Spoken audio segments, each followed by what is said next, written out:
All right, welcome to another Jags podcast, day 2 of the draft episode. We hope everyone had fun last night. We know we had a lot of fun, so we figured we'd come back again and do round 2 and 3 with you guys.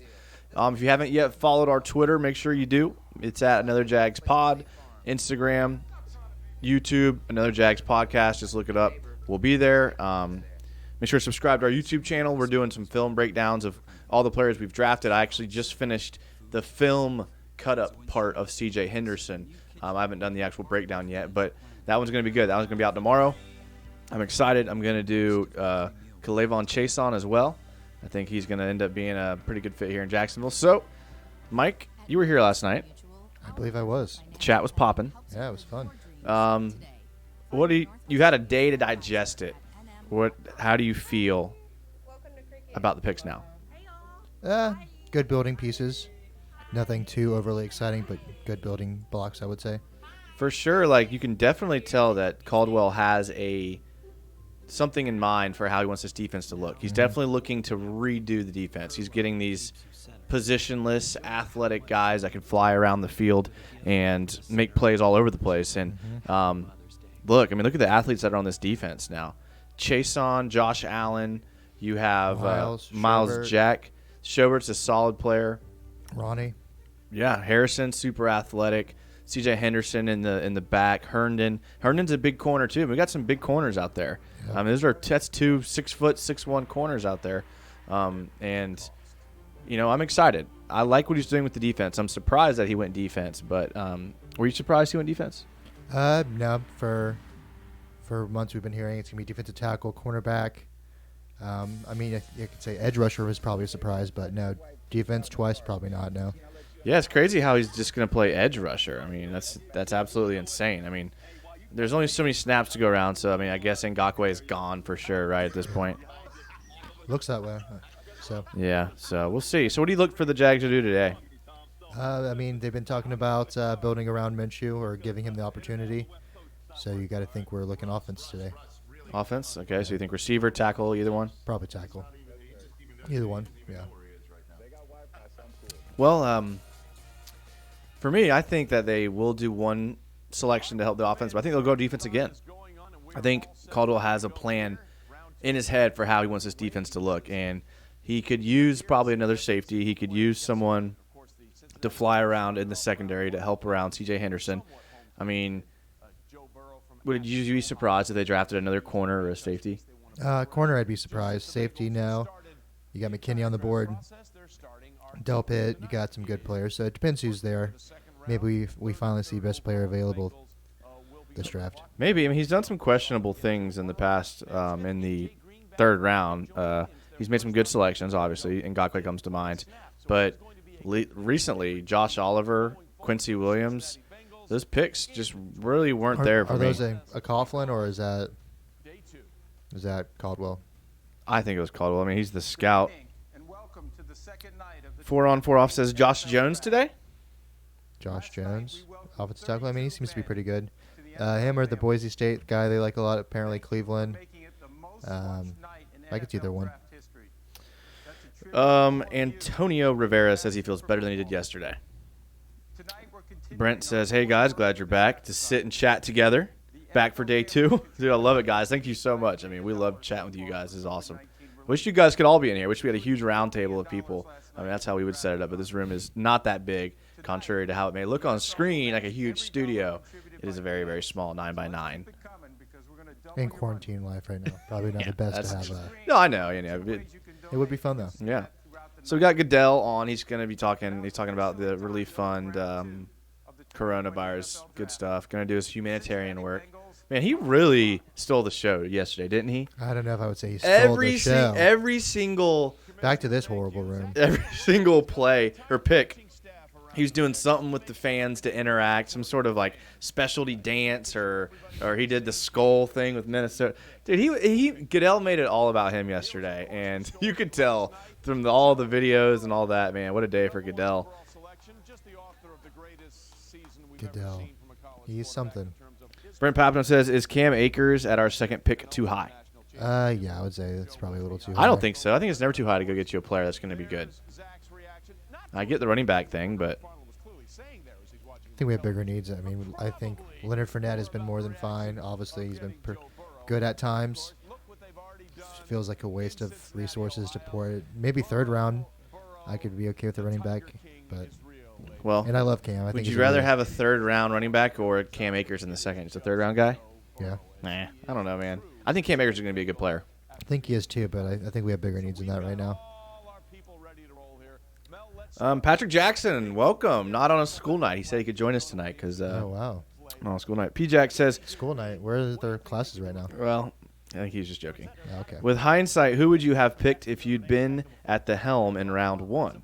I'd have gone Wirfs and McKinney, although Clemson is pretty much a tie at or Chasen is pretty much a tie at 20.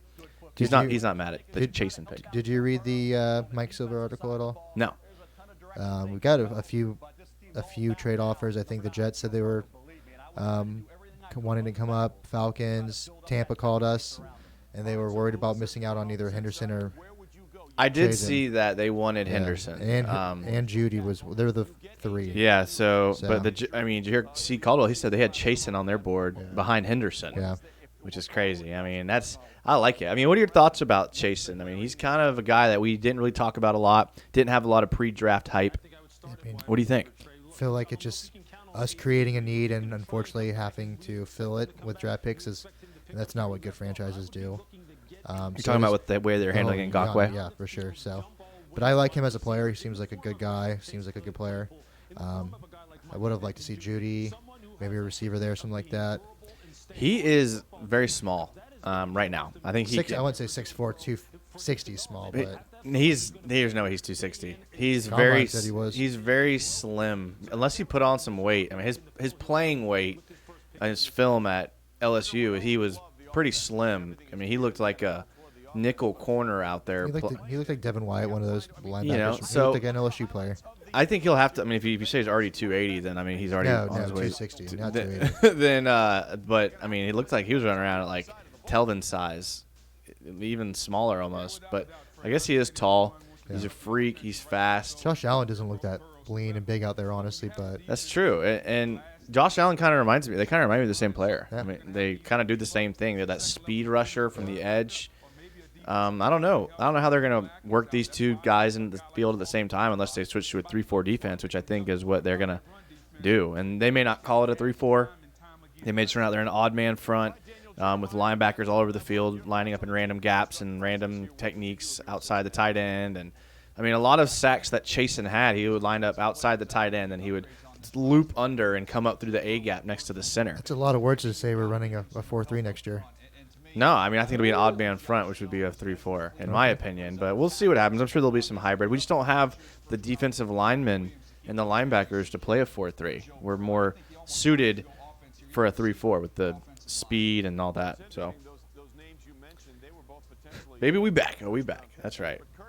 Cincinnati's still on the clock again. They've had all this time. They've had 24 hours. Well, I guess less than that to figure out this pick, and here they are. What do you think they go here? Left tackle for Burrow? Who are their receivers up there right now? Green, Auden Tate. They have Boyd. So they're pretty set at Ross. receiver. Yeah. Yeah. Yeah, I mean, you think they'd get him a lineman. I think this might be where Josh Jones goes, actually. Whoever in the chat said Josh Jones. They get technically. I hate when people say this, but it's almost like they're having 2 first-rounders this year, getting Jonah Williams back, who didn't play a single snap last year for them. So Yeah, I wasn't too high on Jonah Williams coming out. I know a lot of people were, but I mean, he's probably going to add to the team. Okay, so Mel Kiper says I need receivers. I mean, I could see them bringing a receiver in to help Burrow, but I think tackle is probably more yeah, realistic. J.K. Dobbins is a guy. No, Pretty wait. talented. Yeah, they got Mixon though. I think they're good on that one. T. Higgins. T. Higgins, that'd be interesting. Him and Auden Tate, they both can go up and high point the ball. That would be like situation in Tampa with Perriman and Mike Evans. yeah, those are some big boys. I mean, that's the way to do it, man. Get you a good route runner in the slot. Get you some big guys on the outside. I think he transferred from Tennessee, right? Yeah. Not a bad decision on his part. No, I mean, if I were a recruit coming out now, I think I'd go to Clemson. Yeah. I think that. Clemson, Ohio State, Bama.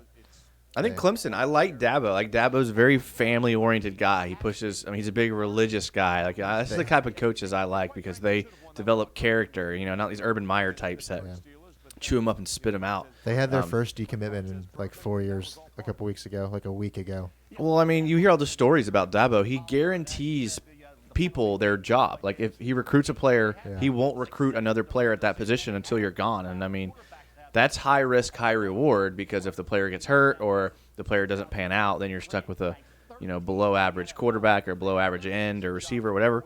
But you have to kind of give some respect to him. And there's a reason why he can go into the homes of these recruits and convince these kids that are making like the biggest decision of their life to that point to join him, and he does it. I mean, his recruiting classes are stellar. I love it. He's killing it. All right, not looking at the chat, not ruining it. Well, definitely left tackle. T. Higgins, there it is, boys. Okay. So receiver, wow. See? All right. There you go. We just talked about it. That's a good fit. So is this where the receiver run kind of begins again, or? Maybe. I think you could see that. I mean, this draft is. Everyone's been saying there's a lot of good receivers in this draft. I mean, you're getting T. Higgins in the second round. That's a pretty deep draft. But he transferred from Tennessee for some reason. Originally committed to Tennessee. Okay. Yeah, that's right. That's what it was. For some reason, Tennessee Volunteers are one of those teams that is fun to watch suffer for some reason. I can't explain why. Just they're goobers. The whole state, college, pros. And by the way, just real quick, this is T's sister who plays basketball at Middle Tennessee State. So this is an athletic family. And he was also a Mr. Basketball runner-up in Tennessee, Michael, before he decided to focus on the football field. Mr. Basketball. I like guys that can play basketball, too. I'm a big cross-sport guy. I like if you can play multiple things. That's crazy. They're showing some T. Higgins highlights, burning from the outside, running the post route. Won't be able to get that on us this year because we'll have C.J. Henderson out there. Yeah. Can I tell you what I like about C.J. Henderson since go for we're it. Jags podcast? There's a lot of – I'm sure you've seen all the reports and stories that have come out that a lot of NFL people thought that Henderson was actually a better corner than Okudah, and that a lot of people thought he was a better player. And didn't Dave Caldwell think he said that too? I like him, but there's a couple things that are just giving me a little bit of reservation about how quickly he'll be able to transition. I think eventually he will be a very, very good player. I think he'll be on this team for a long time. I'm pretty pumped about the pick, but I think it might take him a season or two to get there, just because of some of the things he's shown in college. He didn't really get thrown on a lot, so there wasn't a huge sample size. But there's a couple times his eyes got caught in the backfield or he got lost in zone coverage. But the thing that's super impressive about him is his quickness and his agility and his acceleration. He is so fast in a back pedal.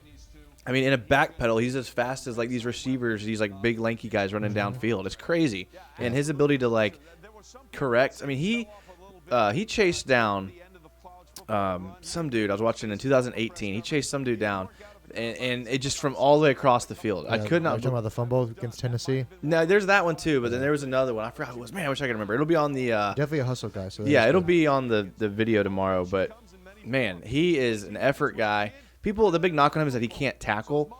He never showed anywhere in film to me that he can't tackle. There was a couple plays that maybe I saw a couple. I was just like, oh wow. I mean, there's a couple plays definitely where a business decision. That's the thing. A couple plays he's decided that he didn't want to get involved. Like he wasn't willing to get involved in the run game, is how scouts would say it.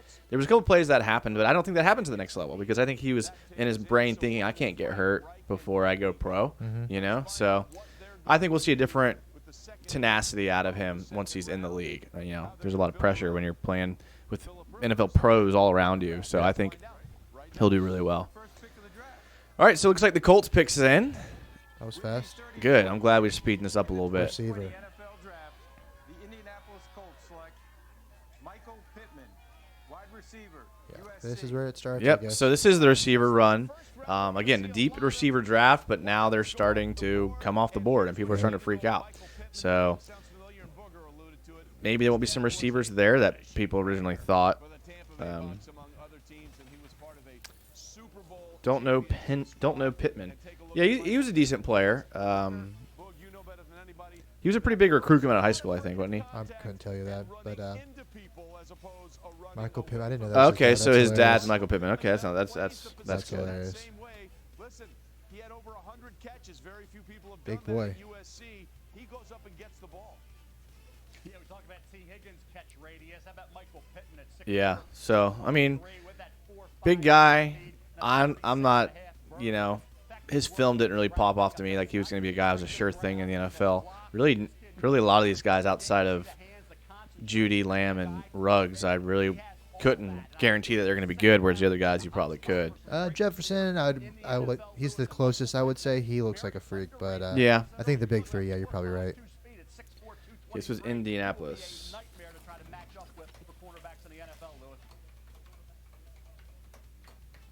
Yeah, I saw that nightmare firsthand, Mel. I just saw him play against Colorado in Boulder just this past winter, and him and Labiska Chenault is absolutely. So now we are at 35, and Detroit is on the clock.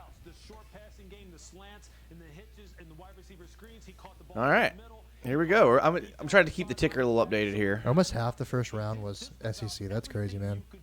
I think there was an over/under on that, wasn't there? On ours? I think there was a over/under. If you did the ESPN like draft challenge I or forgot whatever, about that. That's right. there was an over/under on the first round. I think it was What was at. that? I think it was almost at not gonna lie. I think it was at 20. Maybe not 20. Maybe 15. But it was something high.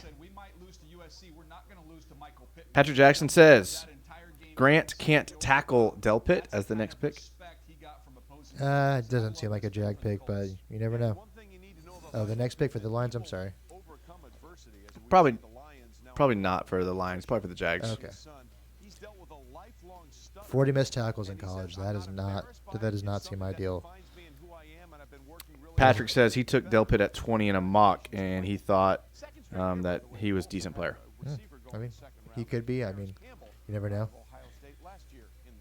That's Is it true. a risk? You Is do that never a know. risk you're willing to take, though? I'm not a big Delpit fan, but I didn't really, I'm hesitant to talk about players I didn't really watch a lot. I mean, I can tell you the little bit I've seen. He looks like a standard box safety and could, open up and run if he had to. But that transition from college to the pros is a big one. I mean, Yeah. it is not easy. That's why a lot of first-round picks bust all the time. It's not because they're bad players, just because it's very, very competitive in the NFL. I'm sitting at 67.5% on that draft challenge right now. You are. Yeah, not bad. Let's see here. I guess I gotta check mine now.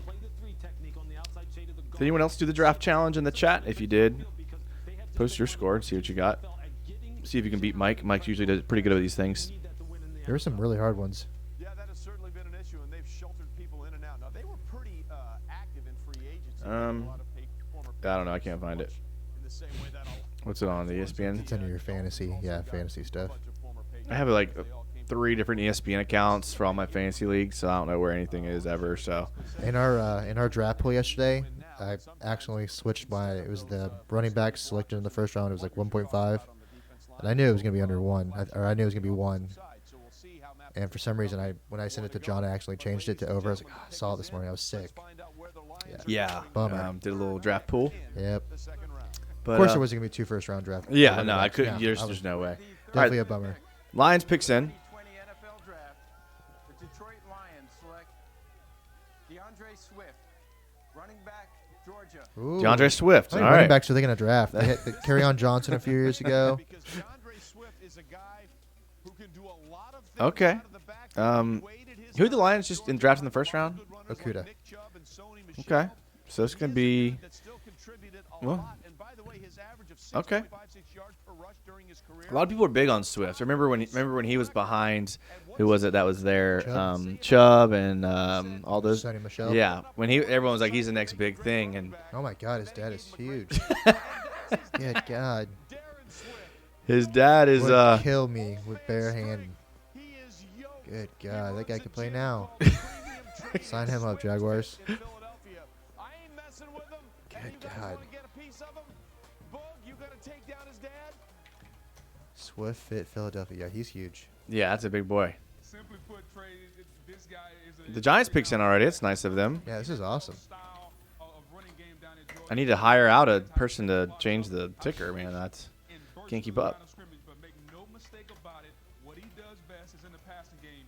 You talk about a running back that understands how to run the angle routes, how to get out and set up screens. Wonder if the Giants double dip here at offensive tackle. Maybe get rid of Solder. Now they have a 1-2 punch. I don't- Solder wasn't great for them last year, was he? He's not been good since he signed that contract. Yeah. I'm not trying to flex, Patrick. I'm telling you, I'm on so many different fantasy leagues. It's impossible to keep everything straight, and I'm pretty sure I'm paying for 2 ESPN Plus accounts at the moment. I don't know how it happened, but there's not even any sports going on, and I'm paying for ESPN Plus. It's mind I blowing. am as well. I'm definitely not doing it for the articles. That's for sure. They got some good stuff. Key So- departure, Mike Shula. I don't know about that one. Whatever happened to Mike Shula? He was with Carolina for a few Wasn't he years. Went to the decent with? Giants. Didn't he win at Alabama for a little bit? Yeah, he was there. Before Saban, I think. All right, so Jeff Okudah, DeAndre Swift, not a bad little tandem there for Detroit. You know, seems like they're trying to go the right direction here. I can see Giants going Braun here from Wisconsin. I think the next 2 picks. He seems like a New England / Giants kind of guy. A northerner. Well, they have Judge coming in from the Patriots. So I figure they're kind of the same Yeah, that's style true. of team right now. Grant Delpit, currently the 7th best player according to Mel Kiper. Jonathan Taylor's still there. Kenny's still here. That's crazy. Denzel Mims, also a receiver a lot of guys are big on. 10th best player. Giants. So the Giants double dip on tackle. That'd be something. It's a voice on the other end of the phone. They got a lot of needs. They do. They do. They have a lot of picks though. They have a lot of picks. They've stockpiled the picks for sure. But that will never change who we are. Jason Garrett is offensive coordinator. That's hilarious. More than ever, you and your needs. That is funny. The NFL is funny like that. Available in your area at lexus.com/people first. Sean says, sorry guys, but if the Jags don't trade down in the second, they will either pick a defensive player or make a huge reach for an offensive player. So I just jumped up to 90.5%. So Oh, nice. nice. Um, Not sure how that works. yeah, I think you're right. I think they go defense with one of these picks. I was saying earlier, I really think that Caldwell has a new plan for the defense, and it doesn't involve Ngakoue. It doesn't involve in this old school 2017 Jaguars at all. And I think it'll be interesting to see. So, were you okay with Hayden, Herndon, and Henderson? That's your top 3. I wouldn't say I'm okay with it. Going from the best cornerback tandem in the NFL to that is definitely disappointing. But it's a rebuild / maybe tank. So I think Henderson and Hayden is a pretty good combo. But Hayden's also almost 30 years old. So definitely something that has to be addressed. And With more picks, you think? yeah, for sure. Maybe resources next year. Free agency. Who knows? Yeah, that's true. I think there's going to definitely be some work done in free agency. $100 million we're going to have. Yeah, I mean, Caldwell knows how to clear cap. He knows how to waste it, but he knows how to clear it real quick. You think DJ Hayden sticks around?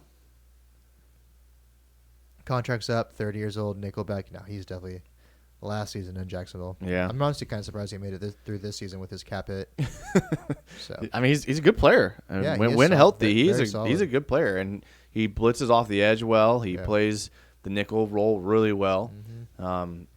tackles. Yeah, he's He's a high effort guy. He kind of fits what Caldwell's trying to do. He's just 30, and I don't know. Maybe they can bring him back on a cheap deal. Does C.J. Henderson remind you of any corner?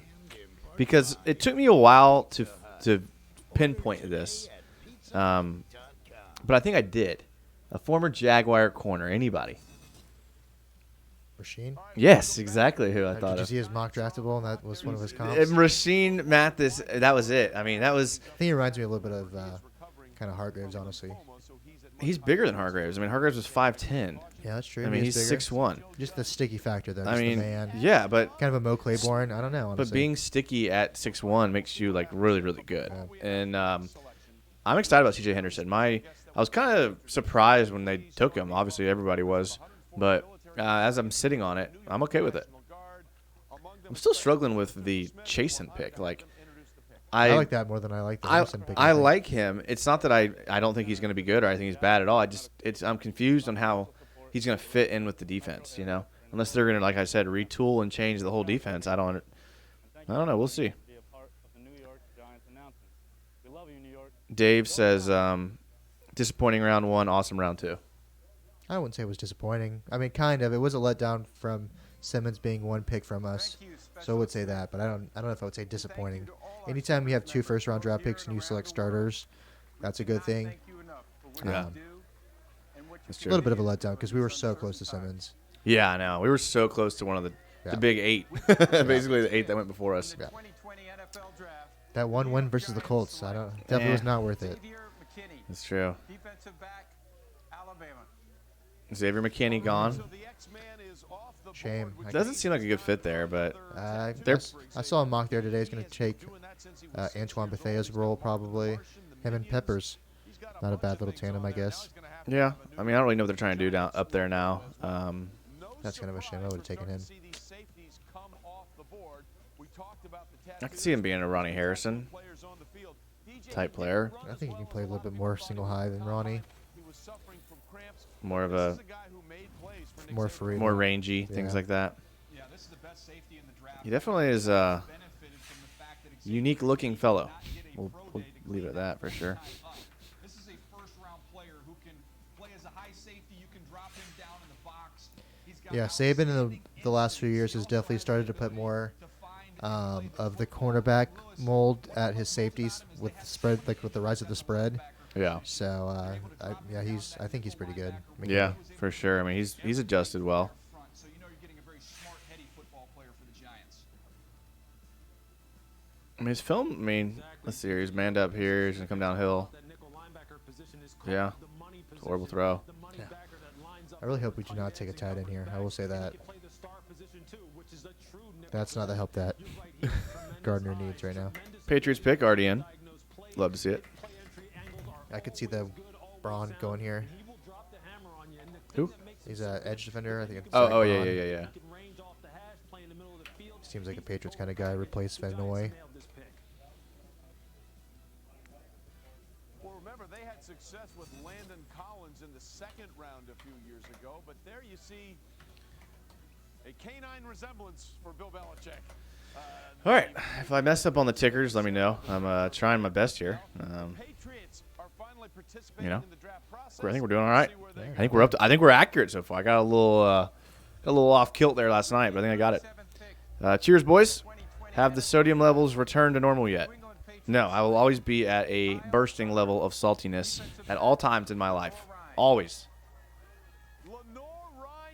Kyle Duggar, safety Ngakwe out from- of Lenore-Rhine University. Ew, come on, Belichick. Belichick.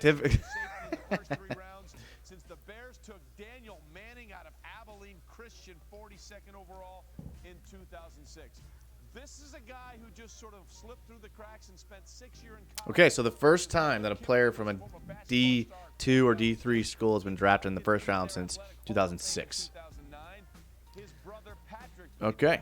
Well, they had film on him. They had information on him. So it was a guy that, they had on their radar. Unlike Quincy Williams when we drafted, they had no film on him at all. And then, of course, at Lenore-Rhine, Mel, this guy was a freak show. You just don't see his It's a nice kind gym. of athleticism at this level. All right. Wow, what a We're at pick. another one. Kyle Duggar. Cannot say I've ever heard of that school in my life. Looks like they're playing in our backyard at the dog park. Kind of looks like a Canadian school. I wonder if they are.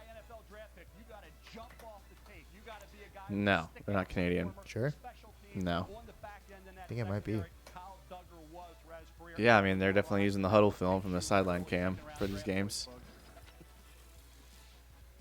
Wow, imagine getting in the drafting in the first round, playing Second round. or the second round. Okay, Still really high though. Yeah, yeah. Punt returns for a Huh. touchdown. Here's a guy from a playmaking standpoint. He's always going to be around the ball. You can insert him down. He's going to make sure that if you need to play on your defense, he can make Okay, it not work even for close. All right, Panthers are on the clock. It's in Where's North Carolina. North Carolina? So close. Oh, the birthplace of great safeties. Neighbors of Canada, of course. We're flying through these picks today. We are. And I'm enjoying it. Panthers picks in. 2020 NFL Draft. I know Goodell did the second round. Panthers select Yetur Gross-Matos, defensive end, Penn State. Oh, I like him. Yetur Gross-Matos from Penn State. I like him. He's actually a good DN. I kind of wanted the Jags to sniff him pre-draft. Sniff him. Yeah, just take a look and see. I'm sure they did. Big DN. Plays with a lot of power, a lot of speed off the edge. He had a first-round grade. I'm surprised he fell. That's crazy. He was 6'3" by 15. Size 17 shoe by 15. That's hilarious. Yeah, I mean, it's a big boy. Yeah. Not a bad little pick there. Derek Brown and him as well. Why are they always showing these depressing things? I do not get it. Yeah. They, I mean, it's real life, man. That happens in real life sometimes. I don't see. They don't usually show other demographics this way, though. It's usually more cheerful when they show certain prospects. So, I find that very ironic. I'm just going to guess his spelling his name here. I'm just going to guess here. Sorry, guys. Dolphins picks in. I might have to give up on this ticker, man. I'm can't keep up with it. They're getting a strong physical individual that they're going to pair with Derek Brown, and now they're going to bring the pain to everybody in the NFC Yeah, South. strong player, comes off the edge quick, hard to block. He kind of reminds me of like a Bjorn Warner. Take you back to the Florida State Yeah. days. Good days. But he's a great combination of both. He utilizes good hand use. He utilizes understanding. Yeah, I think he's gonna be a good player. So you think the Jags have two speed ends? They have who else? They have on the D line? They have Taven. who's I think will end up playing like some 5 technique, maybe some Gunter, 3 technique. Woods. Gunter, yeah, 2 gapper, can play the 3 technique. Roy Woods, I think, will only come down on like run plays, bear fronts, where they want to get big packages in there. Al Woods. Al Woods, yeah. And then who's the vlogger? Smoot. What about Smoot? You think he flashes? I mean, he had 2 sacks in the game last season. Cleanup sacks, big time. Yeah, I know, but still. They allowed 29.4 points per game last year. That's We talked about Matt Rule yesterday and whether we thought he was going to draft defensive players or offensive players. I guess he answered the question with 2 defensive players. Good for him. Yeah, that's a good team. That's a good team to go to. I'd be excited about that for sure. Probably will have Trevor Lawrence next year. Probably. Yeah. Yep. And Christian McCaffrey. Christian McCaffrey. Yeah, they got some good talent on that team. Young talent. Brian Burns is going to be a beast. Oh, no, I messed up the ticker. Or no, I didn't. Come on, Pat. Come on, P-Jack. Oh, I did mess up, actually. What a doof. This is hard to see, boys. I am. It's hard to keep up with They this have thing. night mode on it as well, so you definitely cannot see it. It's not doing myself any favors here, that's for sure. Might need to take a break before the Jags pick, big dog. Why are they wearing masks in this commercial? Because masks, Buy a ar during COVID with a mask. masks are trendy right now. Jesus. That's a new low Mercedes. If you bring your mask, we'll give you 5% off any Mercedes vehicle. I kind of felt. Do you feel yourself kind of being judged when you walk around a store and you're not wearing a mask? Because I look around and I'm like the only one, and I feel like people are looking at me like I'm some sort I'm of. judging you for wearing a mask, actually. You look like an idiot. All right, chat. Do you wear a mask when you're going out? Be honest. It's not bad. It's not good. There's no arguments here. We just want to know. Do you currently wear a mask when you go on your Target run or your Publix run or something like that? Would love to get a feel for that. Yeah. No mask for Mastrangelo.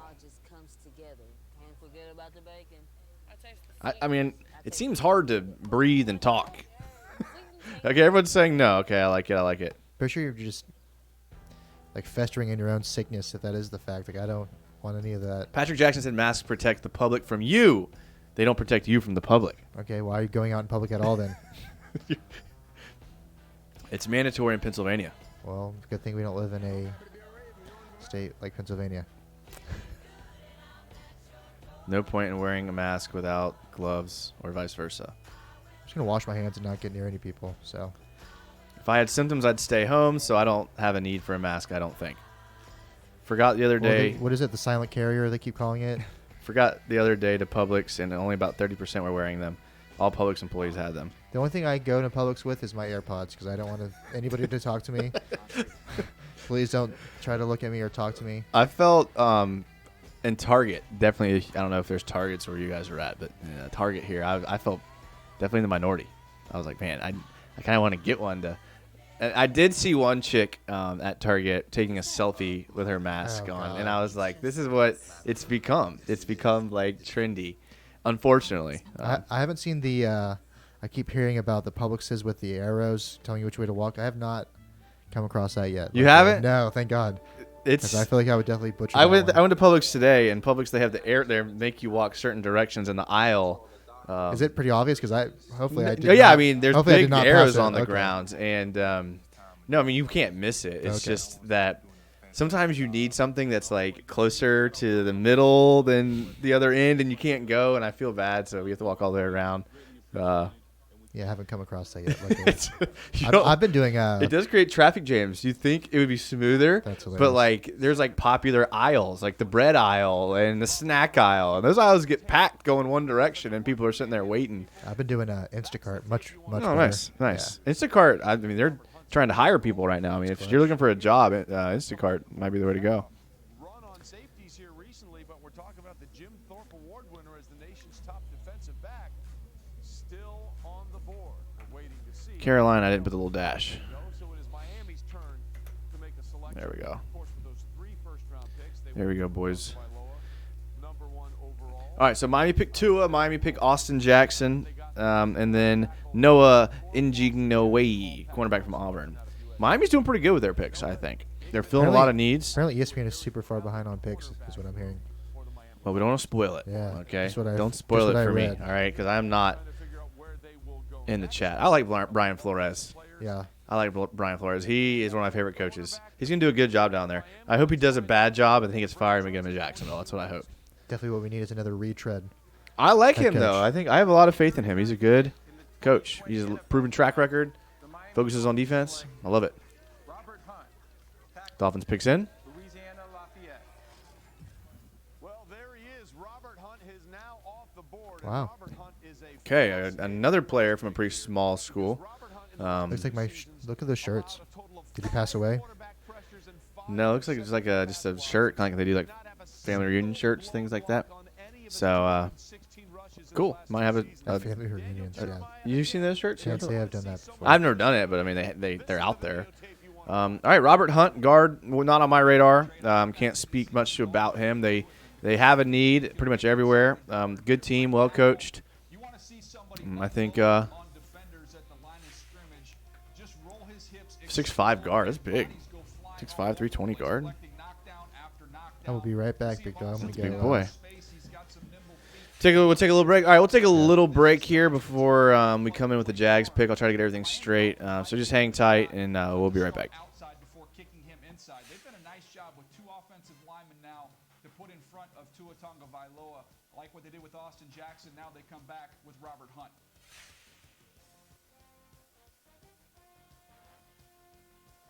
Go ahead, Dan.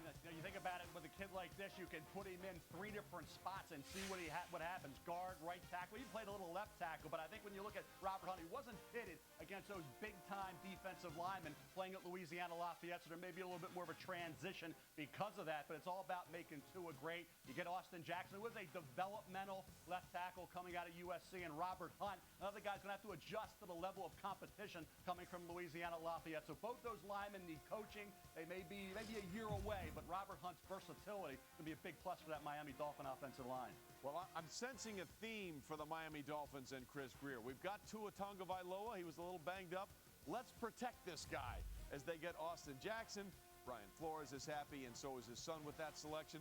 And then they get Robert Hunt as well, along with the cornerback Noah Igbenogany, who both of his parents, by the way, were Olympian-level athletes and competed in the 92 and 96 Olympic Games.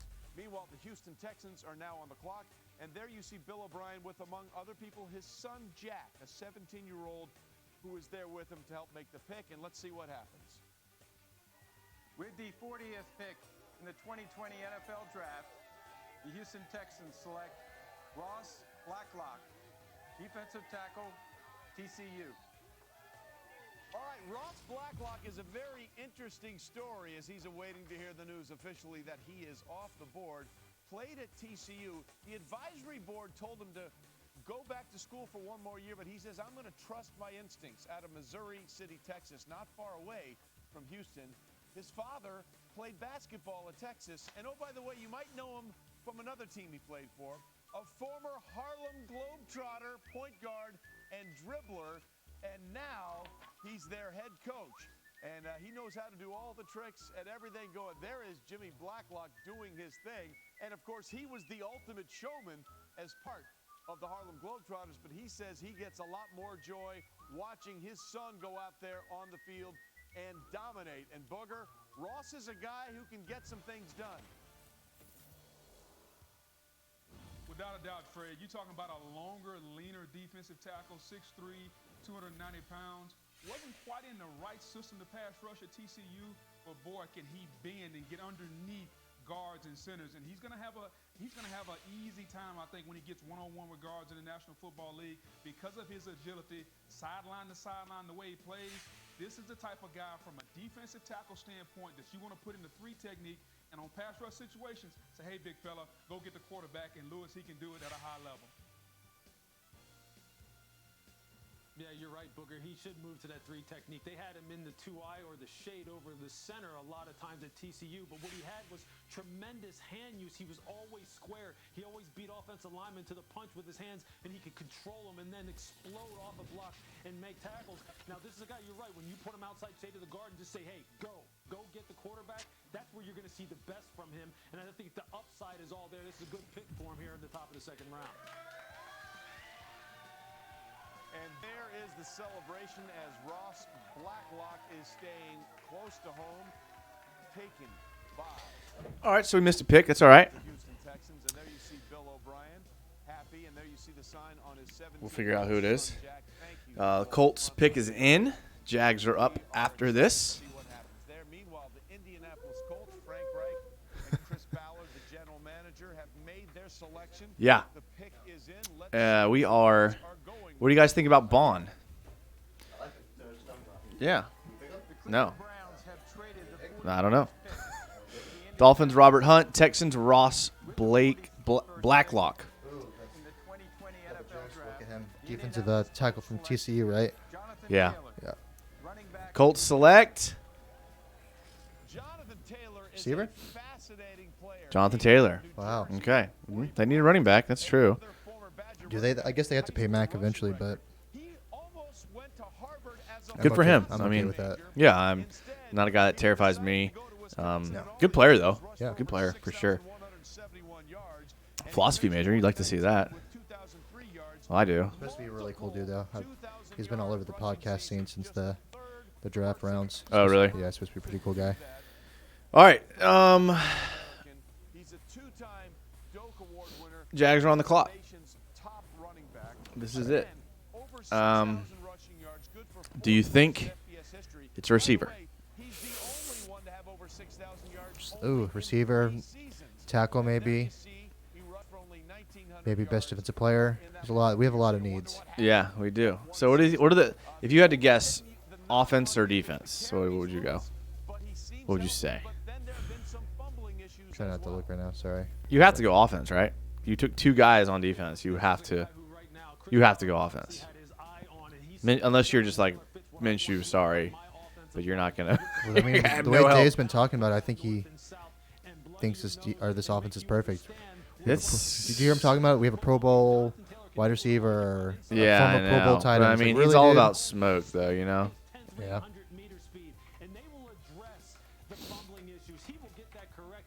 far as his production in the passing game, he has good hands. He will work at that. But he right now 3 defensive starters from 2017. Wow.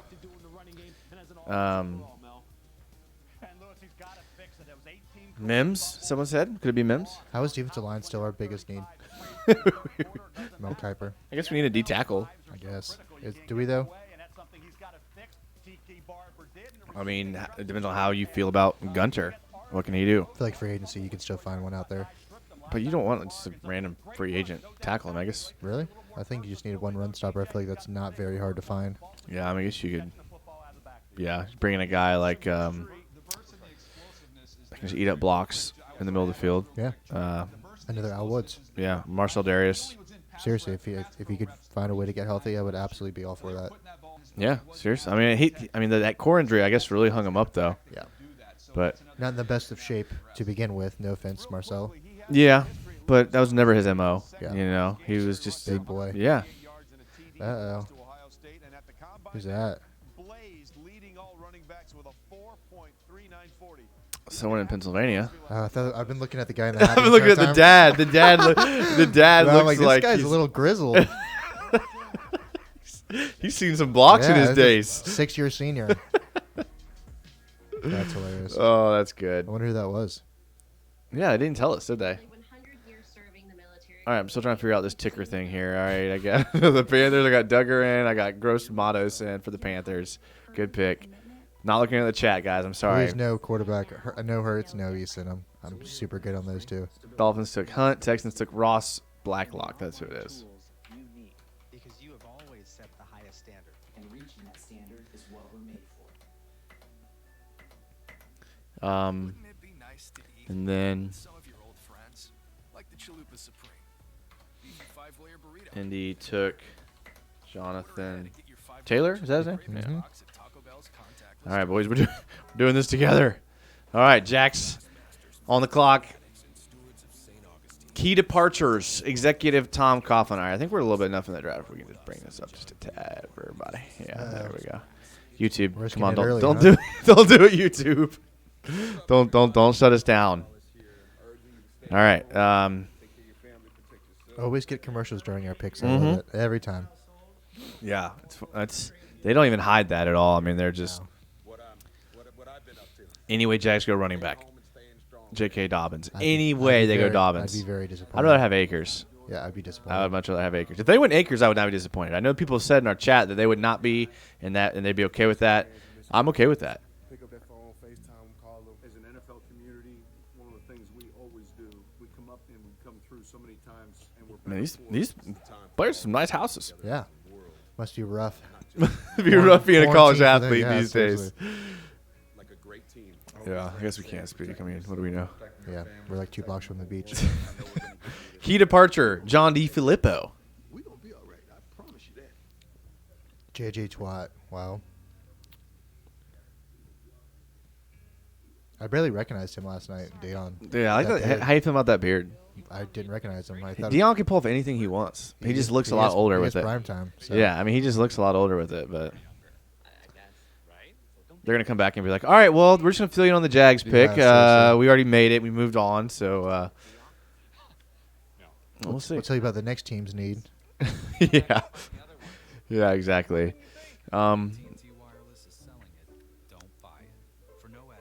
Well, it's very difficult not looking at the chat right now. I really want to look and see who it is, but this is discipline. This is what happens. See, when you do a 4-hour No, podcast, I can't believe I haven't got a text yet or anything.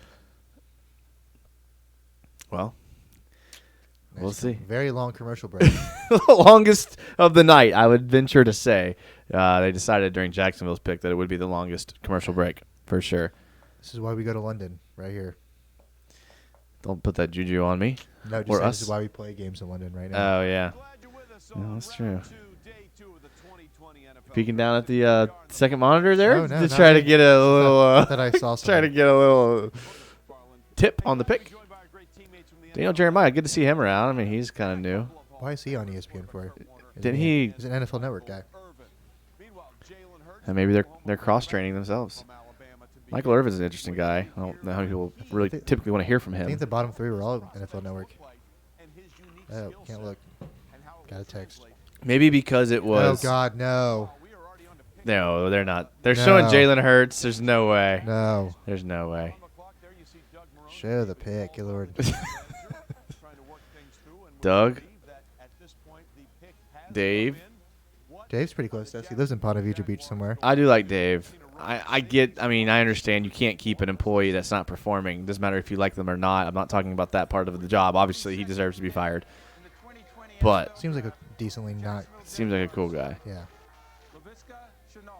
Oh God. Receiver, Colorado. Duval, stand up because Laviska Shenault is Okay. a big Laviska Shenault Jr., wide receiver from Colorado. Another injury guy we took. That's interesting. Huh. Interesting. against Texas State as a true freshman.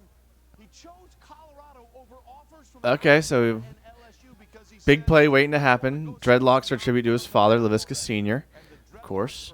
Wow. Pelvic surgery, March 3rd. Laviska Sr.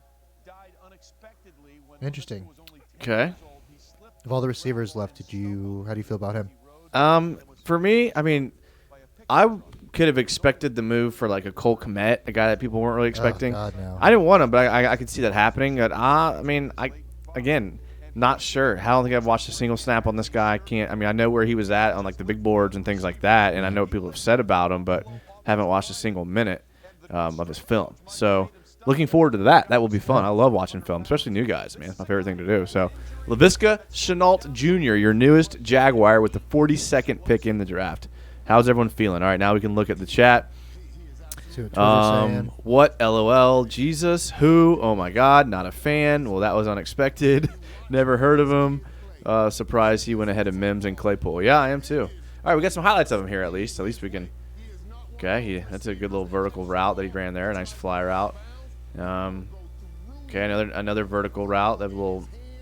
Okay, tracks. Looks like he tracks the ball well in the air off those last two plays. Lines up on the outside at a wide tech or in the wide position. A little slant. Sees you take it to the distance. Okay, poor tackling.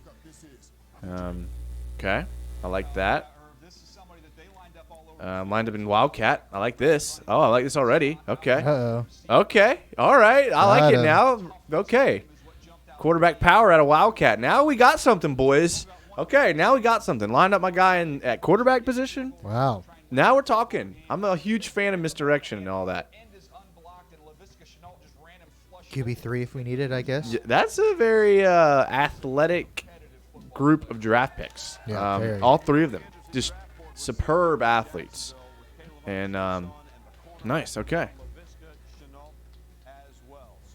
Family looks like they're happy for him. Putting on that Jaguar hat. Okay, Ew. let's go. Pretty sure he tore his hernia He had while a running his pelvic. 40-yard dash. He did not have a good combine. Oh, he didn't? No. Ran a 4.5. What does mock draftables say?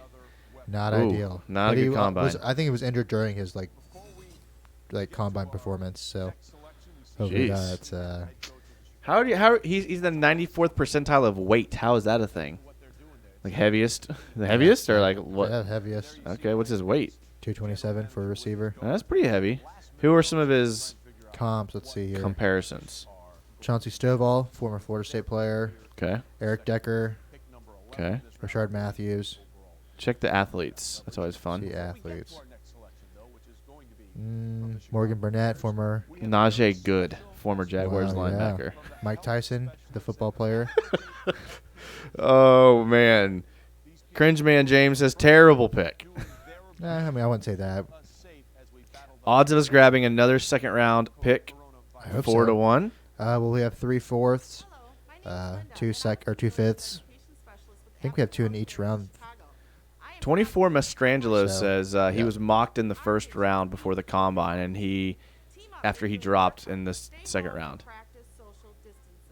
I mean, yeah, it's an interesting pick. I don't hate it. Can't say it's a terrible pick because you don't know who he is. Yeah, I agree, 100%. That was honestly the first thing I said. That's true as well. MZ Gamer says it's not a terrible pick. Okay, cool.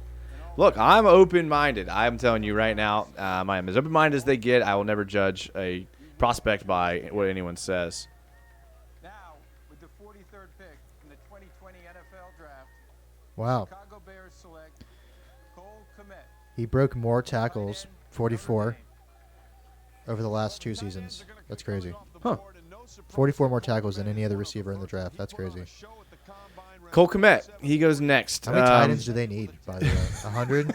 Cole Kmet goes to the Bears, the next pick. So if he ends up being good, that's going to go down in history as the Jags passed on Cole Kmet. So Caldwell either outsmarted the Bears or they outsmarted themselves and made a terrible pick.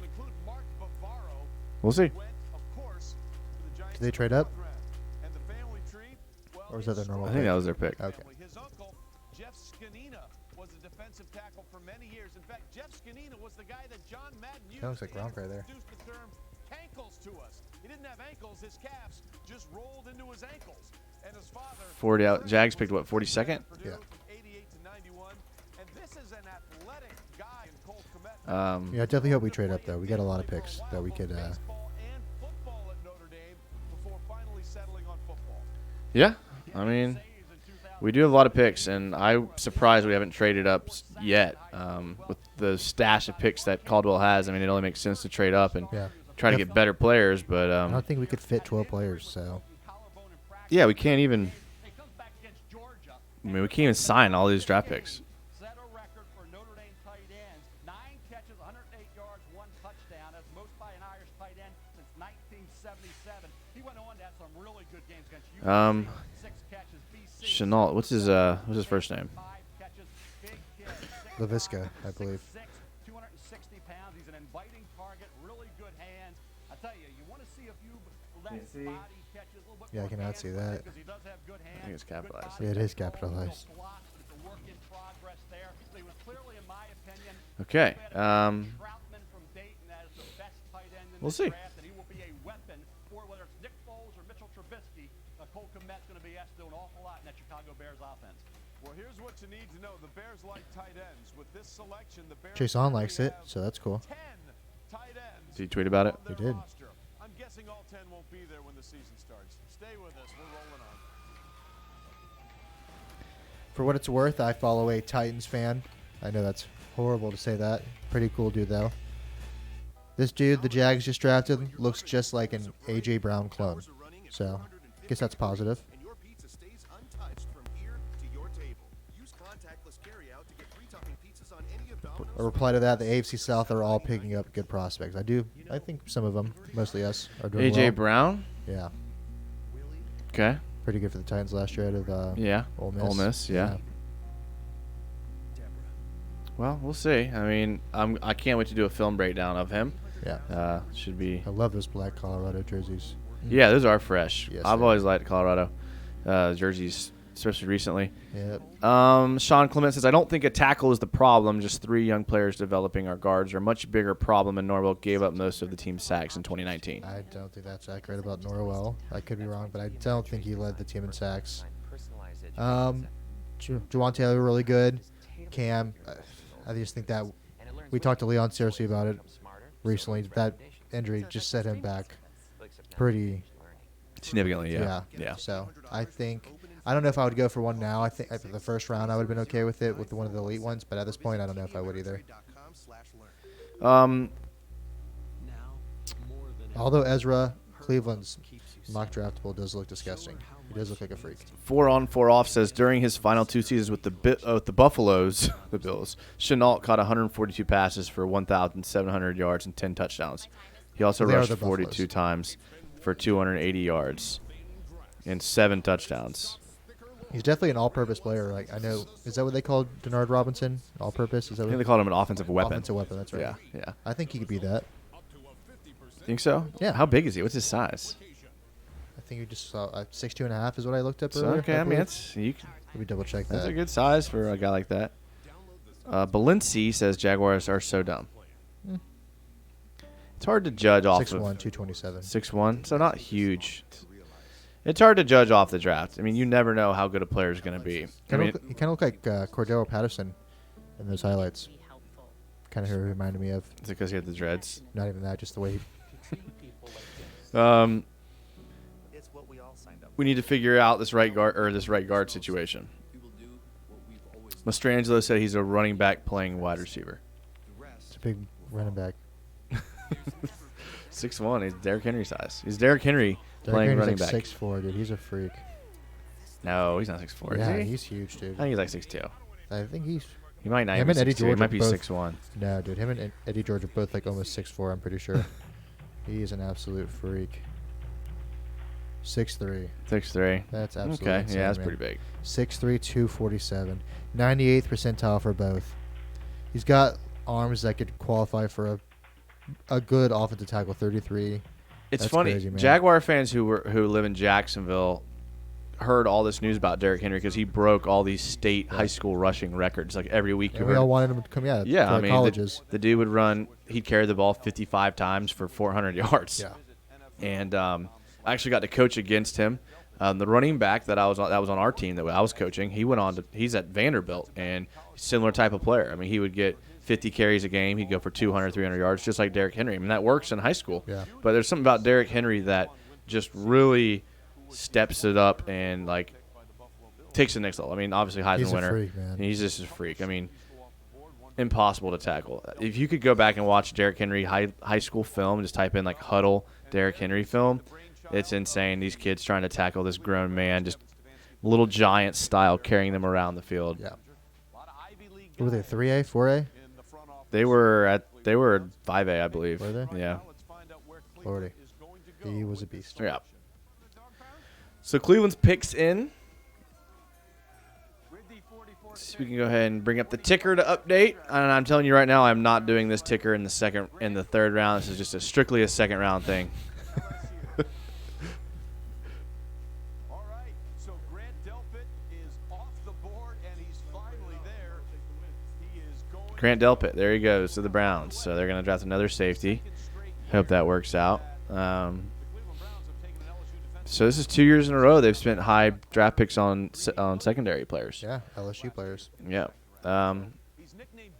Okay, cool. Nickname Baby Jamal. How is your after Jamal Adams? Family displaced after Hurricane Katrina. Oh, that's sad. Parents were Saints season tickets. So imagine growing up. He's a huge Saints fan. It's showing us right now.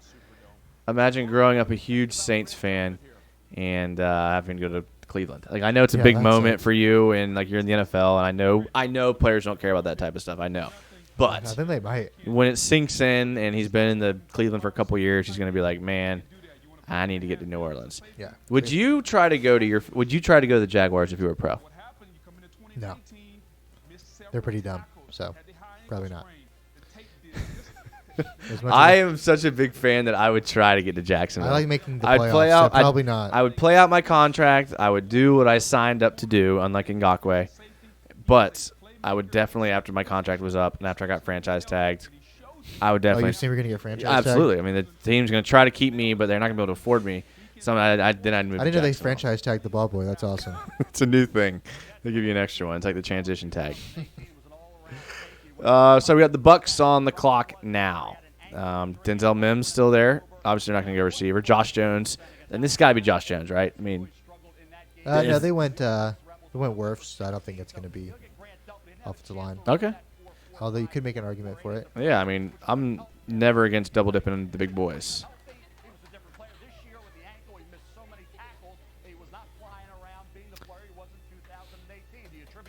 Think we see any Jags trades tonight?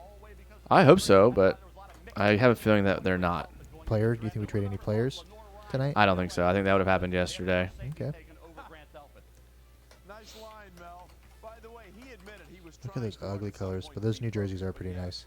The Bucks? No, Browns. The Browns? Yeah. Nah, I don't like anything about Cleveland. Their jerseys are pretty fire. I will give them that. They listen to their fans. It's nice when teams do that. Yeah, but how much can you listen to your team's the Browns? Your colors are just a nasty brown color. Grim Sanity says sounds like me back in the day. It must be about the injury problems, right? Had injury problems back in the day. Wow. Antoine Winfield. Am I thinking of Antoine Whitfield at Florida State? Or did Antoine Winfield go to Florida State at one point? No. I don't remember Antoine Whitfield either, though. Devontae. Maybe I'm going crazy. Minnesota, I actually coached a kid who plays safety at Minnesota as well. Wow. So That's awesome. I've kept an eye on them a little bit. Winfield is a guy. I mean, you can see on TV, obviously, 7 interceptions. That's a lot for a season. He's an All-American, 2019. His dad played in 1999. That's what I was thinking of. He didn't go to Florida State? No. Okay. Antoine Winfield went to Ohio State. Yeah, makes sense. He was very good. His dad was really good Yeah. for sure. I remember him playing. It seems like a Bruce Arians kind of pick, maybe not a poor man's Tyrann Matthews, but a Walmart version. Yeah, yeah, the same thing, is it not? Walmart just discount. It's discount. Ooh. But once the ball is up in the air, it is his. He finds a way to attack it, and he's a great finisher. You watch the Fresno State game. At the end of that ball game, he makes a wheeling interception as good as any you'll see in this draft class. And guys, Winfield Vita Vea up the middle, Devin White Jr. up the middle, and now you've got We'll give him the full name on the ticker. That's what we do. Wow. All right, so Jags don't pick again until round 3. Now we've drafted receivers. This is the so-called help for Minshew. Yep. You got to think Caldwell really loved Laviska if he drafted him this high. Kev Click says, don't sleep on Laviska. He's a monster. Kev Click, I honestly, I'm impressed that you know who he is. If you know who he is, I'm impressed. I'm surprised so many people do. But admittedly, I don't pay a lot of attention to West Coast football, especially now that I've broken my habit of putting a little money on games. Oh yeah, he wasn't. that keeps you watching West Coast games till 1 in the morning. It's a terrible habit. Don't ever get started with it. But no, I don't really watch a lot of West Coast football unless there's a reason.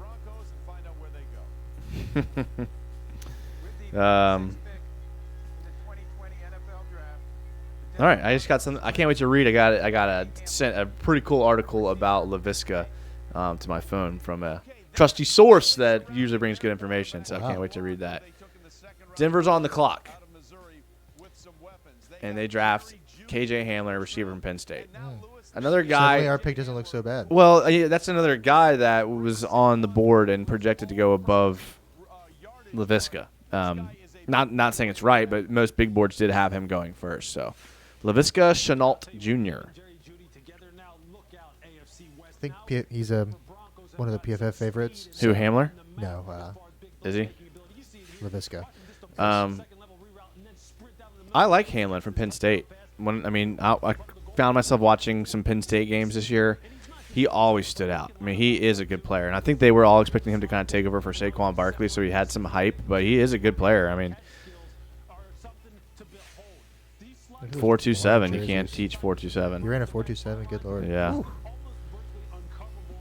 All right, so you're gonna pull up the highlights here, right? Of Laviska. Me? No.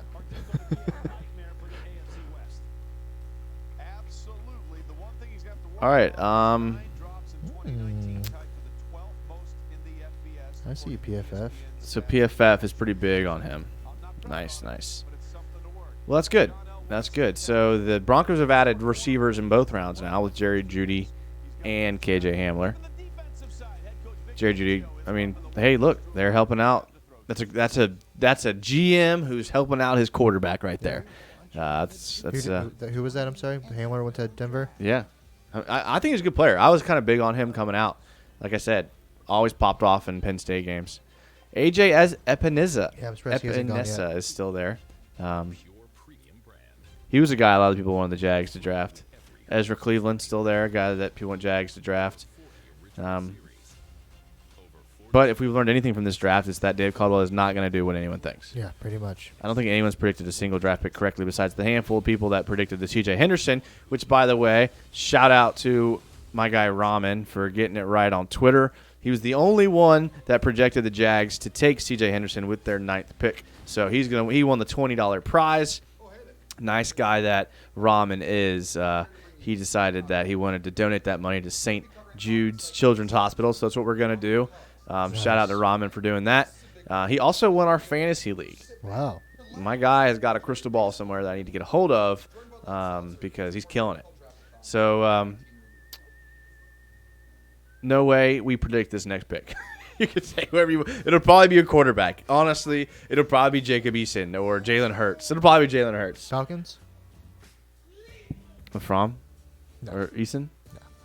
No way it's a quarterback. Oh, the Falcons picks in. Yeah.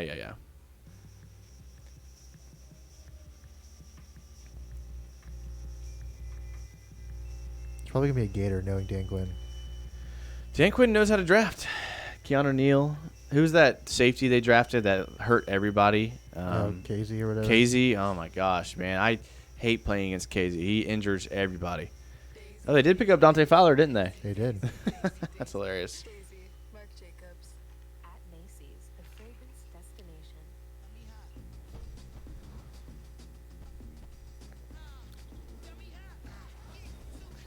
What a weird commercial. P-Jack says the Fantasy League was a lot of fun.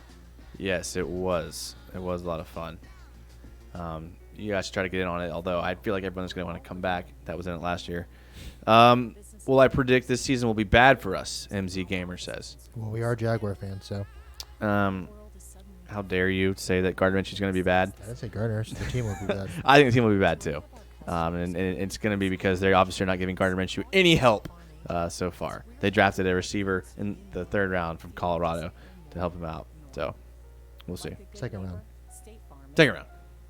Come on. Put some respect on his name. He could be a good player. And if we can get him on the show for an interview, I'll be pumped. Ooh. And we'll try our best. But it seems like he's not in Jacksonville at the moment. Maybe we can get him on Zoom. Still reaching out to some of the 1st-round picks. But, they're going to take their time. They're going to take their time. They're still partying. I don't blame them. Yeah, exactly. We're getting some reports that your mic volume is low. So if you could project your voice a little bit. Nope, that's not the issue. It's definitely going to be coming from you on your end. I think I speak with my chest. I think it's probably you're rigging me after last night. Jason was a little salty. So yeah, that's how it goes sometimes. We get very emotional here. It's hard to tell from where you guys are at, but we take things very personally that we say to each other. So, be nice to each other. You never know when it could hurt. Okay, help me out here on the ticker here. Who the Buccaneers drafted? Antoine Whitfield. Who was after that? Winfield. Not Whitfield. After that, we're like 4 picks behind. After that was KJ Hamler, Penn State. Oh yeah, that's right. To Denver. That was 46, right? Yeah, 46. Imagine giving up a 2nd-round draft pick for Hayden Hurst. I'm hoping I spelled this correctly. Just giving it the old college try. Rasheed Mathis? No. I see Rasheed Mathis all the time. He's always up at the gas station by my house. Huge truck. Huge F-350. Sick truck. Always buying some backwoods. We're not going to comment on what he's buying at the gas station. Nothing wrong with that. It's 2020.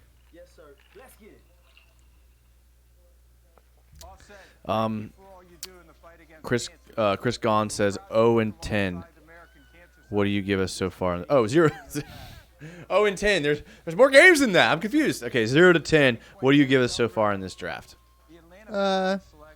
6. Eesh, that's low. That's an F in high school. No, it's not. If 10's 100 and 6 is 60, that's an F. No, that's not how that works. What do you mean? That's not how it works. It's like rating a chick. That's a. It's the chick scale. Yeah, it's not the school sure. scale. Okay. All right. Yeah, 6. 10, Okay. you leave those for the elites. 9. Okay. Yeah. Different scale here. All right.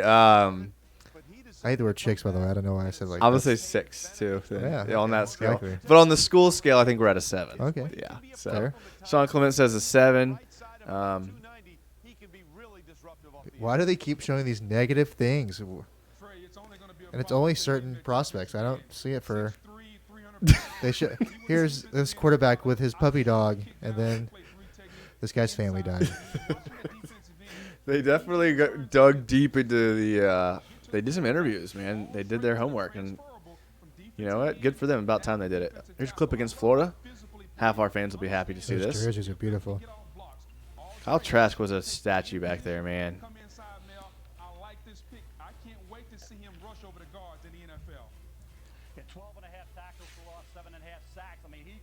All right, so we need to tweet our YouTube link and say we're currently live. See if we can pick up some of these Twitter people now that we're at pick 58. So let me update this ticker here, and then I will post that. So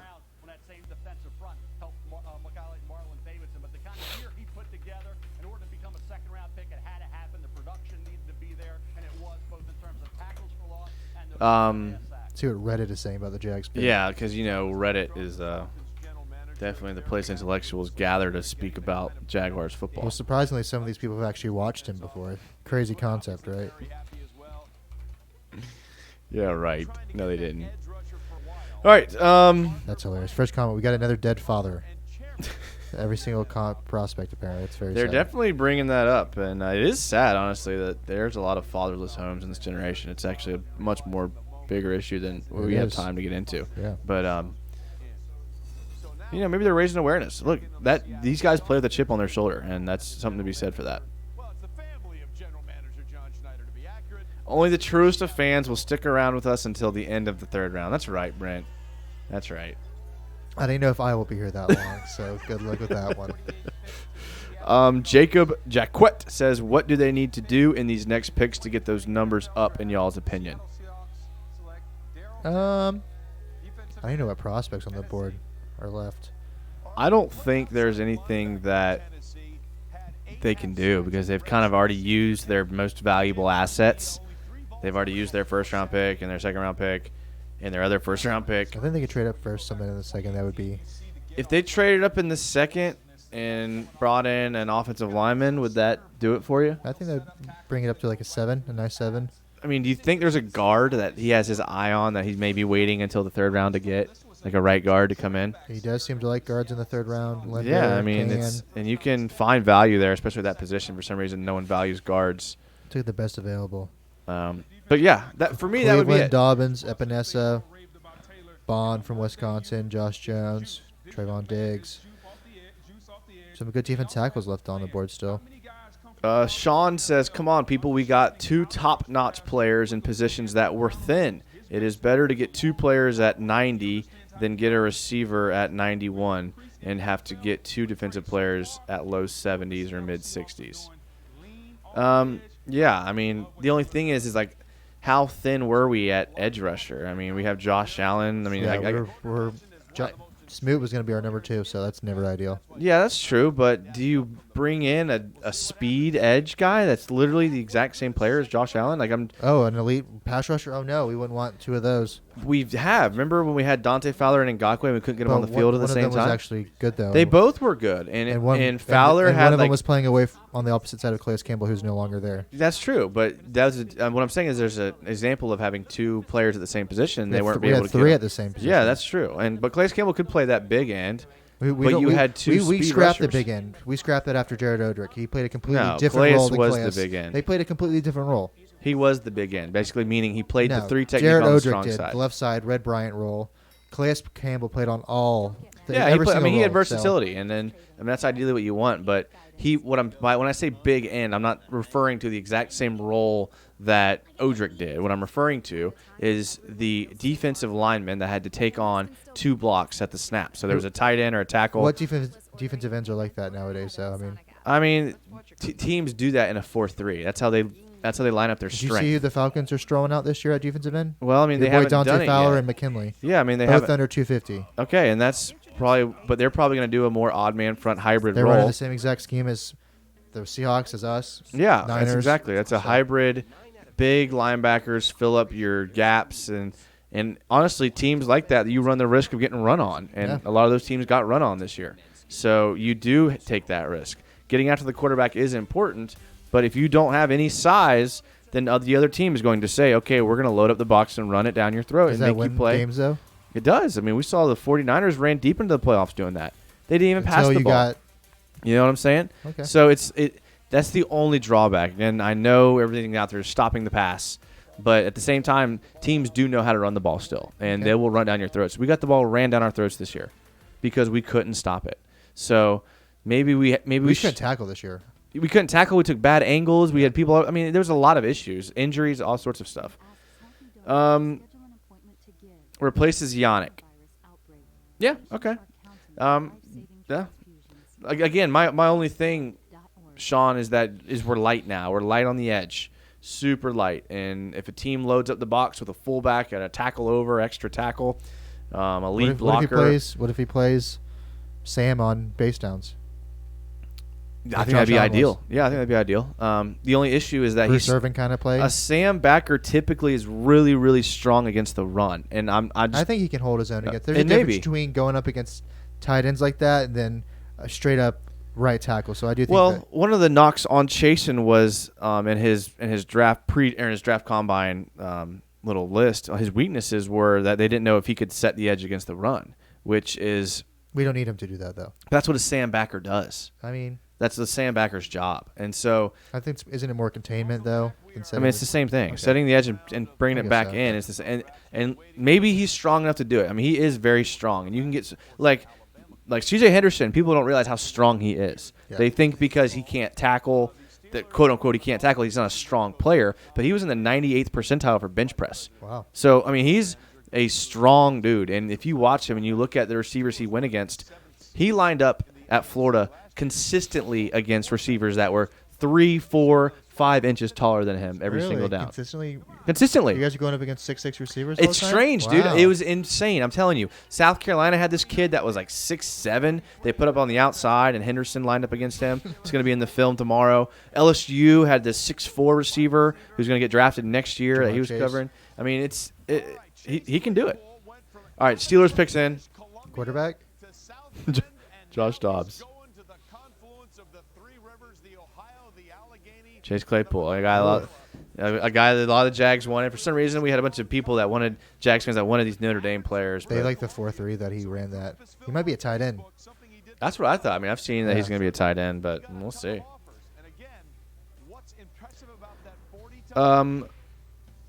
Laviska Pro comparison is Sammy Watkins.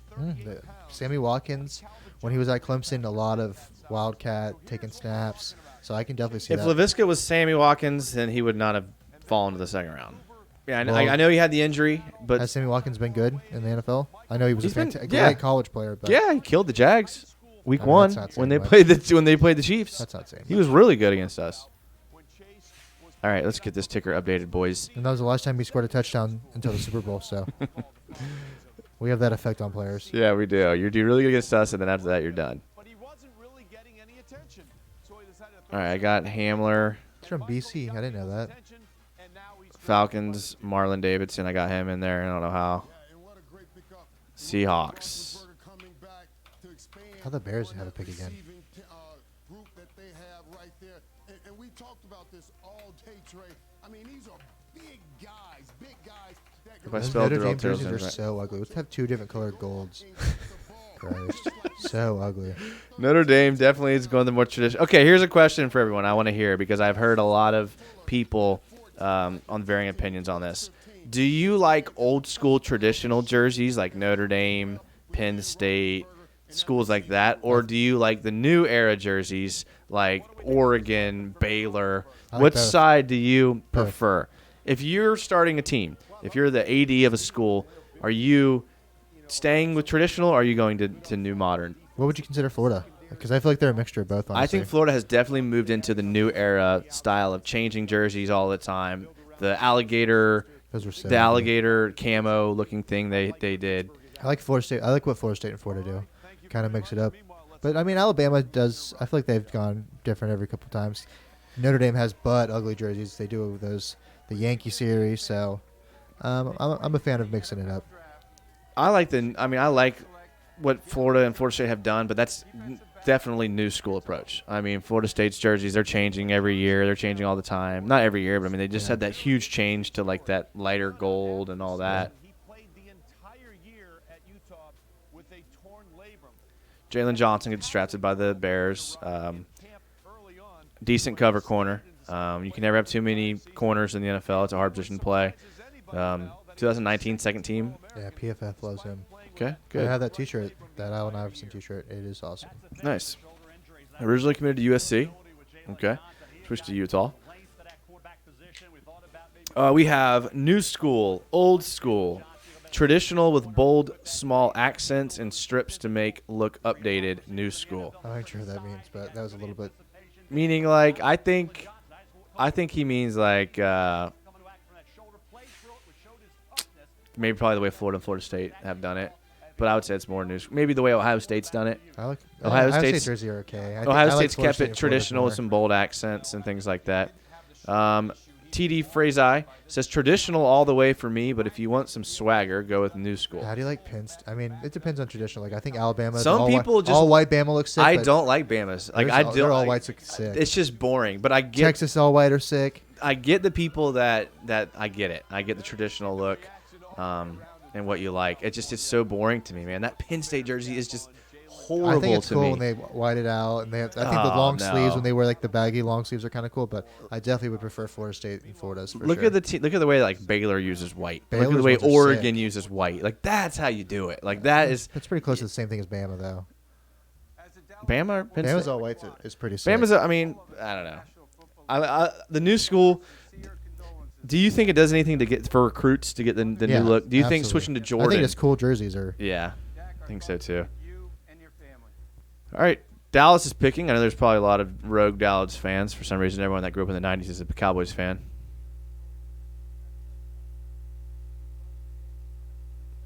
Oh, wow. Yeah, that's super sad.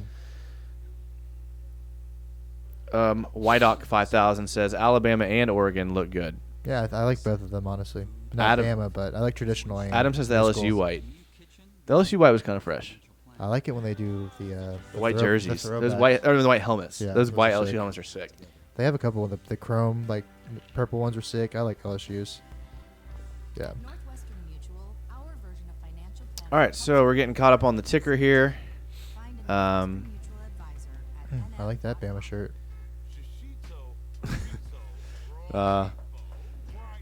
Cowboys picks in.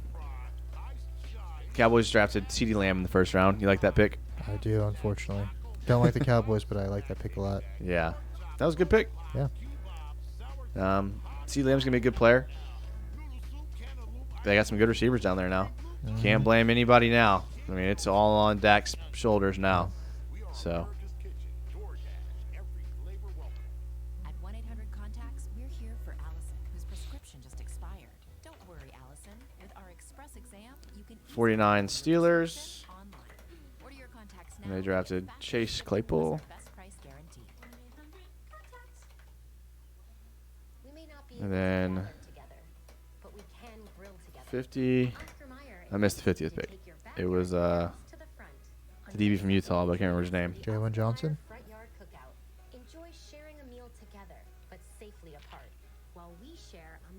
We'll update it. Chase Claypool, then Jalen Johnson. By who drafted him? It was Chicago. Jaylon. You spell your name with a Jay, right? I'm about to start. Jalen Johnson. All right. So, look, corners, big position of need for a lot of teams. I mean, every team that comes up has the need at corner. Is it because in modern NFL you need a nickel to succeed? Yeah, absolutely. So, I mean, every team needs three. I mean, it's almost as many as D-line at this point. Yeah. I mean, if you bring in the two safety positions, that's a five-man squad. It's pretty much defensive line, back, four, and then I don't like. I mean, linebacker is an added bonus at this point. Like I love Miles and Telvin, but I feel like you can win without elite or good safe or linebacker play. I think you can win, but I don't think you can win Super Bowls without linebackers, in my opinion. Because here's the thing: a linebacker winning a game for you. But here's the thing for me is that if you're in the Super Bowl, you typically got a good coach on the other side of you. And a good coaches will exploit your weaknesses, and linebackers are the kryptonite to weaknesses. They can make up for you in the secondary. They can make up for you on the D-line. They're kind of those like in-between players that do it all, and that's what good teams. I mean, good linebackers have been ramped. That's why Ray Lewis was so good. That's why that 2001 Bucs team that had all those linebackers on it. I mean, over and over again, teams with linebackers. I mean, how long did KJ Wright dominate for the Seahawks? And Wagner, just yeah. I mean, it's just like those guys are super important nowadays. Yeah. Getting a little low, buddy. Yeah, I think I got to use a quick little restroom break too. You go at It's Dallas pick. Yeah. Round 2 of the draft continues. Mel, give us your best available still out there. Pure running back. All right, so a lot of Notre Dame players still on the board. This is a big Notre Dame draft. You would think with all these picks they would have been better last year. They were pretty good last year. Won 11 games. Yeah. All right, Mel's best available: J.K. Dobbs, Ohio State; Zach Braun, Wisconsin; Bond. Denzel Mims, Baylor. Those Baylor jerseys are hideous. Adam says the original Jags teal jerseys were the best. For sure. Yeah, I agree. What do you guys think about Trump waiving the military requirement on the academies if a player is drafted? Think that will help any in building those schools? Yeah. It should. They all have some pretty good coaches right now. So, and they've all been Army's won 11 games the last few years. Navy's been pretty good. Air Force has been good. So, I could see it. Yeah. Yeah, I think it's a great idea. I mean, why punish a kid? It's not really punishing them. I guess it is. I mean, you're making them turn down millions of dollars. I guess that's so. Van Jefferson, a receiver still available from Florida. What do you think about Van Jefferson? A lot of people are big on Van Jefferson, and they think that he'll be a good fit somewhere. I think he's a pretty good receiver. Nice route runner, but I mean, man, I watched that, rewatched the Florida State-Florida game just from the highlights of T.J. Henderson. Man, Blackman missed on some. There were some throws that some people were wide open. Man, Florida State needs to get their quarterback situation together. All right, Cowboys picks in. Trayvon Diggs. Ooh. I like Trayvon Diggs. I'm surprised he lasted this long, to be honest. He must have had some issues. Third team All-American. I mean, that's pretty impressive. Yeah. Younger brother of Stephon Diggs. That's hilarious. Another father died. Wow, I don't know why they keep showing this. Here is the game. I mean, if you're going to go to one, this is kind of bad because what's going to live up to that for your next NFL All right, so this is Cowboys at 51. do that. Of course, now he's with the Bills. So, Lewis, what are we thinking about Trayvon Diggs here? Look, I'll tell you what, when you get off the bus as a corner, this is what you want to look like. A guy who's 6'1". They're showing his brother's highlights, which is exactly what we're trying to watch when a guy gets drafted in the moment of his life. All right, so now they're showing the highlights. It looks like he is lined up in a zone defense. He doesn't really look that fluid in the hips from that one piece of film that we got to watch. In press position here. Kind of high in his open. That was a good play, catching the ball over his shoulder. Likes to play in press. I mean, you got to nowadays in college. Yeah, I mean, he always played well. In any Alabama game I watched, he was pretty good corner. Just from the eyeball test, I always thought he was pretty decent. Haven't done the scouting on him, but to see him fall to the second round is pretty surprising, in my opinion. I know some Bama fans that says he wasn't the prospect they thought he was going to be. For sure. Well, definitely hyped. P-Jack says is the 8th corner off the board. I'm telling you, man, that position's a premium now. Yeah, it's kind of a weak class, too. That's why the Jags got 2 first-round picks for one of the best in the league. Fulton's still on the board. Anyway, we double up on corner. Probably not. I would be okay with that. I'm surprised Fulton has fallen so far. I mean, he doesn't look like the most natural defensive back out there, but you can tell he's raw and has, like, skill that he just needs to be coached. Uh-oh. Rams picks in. Notice how they were super quick. New logo and everything. They only had 48 hours to think about it. With the 52nd pick in the 2020 NFL Draft, the Los Angeles Rams select Cam Akers, running back. Roger Goodell talking about L.A. Well, this is interesting because, remember, they just moved on from Todd Gurley, and they're getting someone who's on a very short list of things 52nd pick. At Florida State as a running back. He's just the 3rd Seminole to have multiple 1,000-yard runs. Cam Akers is gone. That's a good pick for them. Dang it, Cam. So if that's the trajectory for Cam Akers, the Rams will take it now. That's a good pick. And that's a good fit. Him and Jalen and Derwin, some FSU boys over there.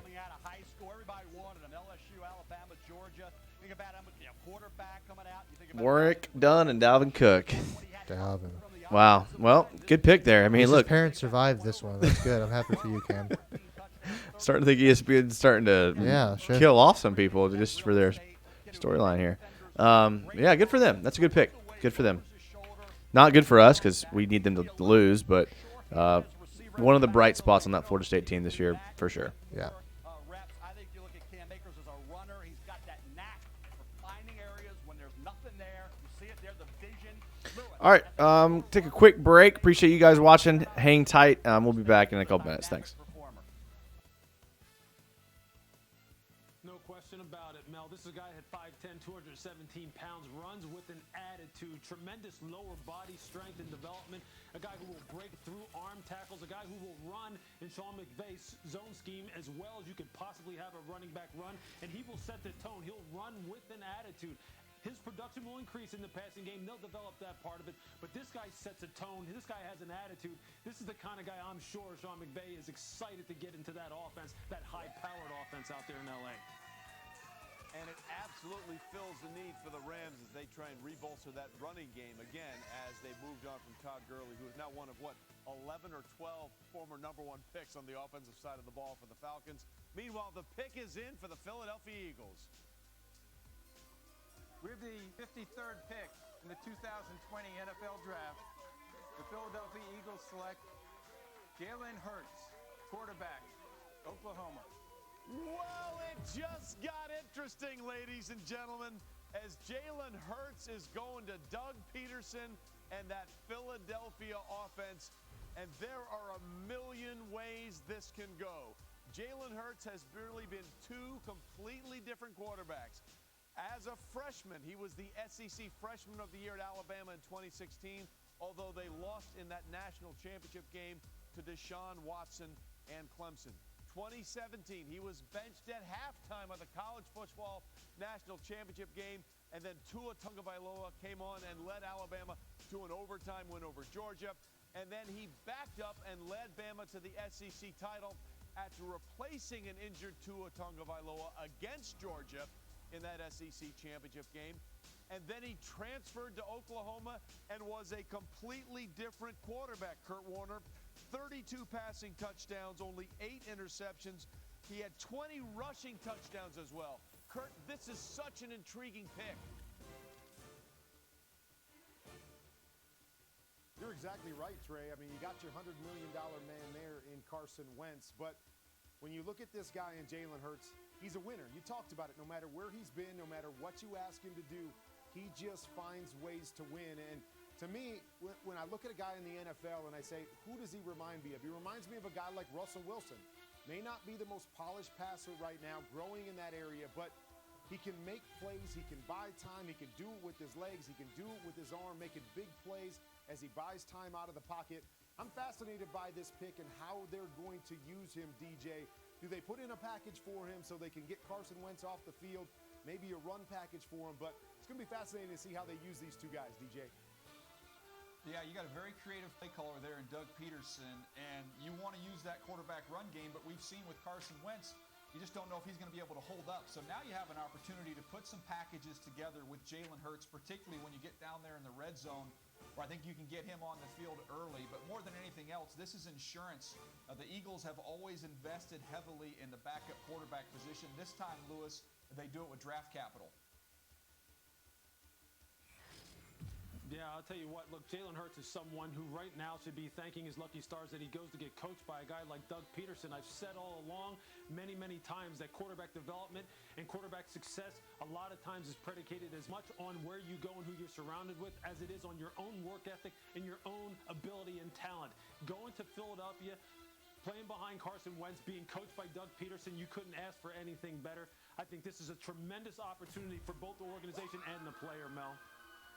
No question. I think when you look at Jalen Hurts, 43 career rushing touchdowns, those packages that Daniel talked about, Lamar Jackson, what he's been able to do. He was package quarterback for Joe Flacco when he was a rookie, so he took over late in that season. You look at a guy like Carson Wentz with the injury concerns, and Jalen Hurts is very happy being a backup. He's a great teammate. He's going to work with Wentz. He's going to be happy in that role. He did it at Alabama with Tua. You get a guy who's a tremendous character guy, tremendous teammate for the Philadelphia Eagles, and particularly Carson Wentz, and a guy who will give you the opportunity with that athleticism, and as I say, 43 career rushing touchdowns. You can get him on the field right away as a rookie, even with Carson Wentz as your starting quarterback. Yeah, I truly understand all the intangibles and everything that everyone is saying about Jalen Hurts, and I have the utmost respect for Howie Roseman and Doug Peterson, especially as a play caller. But this is just a weird pick for a team that's lacking offensive help at the wide receiver position. They still could use another DB or two. Just an interesting situation to draft a quarterback who at best I think is a developmental project, putting behind Carson Wentz. Interesting pick here for the Philadelphia Eagles. Well, Boog, they did get Jalen Reagor, the wide receiver out of TCU in the first round. And it's just me. I'm looking at this, and I see some Taysom Hill-type plays for what we can do here, because he is strong. We're talking about a guy who was not only the Heisman Trophy runner-up in 2019, but he was a high school power lifter. He maxed out at Oklahoma's Power Day at 585 pounds in squats. So when you're looking, Lewis, real quickly, when you're looking at this in the ways that he can be used, I think with a creative play caller, you could find really dynamic plays out of him this season. Yeah, you absolutely could. Just think about what New Orleans does with Taysom Hill. I mean, you could do some of the same types of things. You could bring him in and have him be a dual run-pass threat and just take Carson Wentz off the field or leave Carson Wentz on the field. I'm sure Doug has thought about all that. I'm sure this is something that's been well thought out. And again, I think this is definitely a win for the player in particular. You can argue with whether or not this is the best move for the team, but for the player, it's a slam dunk for Jalen Hurts. Yeah, I totally agree. And we just saw that shot of Doug Peterson there. He was almost giddy. He was giggling how happy he was that Jalen Hurts is there. Meanwhile, Buffalo, welcome to your participation in the 2020 draft. You gave up that first-round pick to get wide receiver Stephon Diggs out of Minnesota. And now you have your first pick of the draft. Let's go back to Commissioner Goodell. Come on, Bills fans, let's go. All right, we're unmuted. Missed some picks here, but that's all right. You know me. I'm on top of the ticker tonight, so we should be all good to go.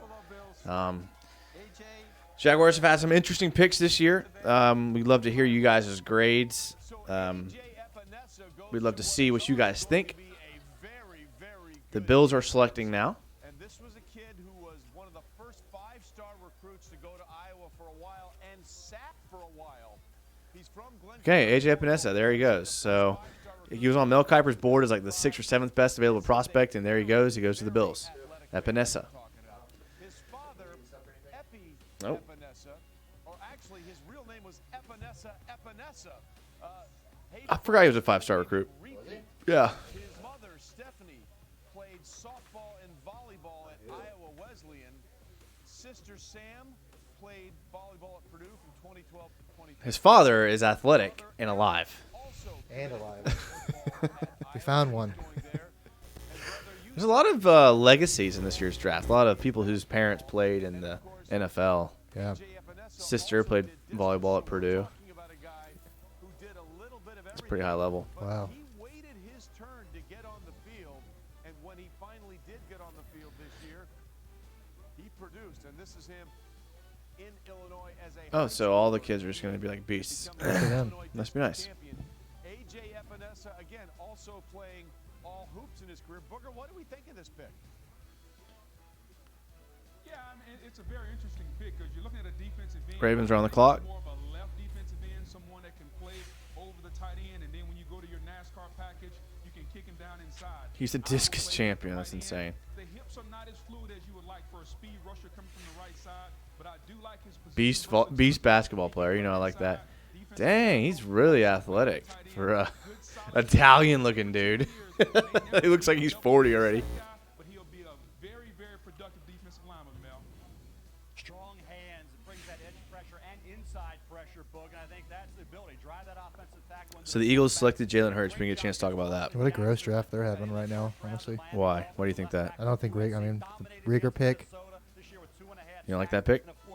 Not when you watch your biggest rival pick up CD Lamb right before you. No.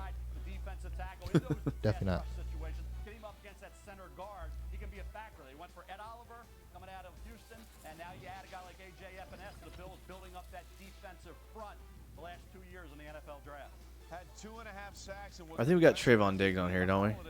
Or is Cam Akers a lot? Or we got Cam Akers. 11.5 sacks, making the first Iowa player with double-digit sacks in consecutive 53 is the Eagles, Jalen Hurts. The Evanescents are celebrating yet another athletic achievement in a family that is full of them. Stay with us. And Bills just selected Epineza.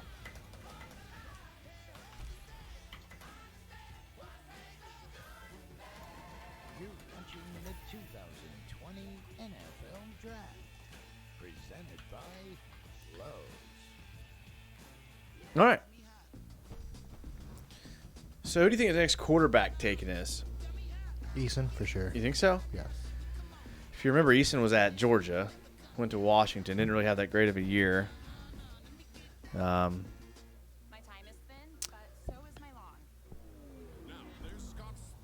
Denny Airy says, to be honest, I like our picks. We still have 2 fours which we can use to fill in holes, but the pieces we got, I think, are going to be good pieces 3 fours that are consistent and seem like a good locker room guys. They definitely have emphasized character after this last group of people they had in 2017. They kind of went the opposite direction. And we actually used to talk about that a lot. Do you remember? We talked about, I would always bring up on the Team shows. captain's always big. Like, I always brought up, there's certain type of player you bring in with Jalen Ramsey who talks a bunch of smack during the game. Telvin Smith, same way. Dante Fowler. But just the ultimate competitor. Like, though. yeah, like, is there a downside to bringing in a bunch of players like that on a team? And we talked about that all the time, and it looks like it might have blown up in their face. Have you ever seen a franchise? Do you think just the marriage of Tom Coughlin here just made it just a... And Doug Marrone. I don't think we had the front office or the coach to handle them. Yeah, there was just an overall bad mixture. It seemed like before this draft tonight that Dave Caldwell was, well, I guess Taven too, was drafting players to fit like a McVay system or a Harbaugh system, but his coaches and GM were Coughlin and Marrone. So it seemed like he was drafting for the wrong team. Do you think that's the issue, and do you think he's going back towards the character guys now? Well, I mean, we don't know how much power we had. I think a lot of it was Coughlin. I think Leonard was definitely Coughlin. Taven was Coughlin. Nick Foles was definitely Coughlin.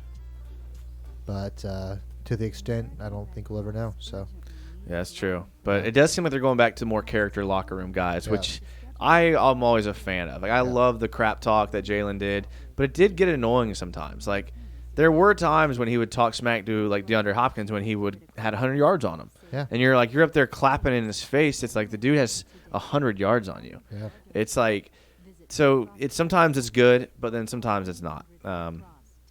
For me. P-Jack says, talking of kids who are bound to be sporting greats, the Ertz kids have got to be championships, right? yeah, for sure. Yeah, that's not fair. It really isn't. She's hot. Yeah, it really is all about who your parents are. It really is. A very common thing in coaching at the youth level is the coaches are like, well, what do their parents look like, right? They want to know, what mold they're from. That being said, it's like when you pick your girlfriend and you look at her mother to see how. How she'll look when she's old. Yes, Yes, exactly.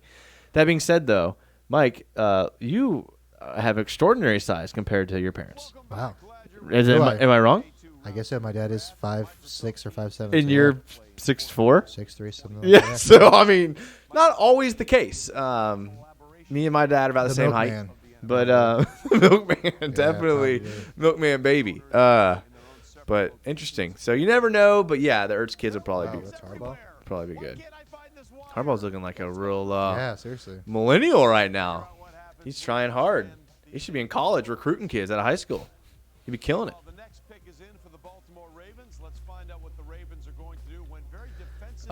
Sean says third round Ezra Cleveland or Josh Jones at tackle.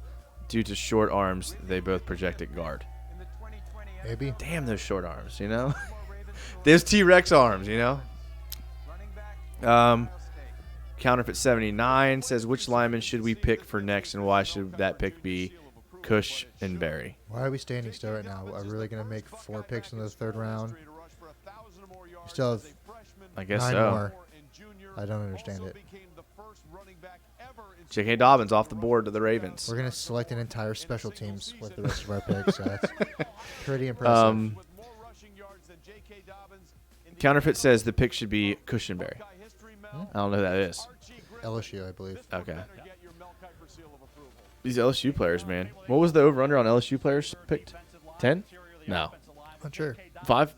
5.5 in the first round in our group, at least. Brent Papineau says, too many big mouths on a team suck up too much air for the team. A couple are fine, but rarely will they be team leaders. Did that stop the Seahawks at all? The Seahawks, it seemed like the Seahawks were a lot like our 2017 team. And For years, for multiple. Yeah. For a long time. They had some team leaders there. I mean. That's why I said it's a. But Calais said recently a lot of them did tune him out, so it's hard to say. Think of the 2017 Jaguars coached by Gus Bradley. That's what it's been like in Seattle, because Gus Bradley is. Pete Carroll's one of the greatest coaches of all time. Yeah, but Gus Bradley's a Pete Carroll guy. He came out of that system. But one of them's a good coach, though. Yeah, everything they did though was the same, besides the person. As far as like the locker room, the culture, the type of player, the schemes, everything was the same. But it just goes to show what a difference the person makes. Yeah, when one can coach. Because Bradley was Pete Carroll, but younger, but just not as good as coach. Yeah. But I'm saying like his system. Yeah. And that system's worked for a lot of coaches all over the league, and that's the system that honestly I think works the best. It is, especially nowadays, because the alternative to that is the Tom Coughlin system, and that literally blew up in his face. Yeah. The NFLPA sending messages saying don't go to Jacksonville. One of the worst things that's ever happened to the Jaguars of all time. Yeah. Fortunately, you can reverse that if you get a little change of regime, which we still haven't done, but we'll see. What do you think of that Ravens pick? J.K. was it Dobbins? Mm-hmm. I mean, the way that the Ravens use running backs, I can't imagine he's going to be too valuable, because they're going to let what's his name? Lamar Jackson. They're going to let him do most of the running. But yeah, a receiver role, a blocking role, third down role, maybe some short yardage. Yeah. Good pick. When you're the Ravens are probably going to the Super Bowl. Yeah. So anyone they get is just going to be a part of that squad, and you got to be pretty happy if you get drafted by the Ravens right now. Big time. For sure. They are how you do it. Yeah. Well, good for Harbaugh. All right, we're going to update the ticker here. And after this third round, boys, it is done. I am not doing this ticker anymore.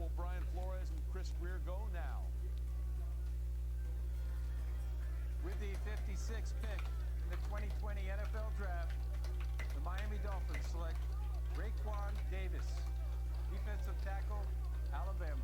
All right, Raekwon Davis was a very, very productive player, Booger, at Alabama. What are the Miami Dolphins getting? And the Miami pick is in, so got the ticker up. Might as well just keep it up. Dolphins select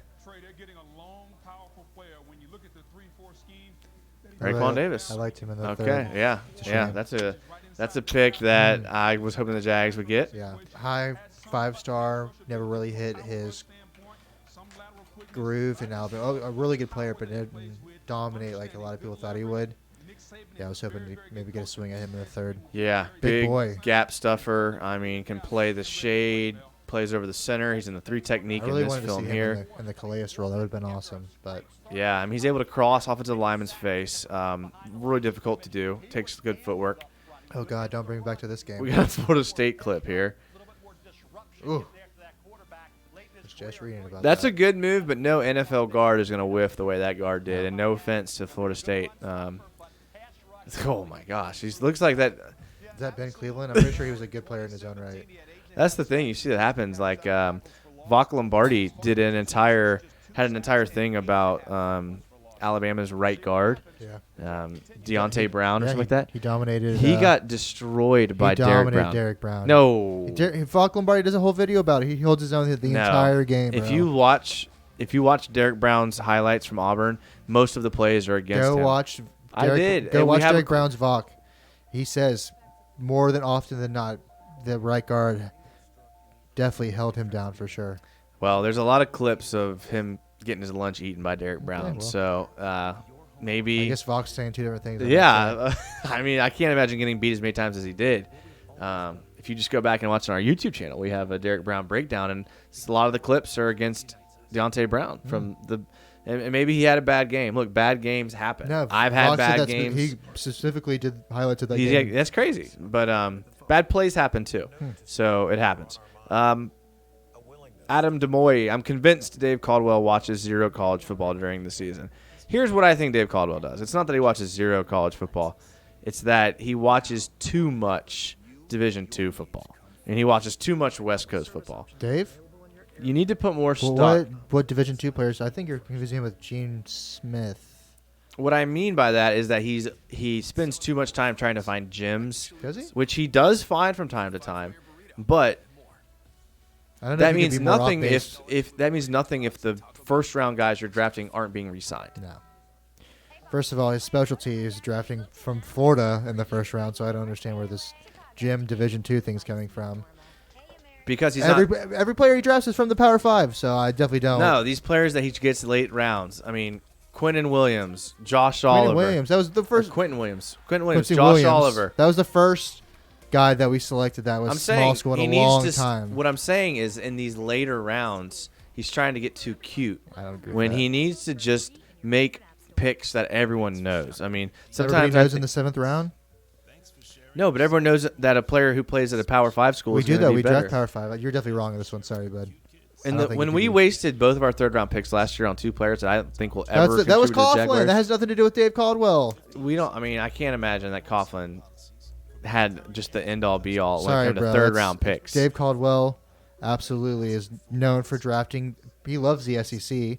His first 2 picks every single year are from SEC teams. Even furthermore, no, I'm sorry, I don't agree with that. Trades up, Marquise Lee, Allen Robinson, big-time programs. I don't agree with that at all. So when he gets into these later-round guys, Telvin late, Rashad Green late, Leon Jacobs late. I definitely don't but agree that with means that at nothing all. if you don't. But what I'm saying is that he doesn't make good decisions when he's picking these Power 5 players. I don't agree with that at Just all. because he's picking from them doesn't mean he's good decisions. I think he's found some very good late-round players. So I don't agree with that at all. I don't think Fournette was worth that pick. Looking back That now, was 4th, and that was Coughlin. And I don't think that. Look, and ultimately, if you pick Jalen Ramsey and he ends up leaving your team and demanding a trade and making a circus of your city and of you, is that a good pick? Like, yeah, Jalen Ramsey is a great player, but is that a good pick? Yeah, it was a fantastic pick. We got 2 first Knowing round. what you know now, Yeah, we just got 2 first. you would out of still it. make that. Absolutely, I would. What kind of dumb question is that? So we'll ask the chat, the people that are hanging out. Knowing what you know now, that's including the first-round picks that you got back in return, would you draft Jalen Ramsey again, going back in time? Of course we would. That's one of the worst questions I've ever heard. You would draft Jalen. Of course again. I would. 1,000 He won times you out of no 1,000. Super Bowls. We just got 2 first-round draft picks. We got 2 first-round draft picks, and I mean, so basically you'd be You're trading. gonna go Ronnie Stanley there. What else are you gonna do? No, Buckner. No. Jags fan 1,000 Rick times out of says 1,000. yes. I mean, look, you're getting those Rams picks. Are those Rams picks going to even be that good? This Yeah, year it was Rams 20th. Rams could be okay. We just got a very good player. Maybe. in Chase on. Maybe. Next year it was 20th again. Now it could be. Who cares? So it's still a that's- first-round pick. That basically means you're trading the number 5 overall pick for 2 20s. 5 years later, it's called depreciation, and you're still getting your value. So that's worth it? Yeah, absolutely. If you can guarantee me that every single time, you would. If you always can take guarantee that. me that a player is going to be a franchise player, I'll just take him at 5. Who would you have taken instead of Jalen Ramsey? Who went after Jalen? Ronnie Stanley, Buckner, Good players. Jack Conley. Sorry, that's a horrible. Yeah, I would take Jack Jalen Ramsey Conley? every single time, for sure. The Rams are going to be bad next year. I could definitely see the Rams not tanking, but just imploding. Another Jalen Ramsey. That locker room, a lot of alphas in that locker room. I could see it going very awry. It's Reese says, had he drafted Watson or Lamar Jackson, Ramsey and everyone else would be here. Coughlin, I definitely agree with that. And I wasn't. We didn't. Really, I had never even thought about a quarterback that draft because I knew it was not going to happen. Kind of like last year with Haskins. But yeah, for sure. If Watson's on that team, it's completely different. It's a shame. That's true. Yeah. That's a good point. But with our luck, though, we would have taken Trubisky. So that's true. God, we're so cursed. And there goes Van Jefferson. Pretty high for goes him, to honestly. Goes to the Rams. The Rams are. Has Mims gone yet? No, I don't think so. That's high for him. No, he's a good player. He's definitely. I thought he was more they're of a definitely third. getting. I thought good, he was more of a third or fifth. No, he's definitely getting good value there. Okay, good. He transferred from Ole Miss, so he never was able to get like his footing down I don't know with if the they do team. anything. Florida's, yeah, because no transfers ever do well. Signed the last 4 Heisman Florida's winners. quarterbacks they were going between Trask and Felipe. Why transfer there? That's his fault. I mean, he's a good player, but he ended up getting drafted. That's a good move on his He's a good career player, path. for To sure. get, so that's the transfer I'm cool with. And I He's like got the some pick. nasty routes. I like the pick. He is definitely. That was definitely a value pick for them there. He's a good player. I watched Where did a lot he go of to? Van Jefferson. Where did he go?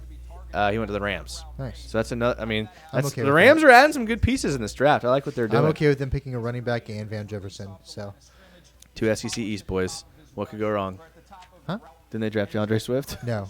Oh. Akers. Oh, Cam Akers. Okay. All I'm right. tired All of right. these highlights. Yeah. Against Florida State, we came back and won at least. I can't believe that was Van Jefferson. That's crazy, man. They had DK Metcalf, AJ Brown, and Van Jefferson. That is crazy. He's tormenting us on 2 different teams. This sucks. Van Jefferson, We can't escape a.k.a. him. the Florida State maybe that's killer. Why, maybe that's why I'm a little biased. I'm not sure. Oh, God. He's got some moves to him. What pick number are we on? I couldn't tell you. F Siri. We're on. This year's draft, tying with 2014 for the most wide receivers in the first 2 rounds in common draft history. So that means if Mike Zimmer, Dang, Vikes dang, head coach, dang. or Rick Spielman, Vikes general manager, Uh-oh. or any of these other final few picks in the second round land on a wide receiver, this would be the most prolific first 2 wide receiver rounds. What's his first name? Jeff Van Jefferson? Van Jefferson. Oh, is this his full name? Yeah, he's like a painter. All right. Van Jefferson's off the board. So now we're down to Mims as receivers now. Let's go. Well, pretty much the opposite of the wide receiver. It is an offensive lineman, and it is Ezra Cleveland. This is a good pick here by Minnesota. Minnesota's on the clock. And to think they didn't have to move for this player, I'm a little salty. Last 3 seasons for the Broncos. Ezra Cleveland. They were talking about trading up for him with the Colts. They called up to the Colts. Well, good. Good for the Vikings to get them an offensive lineman who will probably take them 2 to 3 years to be an average tackle. Some of these mid-round linemen, though, they end up being really good.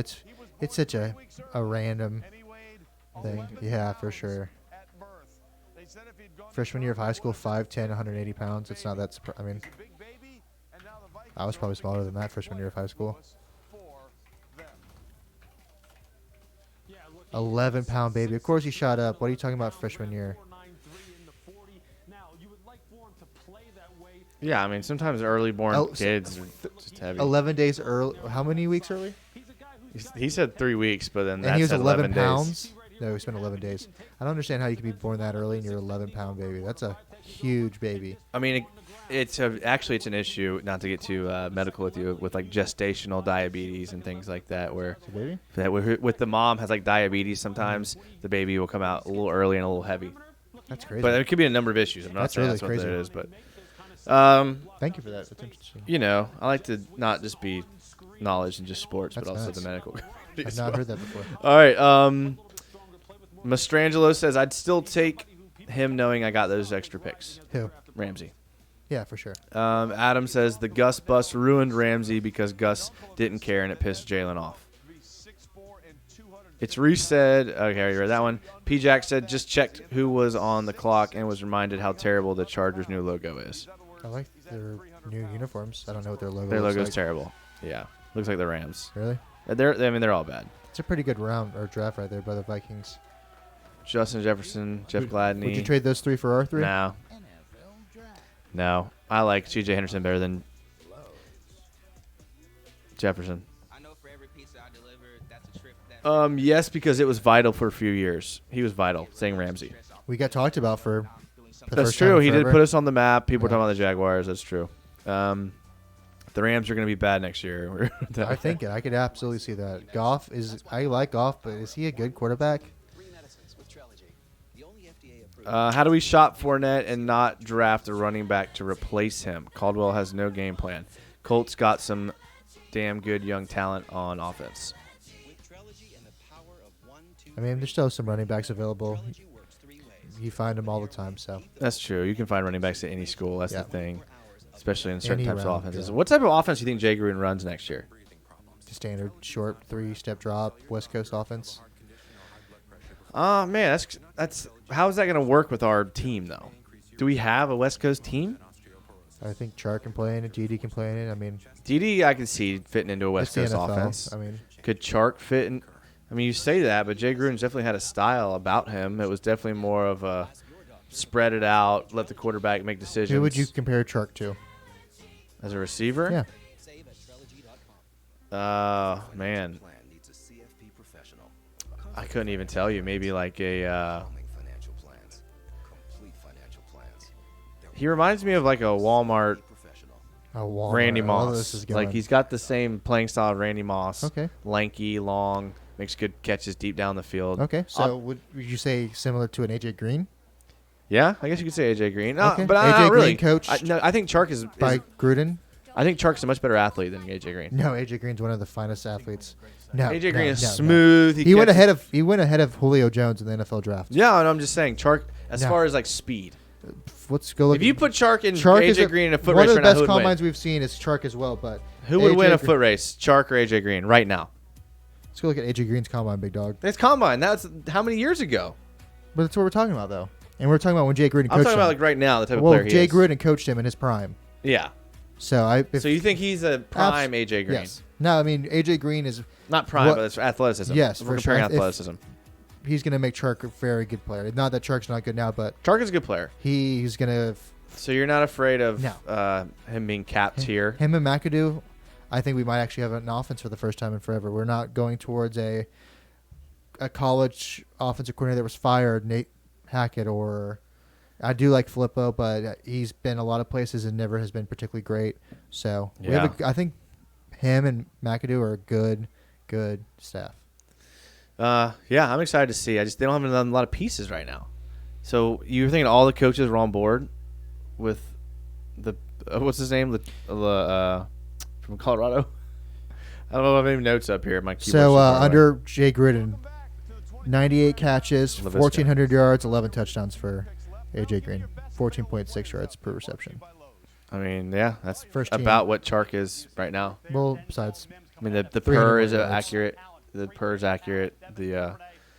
I mean, I'm excited to see what Minshew does in year 2. Yeah. Do you think he has enough around him for McAdoo and Gruden to really get a grip, a hold of what they're doing? Contrary to what Caldwell thinks now, I like Dede. Has not shown to be that Heisman player that when he came out, I thought he'd be a little bit more electric. Not quite there. He's not the Hollywood Brown. Solid receiver. Conley, solid. But I would have loved to have seen Judy. I think that would have really helped Minshew for sure. Or Lamb. Or Ruggs. so. Yeah, one of those guys in this offense would have really transformed this Yeah, offense. for sure. But like I said, I see what Caldwell's doing. He has a vision.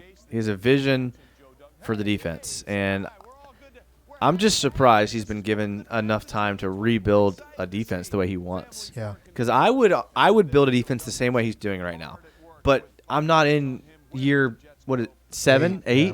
I'm not in year 8. This is the first time in 4 years, though, he's been in charge of the draft, though. So. Okay. And I was thinking earlier, like, do you think maybe Caldwell has a reputation amongst the GM and owner circles of being like a pretty good GM? I wouldn't say that, but an article came out recently. He's by far the biggest wild card. He keeps everything close to the vest. They even said in the article he doesn't tell his wife what he's going to do. Between the Bortles pick, he even said in the article today, to that Mike Silver article, the entire time they thought I was going to trade it for a quarterback, and I love that they think that. So he loves playing that role for sure. Yeah, he does. I don't know if I would say he's good, but definitely wild card for sure. All right, well, the Jets pick is in. They were 7-9 last year. Receiver, Definitely it's gotta be receiver. underperformed. Mims, some people in the chat are saying Mims seems like the fit here, but Definitely got to be Mims. Which is a great pick. Becton and Mims is not a bad first two. Wow. So there's Mims. I'll give credit to those are sick jerseys. Mastrangelo. I don't know if he has the inside info or if he Twitter's like 2 minutes ahead just of us. called it. But yeah, look, a 300-meter state title in high school track. I like that. 4.38. I like that. That's nice. Yeah. Surprised he lasted this long. A lot of receivers went ahead of him that I thought wouldn't. I guess Metcalf kind of fell in the same situation. He kept falling. That's true. Fell That's to the another 60s. thing. Like, I can't believe the GMs. That's another example of people outthinking themselves. Overthinking, Yeah, exactly, absolutely. for sure. Becton and Mims, it's not, PFF's not going to like it, but I feel like it's not a bad one, too. I'm going to step out after this New England pick. Yeah. Yeah, my nicotine. Who drafted him? Mims went to New York Giants or Jets. Those jerseys are fire. I love those throwback helmets. Mel, what do you think? The Jets, I like the Becton pick. I was a huge Becton fan. I think he's the best lineman in this draft. Denzel Mims, good player. But yeah, Becton is athletic and technical. I wanted the Jags to get him, to be honest. I thought he was a great fit here, more so than C.J. Henderson. But The production's there, the hands are there. It's basically just adjusting to an NFL system and running the kind of routes, being precise, getting that timing down. that's a thick GM right there. Yeah. My guy definitely has put the time in the weight room, you can tell. Adam Gase, crazy eyes. Let's see here. Crystal Ball. I don't know, Mastrangelo. I don't know. I think you have an inside scoop. Sean, how many picks do the Pats have? They just traded up again. Well, they're doing with picks what normal teams do with a bunch of picks is they They trade package up. them together and they trade up, which was what I thought the Jags would be doing in the first round or the second round or anywhere. But They had the most capital. the Patriots? From They always do. Not including the first round, of course. They but always do. Of From course they day 2 to the end of the draft, they had the most capital. So Belichick is steps ahead of everybody he's the else. GOAT for sure. Yeah. It's Reese. His vision is to repeat his losing seasons. One winning season. Who? With Caldwell. Yeah, it's embarrassing for sure. And, even though he's only had how many where he's like the guy, maybe 5 years of those, still only one. The fact that he kept his job after that was. He must be a very good interviewer. I think he's a good scout, honestly. Yeah, and that's what I'm thinking too. But definitely got to be an interviewer because even if you're a good scout, if you can only produce one winning season, you have to be a good even interviewer. in the camera, though, he's kind of a doofus and a goober. I'm just saying he might connect with people on a personal level. He's got to have good, maybe that, just good connections and a good eye for football. The Pats are up. They're going to trade up for probably the next Pro Bowler. Eason. Josh Uche. Another guy that was projected to go in first Florida. round. He's from the state of Florida. Played at Michigan, yeah. That's a nice. These are some nice houses, man. These guys got it made. Miami boy. This is the typical New England Patriot pick, a guy who can play multiple positions. As a linebacker, he can play on the line of scrimmage and rush the passer. He can stack off the ball and play in a 4-3. He can stack off the ball and play a 3-4. But the thing he can really do is get after the passer because he's got tremendous first step quick. Crystal Ball, linebacker from Virginia Tech, probably going sometime in the fourth, I reckon. P-Jack, that seems kind of like an easy prediction there. How does Adam Gase still have a job, by the way? Again, just another guy that see what happens is inside these like inner circles of GMs and owners, there's like obviously politics and there's things like that. Some guys just have really good reputations on those circles. Marone is actually a guy who has a very, very good reputation inside of coaching circles. Adam Gase, probably another guy. Bruce Arians, another guy. It's just people garner respect when they carry themselves a certain way. And these coaches, by the time that we've heard of them and by the time they're big names on ESPN and by the time they're head coaches of NFL teams, they've been in those coaching circles for like a decade. So their reputation precedes them in a lot of these jobs. So we see these guys as they had a bad season. They had 2 bad seasons how could they have a job when they're garnered in the community as like legends? Like coaches, there's just coaching clinics that are all over the country that coaches go to and certain coaches speak at. And amongst those communities, you'll notice that there's people like that. So that's a long answer at how did some of these bad coaches keep their job for so long, or bad GMs keep their job for so long. Sean says the Pats got a good player. Of course they did. Adam says Doug was brought in as an O-line coach, and our O-line has sucked for years. Yep. Definitely agree with that. That's definitely a knock on Doug, but Doug Marrone is a player coach. I mean, he's not a guy that's... You see, though, people hated him in Buffalo.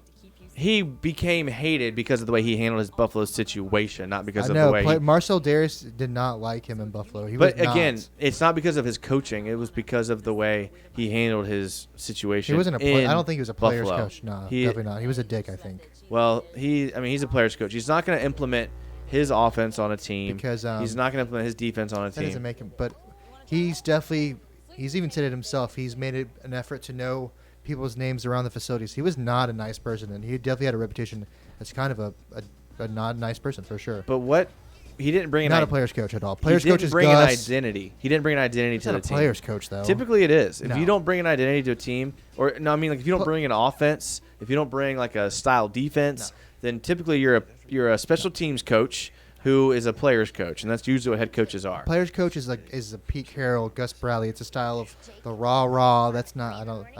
I think there's a little difference in that. Yeah, but exactly. It's not like implementing your style of football on these guys. It's you do you. I'm here to support you. Okay. And a lot of coaches coach like that. I think Pete Carroll has his own style. Tomato. I feel yeah. That.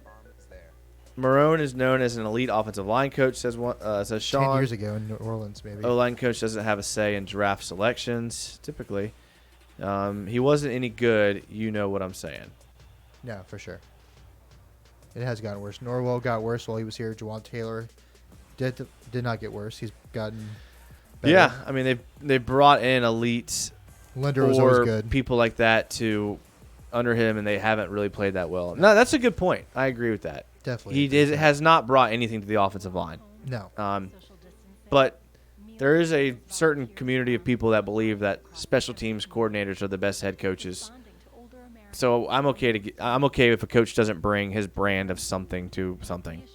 Me personally, look at Harbaugh. I mean, John Harbaugh is like special teams coach. I don't think that's rah. a good system though. Like, well, I mean, they what is Harbaugh's system? I mean, they let the coordinators kind of decide. I guess so. And so, I mean, ultimately, they make the final decision. They're the CEO, but there's just certain responsibilities that they give up with certain types of coaches. And like, wouldn't you say Jason Garrett was a player's coach? Did he have a system? Right, exactly. Yeah, it would be exactly. I think it's the clapping hand, just like positive. Yeah, it is for sure. He would definitely be a player. So it's just that type of person. Like, and you can be both. Like, look at McVay. McVay's probably both. He's probably a player's coach and has his own system. Same with Kingsbury. It's just the way some coaches handle it. I'm surprised that Doug still has a job. Yeah. All right, Titans pick is in. I think I got ruined by the chat, but that's okay. Unless it's a guess. They lost. A lot. Their D coordinator, Marcus Mariota, Jack Conklin, that was a big loss. Terrell Casey, big loss. Deion Lewis always killed us. Who? Deion Lewis. With the Titans? I would say Derrick Henry killed us more, but I mean, yeah, they both did. Rabel. Yeah, where's the mullet kid at? With the 61st pick in the 2020 NFL draft. What was wrong with this? They thought one guy was like taking a dump. You see where that white statue is over there in the corner? There was a reflection of a guy sitting in a stool, but it looked like he was on the toilet. And they thought he was taking a dump.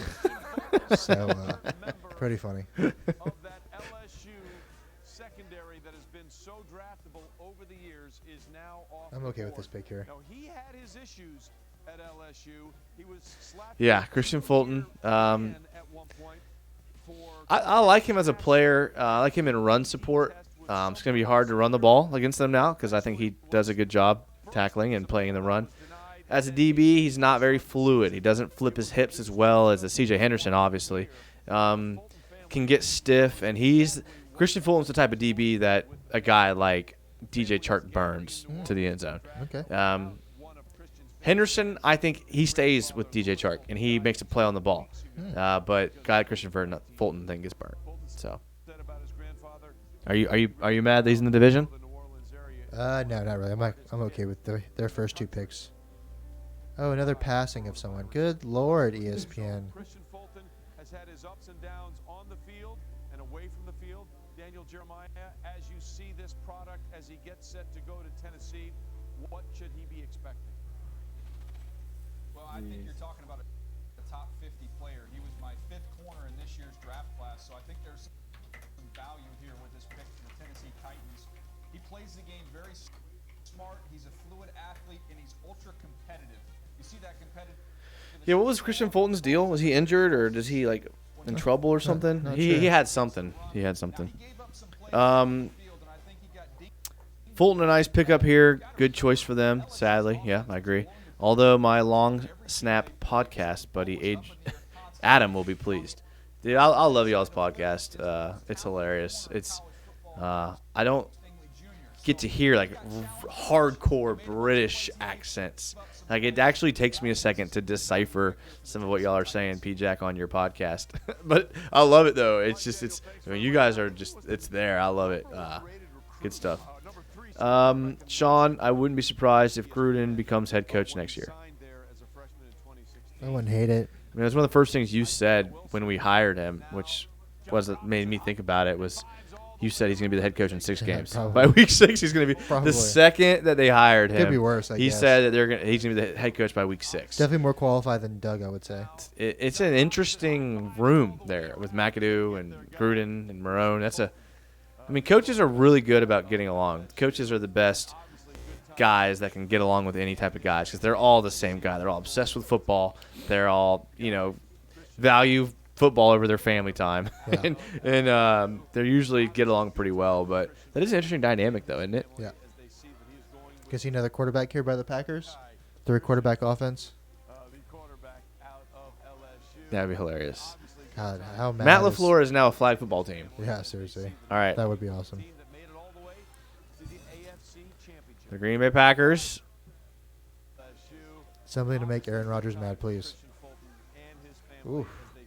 I don't know about that. Aaron Jones is pretty good, but...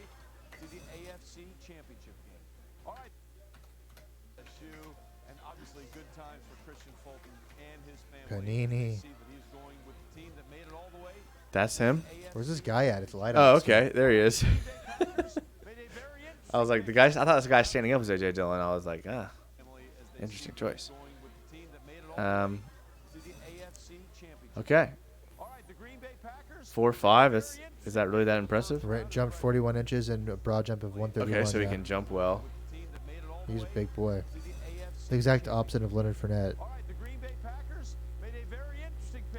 6 foot 247. It's a big and jumped 41 inches. That's a big boy, dude.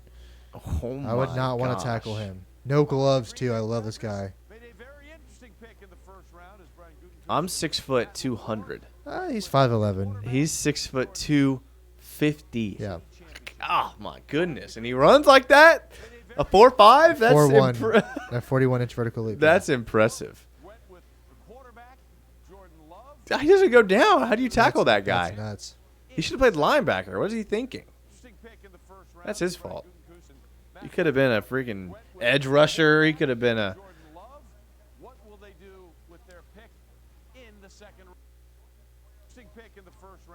Tackling that man looks like a nightmare. Did you ever think you'd see the day that the business decision would be a linebacker and not a running back? That's crazy to think of. Yeah. Really, like, go to linebacker, you'll make more money. Like, yeah, that's seriously. Your crazy. career will be longer, and you have that's a chance to play. So crazy, man. That's insane. Like, think about it. Is Peyton Hillis that much different than Joe Schobert? No. Like, could they?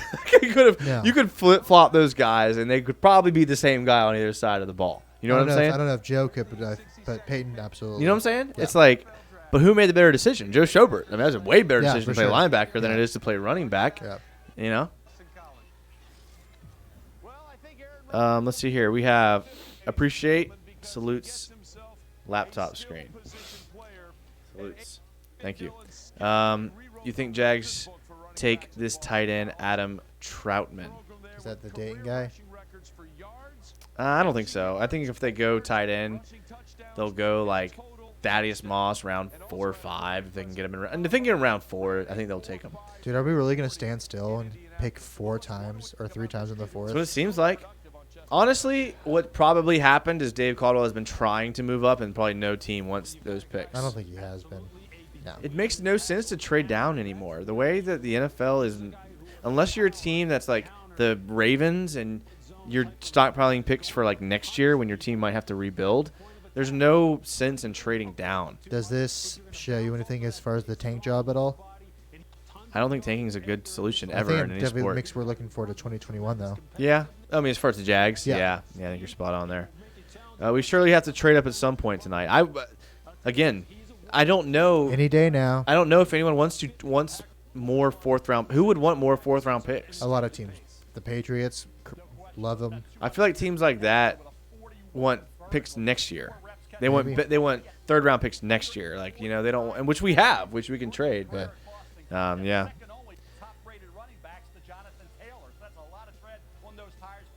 Kansas City. Here's a team that just won the Super Bowl.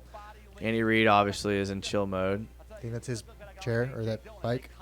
Oh yeah, I'm sure he's on that elliptical machine every day for 30 minutes. Me too.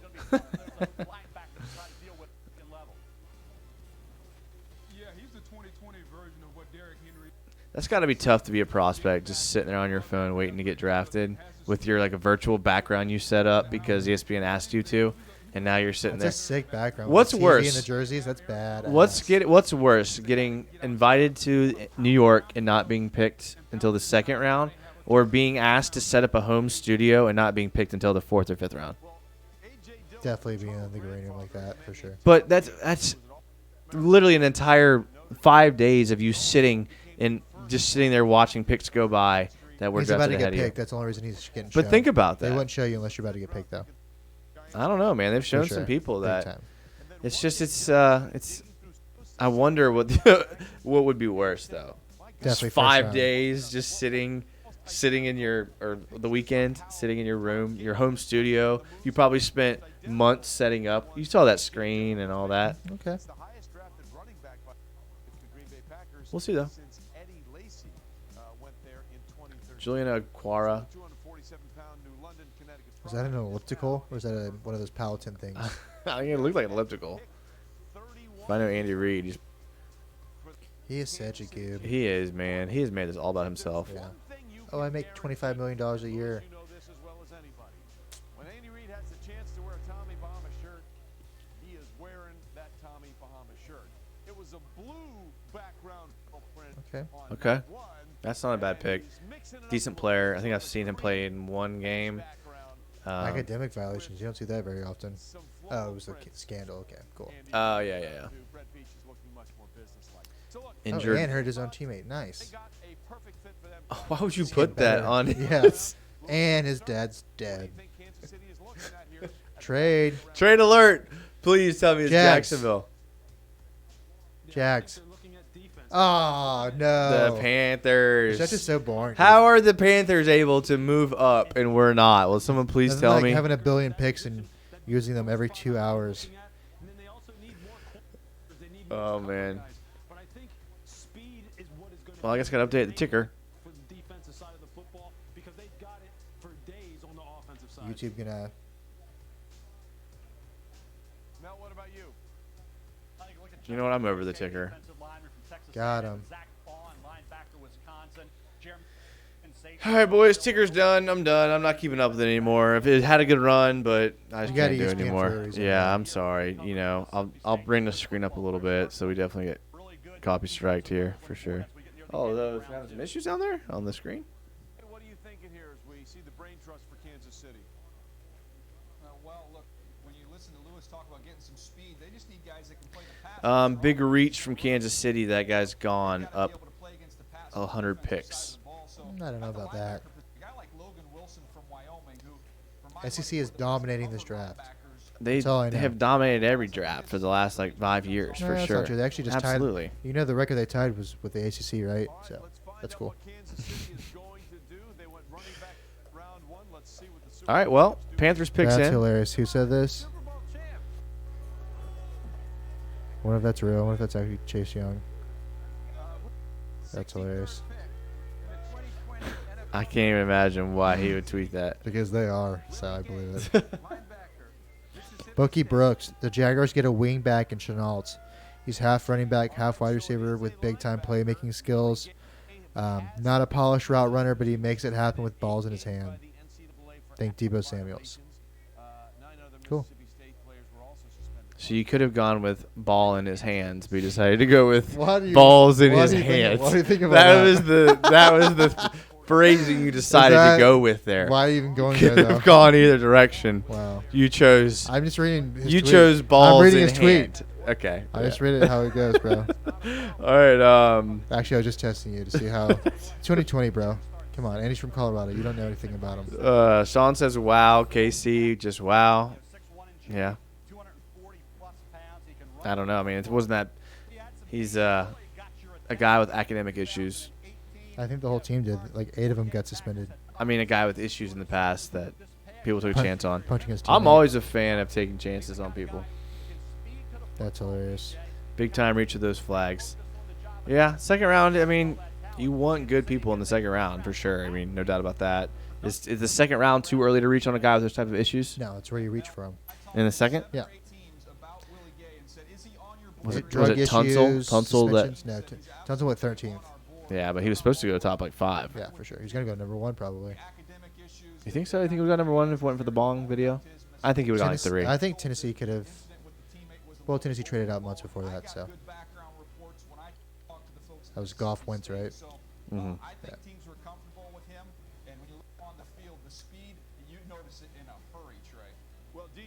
I don't know if I want to drink Heineken with actual beer in it. I don't. Could imagine it having no alcohol. Wait, it's a. It's like a Doyle's. Remember those? Oh. No thanks. So 70 calories and no alcohol. Yeah, and it's Heineken. Interesting. I think I'll just drink a soda at that point. Yeah, seriously. I'm always a fan of taking chances on people. That explains Joey. Yeah. For sure. I am always a fan. KC just fulfilled someone's make-a-wish request with that pick. I think he's supposed to be pretty decent though, Willie Gay.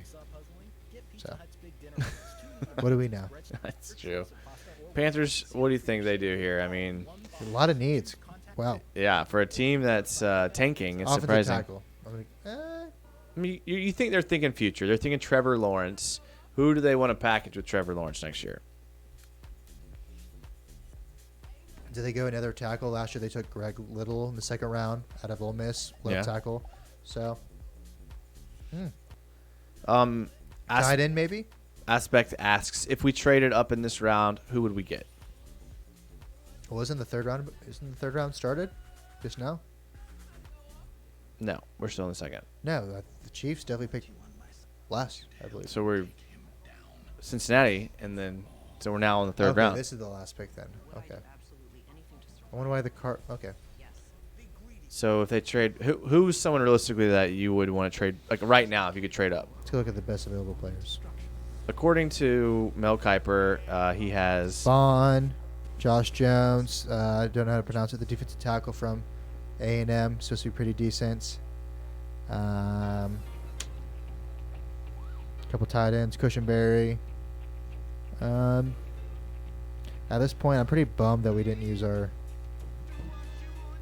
We haven't traded up at this point. It's pretty bare. I'm surprised we haven't traded up. I mean, I don't really want anyone else in this. No. The only other person that I really want is I really think Thaddeus Moss fits our team pretty well and what we need. And I think he has potential to have a high ceiling. Thaddeus Moss would be mine, but I don't think a tight end's even gone yet unless you count Cole Kmet or Claypool, who's they're like kind of tweeners. All right, so the Panthers select Jeremy Chin. I don't like that pick. He ran, the 4.4 is what he ran, a 4.4, and that's what really kind of peaked him on a lot of draft boards. But I'm a big film guy over combine, and the film I watched a little bit on Chin, and good size, but he just is not going to – I don't think he'll be able to adjust the NFL speed. You don't? The film here, he's playing in the box, blitzing 15 yards out. Oh, good hit. That's Clemson, too. No, I was kidding. If by Clemson, you mean – Wofford. Terrible throw. Salukis. I'm more used to them in basketball.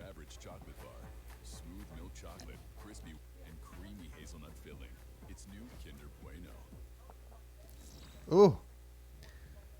Glad you're with us for day 2 of the make sure you tune in for the last episodes 3 and Good for him. Hope he works out.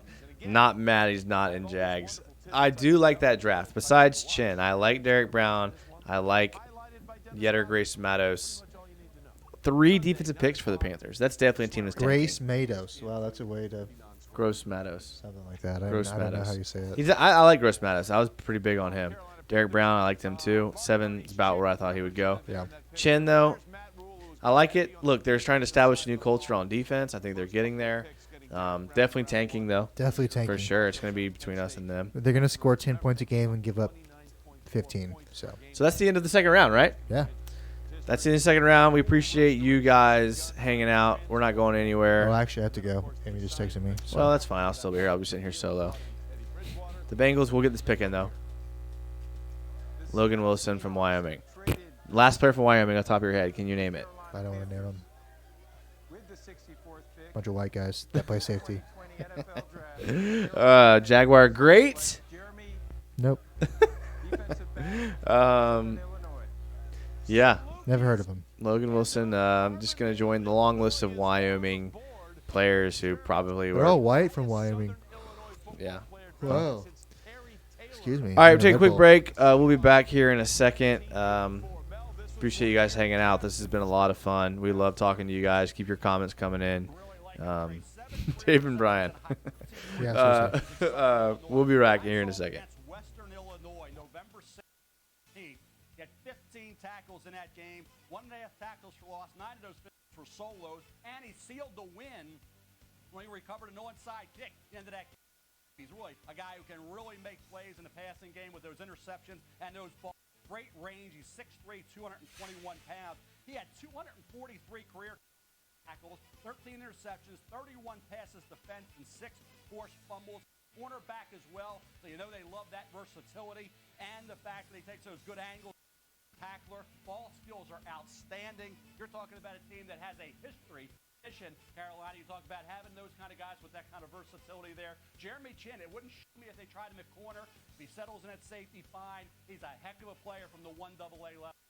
Yeah, real quickly, he was in the 3rd round. Terry Taylor was actually a first pick of the Seahawks in 1984. But Jeremy Chin became so enamored with tackle football, he almost didn't even want to play flag football. He was one of those late bloomers, kind of like Kyle. He was a guy that took a long time to get that growth spurt in high school, and now it has paid off.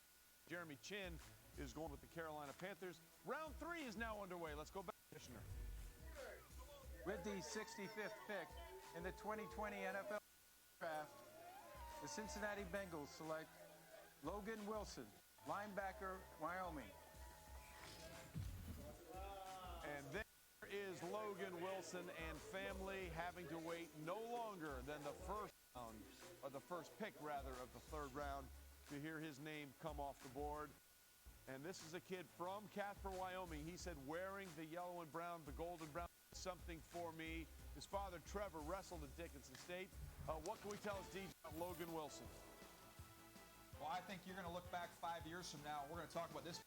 One of the best picks in this year's draft class. This kid reminds me so much of Fred Warner. And go back and look at him in his high school tape as a DB, and you see what he does in coverage at the college level. You can see how he started at the back end of the defense before he moved. Once he got to the collegiate level there at Wyoming, he just got phenomenal cover of it. His ability to be an athlete, move in space, match up, range side line. You just see all this high school athleticism. It pops when you study this kid college field. As we get to it right here, you can see he's quick to see it, sort it, and then he goes. There's no hesitation to his game whatsoever. And when you're in a division with Jackson and company, you better be able to play sideline to sideline and make plays. That's what Logan Wilson does. I love this pick for the Cincinnati Bengals. All right, there you see what they've done. They went Burrow and Ellis and T. Higgins on the first two picks, and now they've gone the defense side of the ball. Solid shirt, by the way. We got to get it up for Logan Wilson on that part. While Ron Rivera and Kyle Smith now trying to figure out what Washington's going to do as the commissioner. With the 66th pick in the 2020 NFL Draft, the Washington Redskins select Antonio Gibson, running back, Memphis. All right, so this is another one of a run on Memphis backs we've seen over the last 2 years. Anthony Pollard, Darrell Henderson in recent years. Lewis, what do we think of Gibson here? Look, Gibson is an absolute weapon. He can play just about anywhere. He can line up in the slot and just gash you down the field with his pure speed as a wide receiver, and his run after the catch is as anybody's in college football and coming out in this draft at about 6 foot, 220 pounds. He has tremendous home run ability. He can line up at running back. He can gash you for 100 yards there. He's the ultimate Swiss Army knife weapon, and I say that to just kind of like be blasé about my evaluation of this guy. Is a legit home run threat, and they will use him in so many ways you won't know where he's going to line up. That is a very good pick here in the third round for the Washington. All right, so you get the wideout Antonio Gibson, and then you got Chase Young overall. Antonio Gibson is off the board. Lots more coming with us. The draft continues here on ESPN, the NFL Network, and ABC. You're watching the 2020 NFL Draft, presented by Lowe's. Howdy. Welcome to cricket. Hola. Hi. Hi. Hi. Hi, stay safe. We're here to help you stay connected.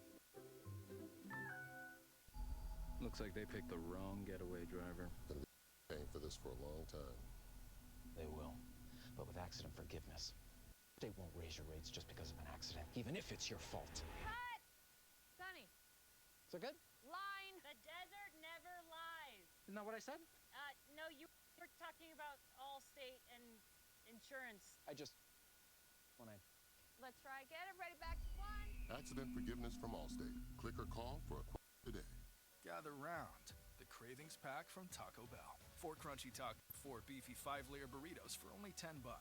Pairs perfectly with all your Taco Bell favorites. So grab a $10 Cravings Pack for your crew at Taco Bell's contactless drive-thru. Fine. No one leaves the table till you're finished. Fine. We'll sleep here.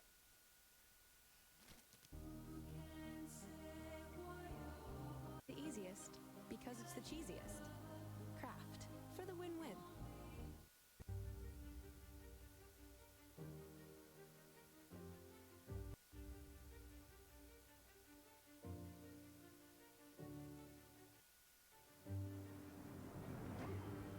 My mentality was to go out and win at any cost.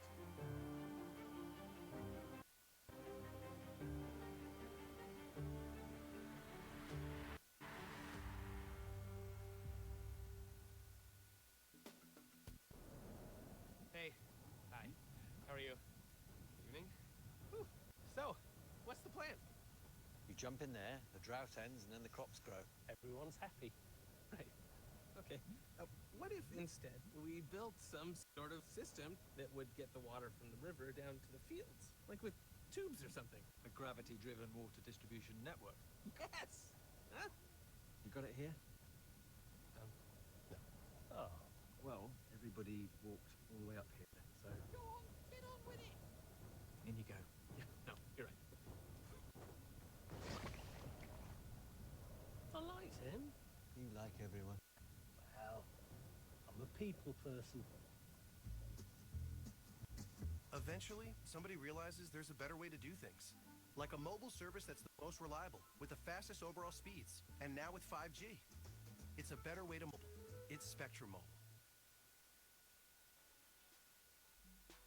Hey, don't forget Monday at 7 a.m. Good Morning Football crew on NFL Network spots the biggest winners of the 2020 NFL Draft. Good Morning Football, Monday at 7 on the NFL Network. We are rolling through the third round of the draft. The Lions are on the clock. There's Tricia, head coach. Pencil tucked behind ear at all times. Bob, the executive VP and general manager, working the phone. Find out what they are going to do as the Lions have gone a couple of very solid. All right, welcome back to another Jags podcast, live video cast. We appreciate you guys hanging out with us. It's been a lot of fun. Man, this is awesome. We love watching the draft with you guys. It's good stuff. Everything going good, Mike? You should try talking to the mic and maybe. I thought I was like a professional. Yeah, you thought you had a little headset on or something, a little earpiece. All right, so we missed some picks here. See if we can catch up on them here. Uh-oh. Jags are staying still, huh? Adam Gase, probably the most underwhelming draft room out of all the GMs and coaches you think so far? No, definitely Zach Taylor. Not even underwhelming, just creepy and weird and depressing. All right, Ashton Davis, California. Don't know anything about him. Can't comment. Ashton Davis. Ashton, yep. Sean says part of the problem with making a Yannick trade is that Yannick told teams he wants $20 million a year. We don't know that, but yeah, allegedly he did say that. Yeah. But I say a lot of I want a lot of things, but it doesn't always come true, unfortunately. Yeah, so, that's true. Yeah. Do we have any? I don't know who has leverage in that one. It's weird. Dang.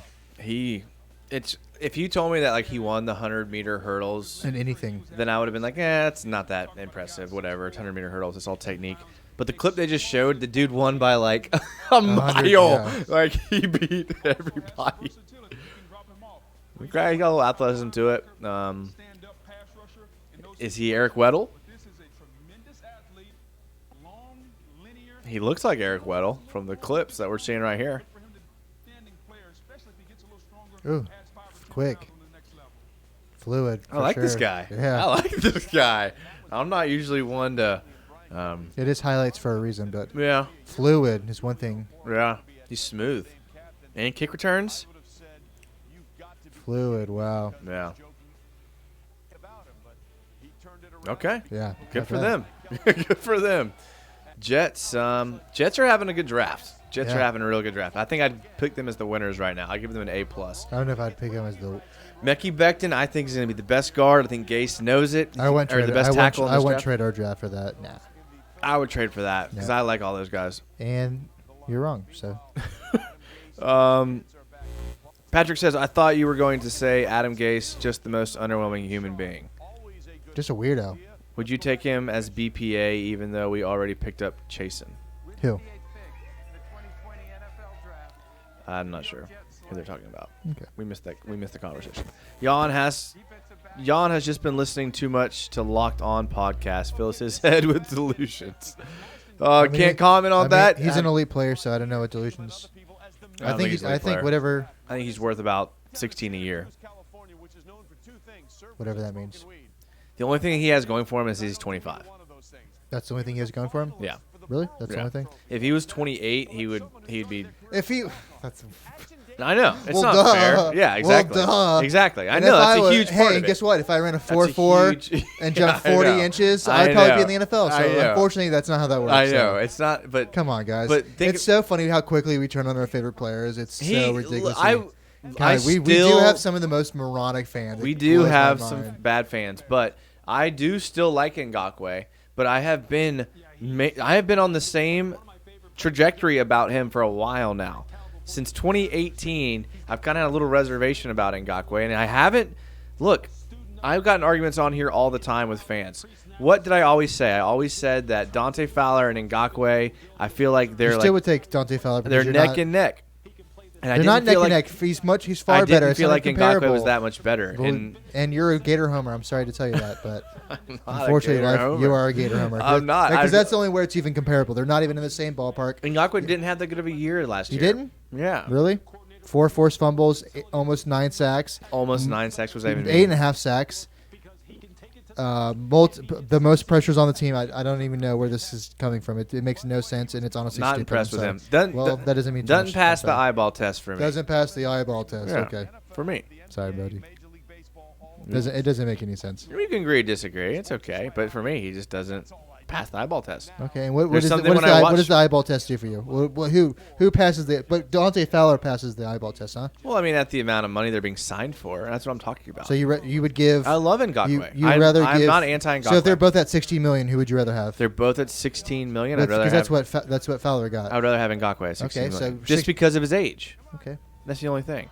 And I think I would pay Ngakoue up to 18, and I think the Jags would too. But he's asking. He doesn't want to be in Jacksonville. He does not want to be in Jacksonville. That's on the point. You're talking about the eye test. And yeah, the eye test. He's not worth 22. Okay, that's the thing. No, he didn't ask for 22. That's not what the word is on the street. You just said 20. 20. Honestly, I don't know if I'd give him 20. I'd have to think. I have to really think about it for sure. And it's all. I mean, the cap is a myth, so it really doesn't matter. So Aspect says trade up for Josh Jones. I don't know if he's at this point. Here's the thing. With Josh Jones, he's the best player you're going to get at this point. So, yeah. I mean, I'd rather have Josh Jones than 4 fourth-round picks that do nothing for me. So, Adam says if he apologized to the fan base, I'd take him back. He reminds me of Paul Spicer. Apologize. Paul Spicer. Yeah, that's a good comp. I like that. He's better than Paul Spicer was by far. I don't know. I'm not so quick to say Ngakoue is going to be, like, amazing yet. He is amazing. See. I don't know. Okay, so I watched him. So let's see. What is amazing for you? I'll tell you. Okay, so in this first 4 years, he has 37.5 sacks. Where do you think that ranks all time in their first 4 years of playing? All time. I mean, it's probably up there. Okay, probably up there. Yeah, but to be fair, he did play with an elite defensive line. Really? His rookie year when he had 8 sacks? That's not the stat. You brought up the stat of his first 4 years. His first year in the NFL, when defensive end is one of the hardest positions to transition to, he had 8 sacks. But playing with who? Senderick Marks, Jared Odrick? Really? Wow. So what was the stat you brought up again? The most sacks in their first 4 seasons of playing. So in those 4 seasons, he has played with what I think, in my opinion, is one of the best defensive lines that have been around in a while. Calais Campbell, Ngakoue, Malik Jackson. Ngakoue doesn't pass the eye test, so. No, I'm saying he's a good player. And what is Malik Jackson? You're confusing passing. And what is Malik Jackson? Malik Jackson was a good player. He was an average player. I thought he was Malik a good player. Jackson and Yannick Ngakoue are not even in the same ballpark as far as players go. What's your opinion? I think that they're it's similar. not an opinion. Yannick Ngakoue is 33rd all time in their first 4 seasons in sacks, 37.5. Good. Ahead of players such as Chandler Jones, Frank Clark, Kevin Carter, Robert Mathis, Trent Cole, plenty of John Randall, T.J. Watt, John Abraham. For sure. Plenty of definitely great had good numbers, and he definitely is a good player, and I think he will be a good player. But for me, he's not worth $22 million. No one's saying 22. I don't know. He's not worth. I don't think he's worth saying 22 million. No one said 22 million. Do you think he's worth 20? Yeah, I would absolutely. It cap's a myth. It's all about the first 2. It's guaranteed money, and it's what you're making in the first 2 years. I don't think the cap's a myth, because if the cap was a myth, then the Rams wouldn't be in the situation where they have to cut players and not. They cut players because Todd Gurley had arthritis in his knees and he wasn't performing. You know, we just showed it. The Jags. We cut 3 it's players. Not a myth. It's a cap number. I mean, it's definitely a myth. Yannick Ngakoue. I'm not going to give him the highest paid money of all time, but we should. We disrespected him. It was so stupid what we did. Here's 2 things to think about, and I think Brent Papineau hit one of them. There's no need to offer a franchise tag for Jan because he does not want to be here. That's the bottom line. Yeah, for sure. He just doesn't want to be here. Tackles for losses. He's 24th. Yeah, it is what it is. He doesn't want to be here. QB hits. He is. Yannick Ngakoue is 6th. He is he's a premier pass rusher. You look for players like this every single year. He's easily the best. Besides Calais Campbell, he's the best pass rusher the Jags have ever seen, and we're gonna kick him out the door for. We were looking for this for 15 years, and we're gonna kick him out the door. It makes no sense. Brandon Jones from Texas. Yeah, okay, so sorry, it just doesn't make any sense to me. I love talking to Ngakoue for sure. So let's think about let's say Ngakoue were on a different team. Let's say Ngakoue were on the Cowboys. Okay, I think we would all say that Ngakoue was a very good player, not far off from where we're at now. But if he were on a different team, I think we would be quick to say the fact that he played on the same D line as Calais Campbell One player. You keep mentioning one player. I'm just saying we would say that about any team. You keep saying one player. We would say that about any player. Like he's the only defensive player that plays with another good guy on the offense. The only player in the NFL that has it. Like he's not, mate. but we would definitely mention it when talking about it. Like you can't It not makes no mention. sense. I'm sorry, it's idiotic. You can't not mention that he played on the same D line as Calais Campbell, one of the greatest. Okay, so did DNs Josh ever. Allen. He's not very good either, apparently. I think Josh Allen is a good player, But he played with Calais Campbell. That's why I'm saying you have to use the eyeball It's test and not stupid. stats. Well, Yannick Ngakoue is a great player. He is a great player. He's not worth $20 million. Okay. To me. So, well. Adam I also didn't think Josh Allen was a good pick, so that doesn't mean deadly to me. Thank you. Well, sometimes. And I respect your opinion. You know a lot, but I mean, Josh Allen was a good pick after I watched the film and really looked at how he was going to transition, but I didn't anticipate the Jags using him as in that straight 9 technique edge rusher. I thought they would try to use him more in the 7 technique and more along the defensive line. But I didn't anticipate them changing their defensive philosophy. So maybe the Jags change their defensive philosophy again with their picks here now. And I think they are changing their defensive philosophy, and that's why I think Ngakoue doesn't fit anymore. Because I think what they're trying to move more to is these players that are more like Josh Allen or Kevon Chasen. You don't think Yannick could do that? He was pretty bad against the run last year, and I think. But you said Chazon's not very good against the run. So what does that mean? I mean, I don't know what he'll be. I can't say he's going to be bad against the run. Okay. I'm saying he potentially could be. Sounds like we're making a bunch of excuses why Yannick's not very good. Absolutely not. That would be the pessimistic way to look at it. What I'm trying to say is that he's didn't show me last year that he's worth $20 million. I like him. He was hurt, was he not, for the first half of the season? He was. What hurt? about the 3 seasons before that? I mean, we've scored. I think they showed it was 12 defensive touchdowns, and he's directly responsible for 6 of them. Yeah, So and the defense was good. How dare he produce? I don't know, man. I don't get it. And you know what? And maybe he was just good enough to put $20 million, because that seems like the argument for most of people that talk about him is about $20 million. Coughlin was dumb. Maybe Coughlin ruined that. Maybe he was about at $20 million, but the bottom line is he's not. He doesn't want to be here, and so because we treated him like crap. Maybe, and I mean, I think maybe it's a fact. It seemed to me like he was pricing himself out of Jacksonville from the very beginning. How? Because we cut off negotiations after 2 weeks. No, he cut off negotiations. No, he didn't. Tom Coughlin did. Tom Coughlin cut it Ngakoue off. said that he wanted to focus on the season. Tom Coughlin cut off negotiations. You can look it up. It takes 1 second. Sorry, buddy.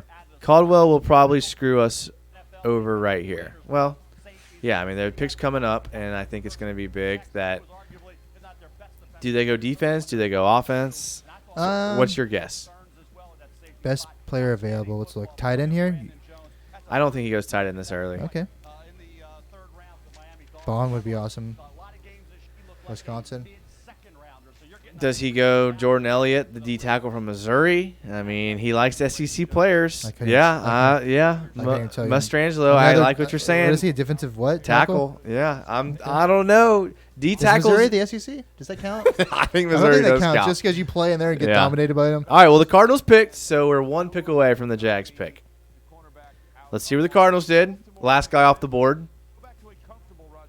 Josh Jones. Not bad.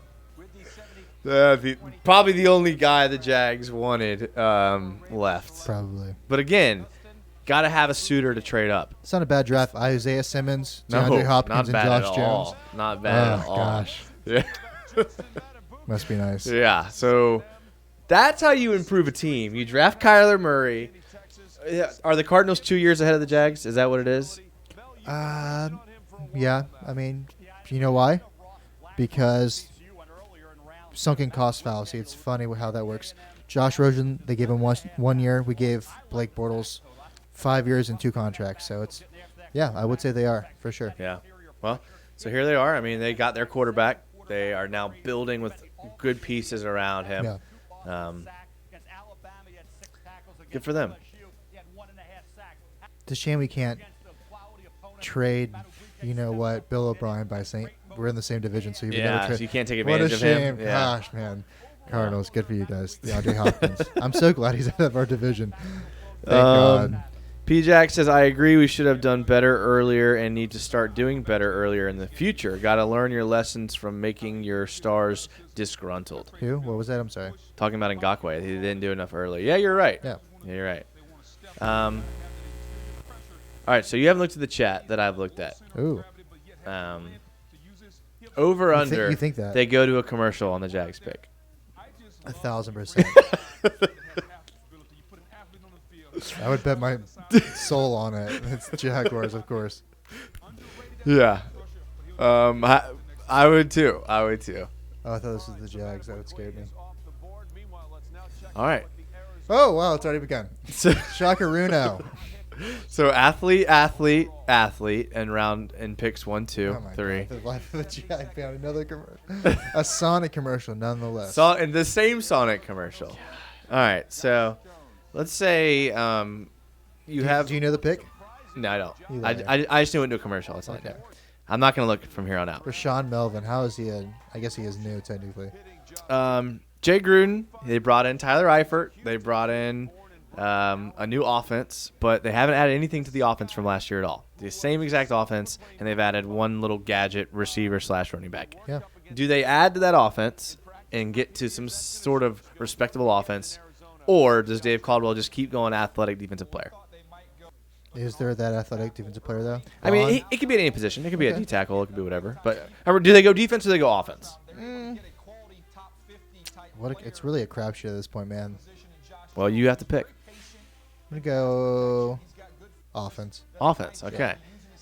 That seems like the logical choice. O-line. Caldwell likes those third-rounders. Lender. But because that seems like the logical choice, I think Caldwell goes D-tackle. Okay. I can see it. Yeah. So that's how we're going to do it. We'll see live reaction. We're not looking at chat at all. We love these commercials. It's so great because so long. We never look at the chat when the Jags are picking, and every time we get to watch these commercials. Sonic commercial, 1-800-CONTACTS. Yeah, this is some good stuff. Not a lot of inspiring things to talk about when there's commercials. A COVID commercial, really. How do you even produce commercials in a time like this? Don't get us back on our mask conversation. That was already. One is enough for the night. All right, your event is in commercial break. Shocker right now. Your event is canceled. You know what, guys? We just decided we're going to just postpone the rest of the pick. What coach was that last night? That was about to bust through the desk. He was shaking so hard. Oh. Who was that? I can't remember. It was hilarious, though. Was it McVay? Was it Kingsbury? It was one of the young dudes. It was one of the young dudes. I think it was Kingsbury. Something like that. Yeah. That's exactly who it was. It was Kingsbury, yeah. It was one of those young guys that probably had access. Bull Knocks, maybe, something like that. Some Red Bulls. Red Bull extras. For sure. We can't get commercials. We just get this lame. I guess it's better than me. Tony Bo. Oh, God. Where's your mask?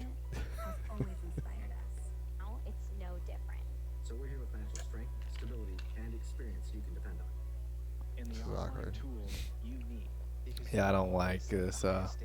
at all. Can you catch it to the TV?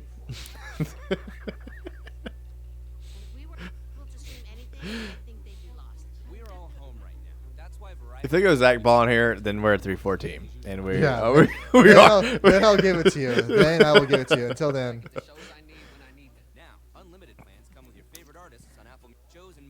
I don't know any of these players at all. I do, but I mean, very vaguely. Yeah.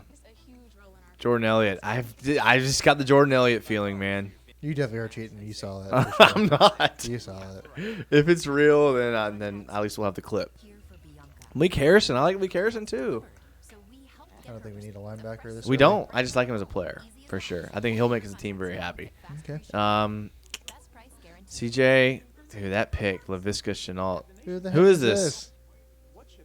Oh, see. No. That girl on the left, though, she can come. Yep. He's got the Minshew mustache thing going on. No, I will be very disappointed. Okay, thank God. Jake Fromm. Okay. I was looking over there. I was like, Jake Hurt or Justin Herbert. Okay. This is gonna be a very nerve-wracking. Did he ruin it? What was in the middle? What was that hat? Oh wow! Okay, this is funny. That's funny. I like that house. That's a sick setup. It's like a little bachelor pad. It's just sick. Jags picks in. Doug's kid who plays at Bulls. He was wearing a Bulls shirt the other day. Doug Moran lives in San Marco. Are you surprised to find that out? No, because his kid plays at Bulls probably, and they're probably close to Bulls. Okay, but still San Marco. That's very surprising. Ponte Vedra for Yeah, well, Dave Caldwell's smart. He's in St. Johns County. Yeah, okay. That's where the rich people live in Jacksonville. People that don't like to pay taxes, they go towards the Jaguars. For those of you that don't know and aren't familiar with the Jacksonville area, the Duval area, Duval County, love the city, great city. The rich people live just south. It's called St. Johns County. Yeah. And that's where the rich They're people live. sellouts. Everything's owed to them. They take your parking spots, and they catch you off in traffic.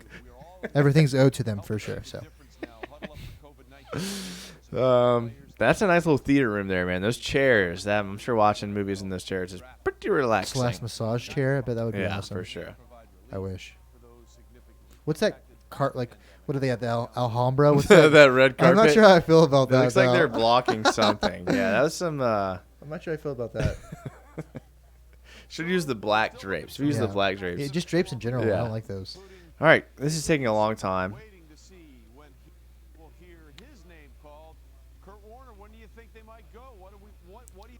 So, Mel Kiper talking about the injury concerns with Chenault. Of course, we drafted a guy with injury concerns. That's what we do. Two. What's his name towards ACL? Yeah. Yeah. The players themselves around the league. Our league is in pretty good shape when it comes to the quarterback position. Sitting. Can you get standing it over yeah, this? seriously. Quarterback slated to start, but you'd have to fall in love with one of these guys. Obviously, nobody to this point in dire need of grabbing a Okay. Ohio State. Nose tackle. Oh, Dave. He said no. Why do you say nose tackle? Is he a nose tackle? Because if he is, then we're 3-4. Yeah, he's a nose tackle. 320. We're 3-4, boys. That doesn't mean anything. It just means he's a defensive tackle. No. Al Woods is the same size. Exactly. That's what I'm saying. Nah. So Seems like you're really defense. harping on- So look, Caldwell, he's building his defense in this draft. He is moving to an odd man front. He is doing it. This pick right here, this locks it in. This is it.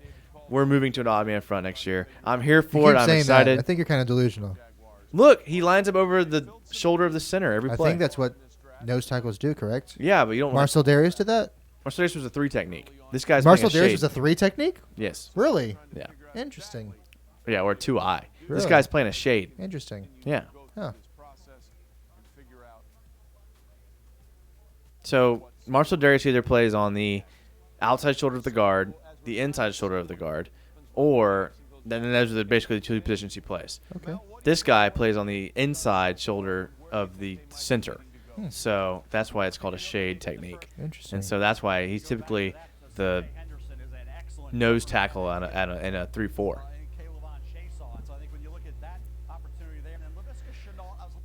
Oh boy, Duval better start now with the barbecue for game day. Big boy. Yep, that's true. 2 D tackles on the board expected to go in the top 50, and we draft one predicted to go at 140.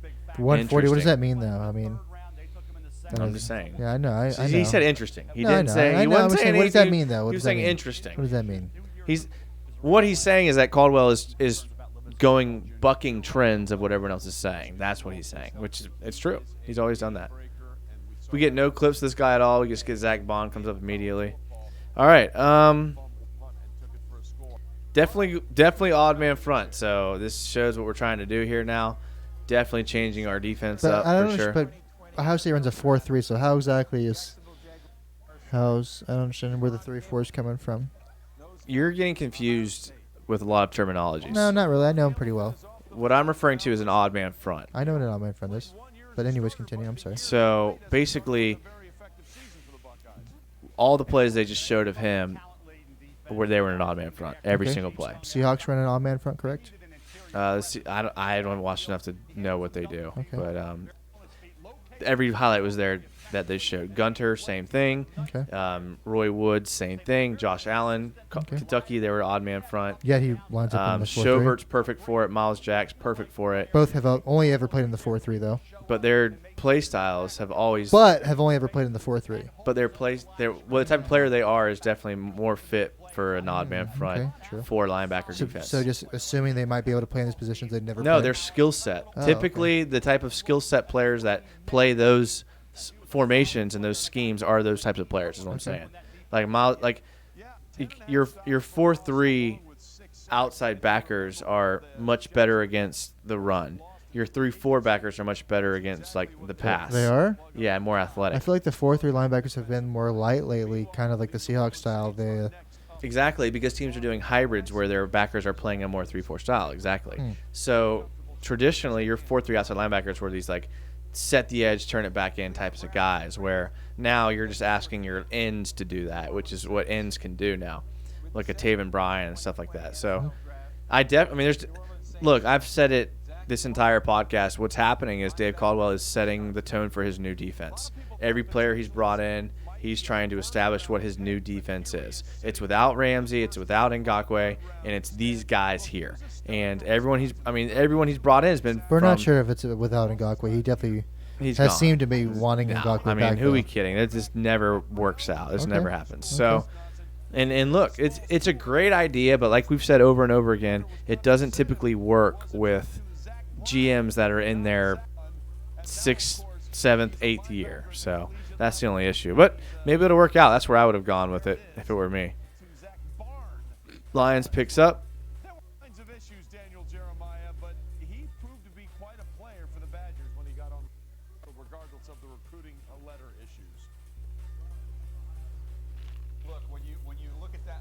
All right, so another guard off the board. Guard is the second guard to go.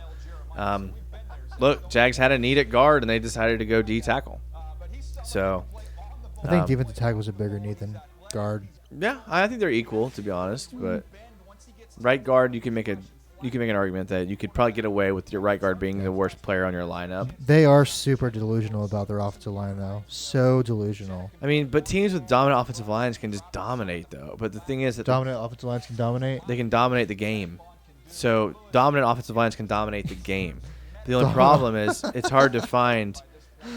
I mean, you can here's the thing: is like nowadays there is no dominant offensive lines. Cowboys, and they dominate the running game. But do they win games though? They didn't have a good. Yeah, I mean they had a pretty good last couple of seasons. Chokers though, it's just Dallas though. And so, they run. Nowadays, the defensive linemen are so good, ends are so fast, tackles are so big. It's hard to have a dominant offensive line nowadays. Yeah, and that's the problem. I mean, every team wants it. Look at this. Every team wants a dominant offensive line. They build around it. Chase Nelson says tank for Trevor. For sure. No, we don't have to tank. If we're good and Gardner's legit, we'll play well. If not, the best of both worlds. Chase also asks, do you guys cover FSU football? No, I haven't watched it. I try not to watch it. It's depressing. Yeah. I'm a big FSU guy. I watched a lot of FSU games. I would venture to say I watch almost every FSU game. I'm unbiased, and I will give you my opinion on them anytime you ask. Sure. So anytime. But the Bucs are up now, and their selection is Keyshawn Vaughn. Okay. Keyshawn Vaughn from Vanderbilt. Not the running back that I coached. He's a year older. The guy that I coached is coming up now. Nice. Transfer. Oh, wow. Okay. Illinois. 2014 Tennessee Gatorade Player of the Year. Well, you probably shouldn't have gone to Illinois. That would have been your first. Who was the coach there for a while? Ex-Gator guy? Zook. Yeah, Zook. I thought you were trolling me. Patrick Jackson says, Foles failed in large part due to our O-line. Fournette underperformed in part due to our O-line. Our red zone offense was poor in part to our O-line. Yeah. But sure ignore it in the first 2 days. Yeah, for sure. They're definitely delusional about the offensive line. I think they're just delusional in general. So, Pat, that's a good comment right there. That's a good one. You should tweet that out there and put that out there. That's a good one. That's a good point. Devon Hamilton, our defensive tackle, 33 reps on the bench press. That's pretty crazy. I think C.J. Henderson had 22, 23. Pretty good. That's more than the 0 I can do, so that's awesome. No, I'm saying Henderson's strong. For sure. The thing that stands out about him is that he's strong. Yeah. I think Jalen did about that. Jalen's strong too. Jaguars got spoiled. DK Metcalf doing 28 last year. That's crazy, man. Yeah. Whew. Jaguars got spoiled by Jalen and Bouye. Yeah, they were awesome. That was a good tandem. Yeah. Boys, you might not see that. That was a great You time. might not see that level. I hope we do. Not many teams do. That was no, that was good. I don't want to talk about it. Noah says we still have our next draft chill. Are you talking about like For sure. next draft pick or next year's draft? Definitely next year's draft. Next year's draft, yeah. We have got some good ammunition next year. Here's my question, Noah. I'm with you on I'm chill. My question is to you do you want Dave Caldwell making the pick next year? No. Simple. It's simple. Do you want Caldwell picking? You say no? Yeah. What do y'all think? Chat. Everyone that's in the chat, let me know. Do you want Caldwell picking next year's pick? Knowing what you know now, I know it's limited, but the direction that he went, given the needs, do you want Caldwell picking our first-round picks next year? We got no. Okay. Yeah, that's the thing. We've been saying this since like that's 2016. The thing. We've been saying this. We all have. Everyone in here. No more Caldwell. Didn't want him picking this year. Exactly. Why is he picking this year? Makes no sense. See a retweet of the 33 reps on the bench press. I wonder if someone's listening to the podcast. You have, yeah. If you're Shad Khan, why don't you bring in a new GM and let them have 4 first-round picks? You don't like having the roots of the same staff from 2011, 2010, whatever? It's so annoying, dude. It's trash. It's big-time trash. Think how different this draft would have been had you brought in someone else. I don't even mind. I mean, Caldwell's okay. I mean, drafting's been fine. I think just having Doug is the biggest. You still have Wash, who's part of Gus Bradley's staff. Where does it end? Doug? Where's a reset? Gus Bradley? Where does it end? At least the drafting's been decent. The coaching's been so bad. Okay, so maybe the knock on the players Caldwell, have been awesome. Imagine keeping Allen Robinson. Imagine keeping the players we've drafted. Well, maybe the knock on him is that he can't hire the right head coach.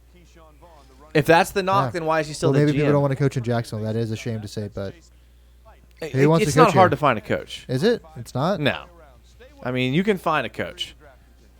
I mean, Marone, Bradley, those were all guys that were... Cleveland seemed to be doing a good job the last 30 years. Washington. But honestly, it's about getting the right GM that picks the right players. Yeah, I think Caldwell's done that. I think we haven't been able to keep them. Imagine that 2017 team and you re-sign Allen Robinson. You don't re-sign Blake Bortles. So I think Caldwell's made some... I don't want him just because I want to restart. I want fresh. That's what I'm saying. But I mean, his picks have not been. I think he's a good eye for talent. So, Adam DeMoy says Tony Khan runs this team now. No, not at all. Definitely not. Sean Clement says once the decision was made to scrap and start over, it should include the GM and the coaching staff for sure. But unfortunately, they don't. Brent says why change GM before the draft, especially with all of that has happened. Maybe he goes after this season starts. It would be hard to change. You can't really fire Dave. I mean, it happens. I mean, GMs get fired all the time. Before the draft, not very often. Who was it that got fired last year? The GM between draft and preseason. It was after the draft. It was after. It was the Jets. The Jets fired their GM. I'd rather do that, honestly. That's what I'm saying. Yeah. That's and that can happen, right? With Caldwell, I definitely trust his eye rather than bring in a scout that hasn't been scouting at all this year, or however the situation would be with a new head coach. I definitely would prefer Caldwell. Could you see Tony Khan stepping in and firing Dave Caldwell after this draft? If it was going to happen, it would definitely have been after Coughlin for sure. No. But you don't think maybe they gave him a chance and this draft just totally they blew it? No. A lot of people are saying we blew it. I'm not saying that. No. No one in the national media is saying that, so forgive me if the chat room doesn't think we're doing the greatest job of all time. The national media said giving it a B. The first 2 picks were B pluses, so I've seen A, so we're definitely not blowing it by any means at all. That's definitely... And I'm a pessimist. I think we're going to be horrible this year, but that makes no sense. Definitely not. But you said you don't want Dave Caldwell making next year's picks. No, I don't. I want a fresh start. I want... The Band-Aids are off. Doug's gone. Todd Wash is gone. Everything. Nothing. Gone. Please, God, get gone. Yeah. It feels like a half reset. Yeah. Because at least with that, it's a year break. I really wish we could fire him now because that, like I said, the whole end of the year to the draft part is so hard. It really is a tricky situation. So maybe we fire them after week 1.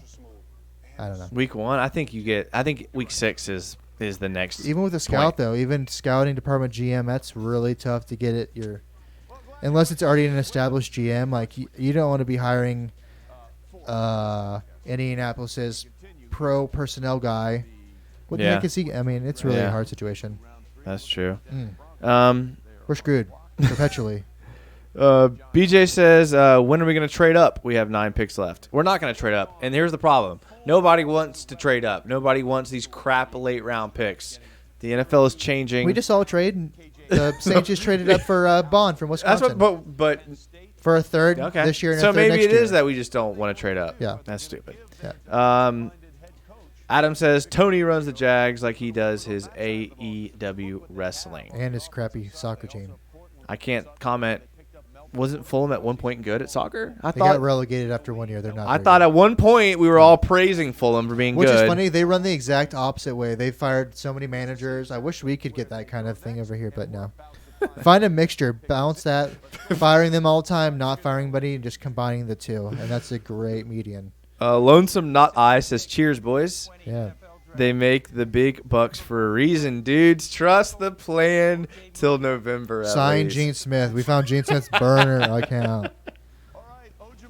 Okay, look, I used to be with you. I'm like, they make the big bucks for a reason. But then after I started like nailing all these guys, end up being good, Nailing all these and guys. these GMs drafting guys I knew weren't going to be good. I said, you know what?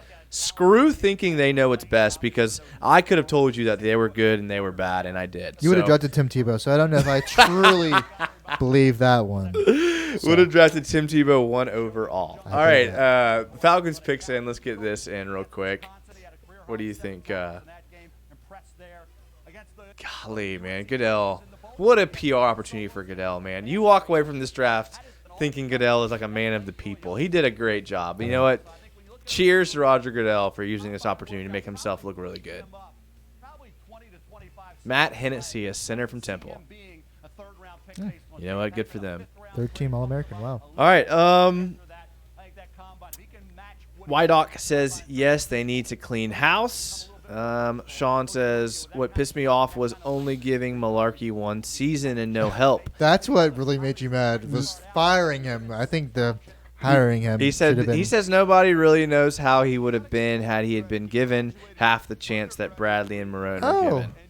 Yeah, you're right. He didn't get 3 head coaching jobs in the NFL. He did well in Tennessee. He did well? They won a playoff game. Oh, well, they did not win a playoff game. They lost the playoff game. Did they get? Well, they might have beaten. Actually, that was. Yeah, that, they won. Was that Kansas City? Yeah, they did win. They had the Tim That means Tebow that means resume. that means Malarkey nothing. and Tebow have the same That playoff means record. nothing. Can So, we? he had 3 NFL head coaching jobs, so I would not say that he was.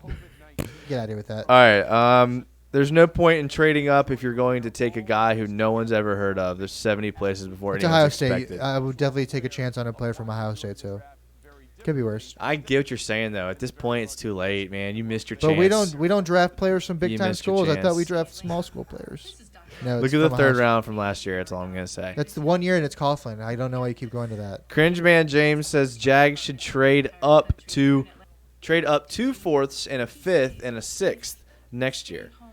Goodell still butchered Tua's last name. To be fair, Noah, I don't know how to say it. Can anyone really say Tua's name? Like, do you rattle it off Is he in hitting his conversation with your friends? No. Thomas Dimitroff not looking good. No. Nice haircut. Which person has the worst haircut? Adam DeBoy, Jags should just redraft Tim Tebow to sell tickets and those meaningless picks. With Yeah. those meaningless picks. Seriously, how many picks did we waste? I'm sure, they would definitely show up. That's true, honestly. The people that are going to show up for Tim Tebow are probably going to show up anyways, Yeah, to be so. fair. Sean Clement, same could have been said about Bill Belichick prior to Pat's job. So 25 years ago. And he actually went to the playoffs in Cleveland, was pretty good there. So, no, I wouldn't say that. Tennessee went to the playoffs with Malarkey. That's true, but he was actually a So decent, the same competent, criteria. had a winning record in Cleveland. I Though. think history is written by the victors, and I think if Malarkey had the opportunity, If maybe only he had 4 more head coaching jobs. He only got 3 guys. Jeez Louise. The offensive coordinator for the Look. Chiefs can't even get 1 job, and we're complaining about this guy getting 3. Well, come on, guys. Antonio says, anyways, we can trade both first rounders next year for Aaron Rodgers. Not next year's. I would have definitely have done 20. Fournette. Ngakwe. For and A-Rod. a second for A-Rod. Yeah, Heck yeah, I would yeah, have. absolutely. Jags should trade up for Dye. For who? Dye, D-Y-E. Never heard of it. Yeah, you have to give us a little more than that to go off of, unfortunately. Cringe, man. Jets pick is in. Let me get your thoughts. How have you felt about this year's draft compared to the past year's drafts? I've had fun. How do you feel about like how it's been I presented? kind of like not having like them come up on stage hugging every single time. Kind of like it more actually. Yeah, it is kind of nicer and more streamlined. Yeah, for sure. For sure. We'll ask you guys. Except for the commercials, and there are some breaks there. There's some long breaks there for a minute, but do you guys? We'll ask you guys that are in the chat. Do you guys like the virtual draft the NFL did this year, or do you like the traditional where people show up, there's a crowd, people booing Goodell on stage? Which one do you like better? Personally, I kind of like this one a little bit better. It seems to be a little smoother. Seems to kind of run better. I don't really get integrated with as much ESPN propaganda and their agenda and so much. I can just kind of go through the picks. So I mean, what do y'all think though? I mean, I'd love to see. It is terrible for those guys that set up those recording studios and got sent cameras by ESPN and are still haven't been picked. I mean, that's got to be torture. Hugest nights of their life, and it's got to be long. Brent Papino says, top 5 draft in my 18 years. 2 first-round picks is awesome. Hopefully they pan out.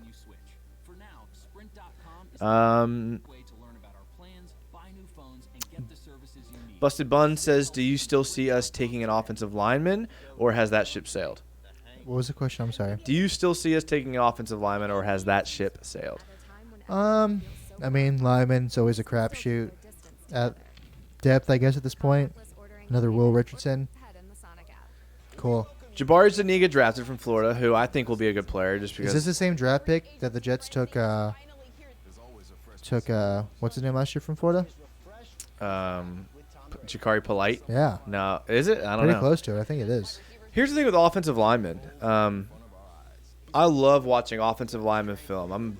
I think that the game is won in the trenches. The thing with offensive linemen that I'm noticing as the NFL is evolving into a more spread out offense is offensive linemen. It's taking them 3 and 4 to 5 years to adjust to the game. It's way different now. It is. I mean, that's it's not true. very rare. You see rookies come in and dominate It's every very single rare. year. Not dominate, but It play is well. very McCoy, rare. Jawan Exactly. Taylor, every single year. Exactly, and that's my point. You just said no one comes in and dominates. The only guy that has dominated has been Quentin Nelson, and he was a guy that everyone knew was going to dominate. That's why he got drafted 2nd overall. No one, every other position, a rookie comes in and dominates. Receiver, corner, running back, even Elton quarterback. Jenkins. There's some players that gave up 0 sacks and very low pressures last year. It's very rare. Like that position takes more time than a lot of other positions. And you're going up against grown. It's tough. Dudes. It is, exactly. And you honestly get equal value out of signing a 7 to 8 year perennial, guy that's jumped from team to team as a rookie. And sometimes they don't develop at the rate that you want them to. That so stadium is sick. O-line's an interesting position. Yeah. It's definitely changed in the last couple of years. Patrick Jackson says the O-line class seems to drop off really quickly this year. Yeah, exactly. Dropped after the first because round. look, what NFL teams want pro-style offensive linemen, and no one's running pro-style offense anymore in college. So there's going to be a teaching adjustment and all of that goes on. It dropped off after Wirfs, honestly, I think. Yeah. Yeah. Dude, Becky Becton, I think, is going to be a beast. Yeah. Wirfs is going to be good. The top 4. Wills is going to be good. The top 4 are going to be really good. Yeah, we'll see. Antonio Rivera says, don't mind this year's version of the draft. Do like it more than traditional. Yeah, I do too. I need a refill, big dog. All right, well, can we answer Cringe James' question before we get a refill? Sure. Will you be live day 3? Tomorrow, probably not. Good for you guys, though. I'm sorry. We'll be here. We'll be here. I don't know what time it starts. We'll be here for sure. We're going to take a quick break, and we're going to finish out this Vegas pick, and we got to be getting close to the end here, huh? I think so. Well, maybe we'll see Vegas' pick here real quick. Yeah. Now he's standing up. Yeah. Can't stand for the Jags pick, but he'll stand up for the back-to-back Vegas picks. It's because there's money in Vegas. What a corporate sellout. Yeah. Says he doesn't regret coming back to school because he said his mother told him to do it, going to do what his mother said. So there you see Ooh. He said running back, and he's do it listed all. as a receiver. Quarterback. He did everything for Kentucky last year. Has a 3-year-old son. Man, they got That is alive this time. They got real deep with these interviews. All right, well, we're going to take a quick break, and then we'll be right back. For the Cal Bears, and Jabari Zuniga, the defensive end out of Florida, goes to the Jets, also in the third round. Well, now the Raiders are on the clock, and of course that's where we were supposed to be for the draft. But again, the commissioner making the announcement last night that the 2022 draft will indeed be played, and there you held in Las Vegas, and there see you, of course, the new stadium and their head coach and GM John Gruden and Mike Mayock waiting to see what they next. But before we announce this next selection, we have a very special family from the Tragedy Assistance Program for Survivors. Offers care to those grieving the loss of a military loved one. For more on that, we'd like to introduce other stepfather and brother of a fallen hero, Petty Officer Rico Peavy Jr. Hi, everyone. Thanks for having us here at the NFL Draft. I'm very excited to be here, and we're here in honor of our son, and he is very happy to see the Raiders come to his hometown, and we're just all so excited to welcome him to our city. Go Raiders! Go! Nice.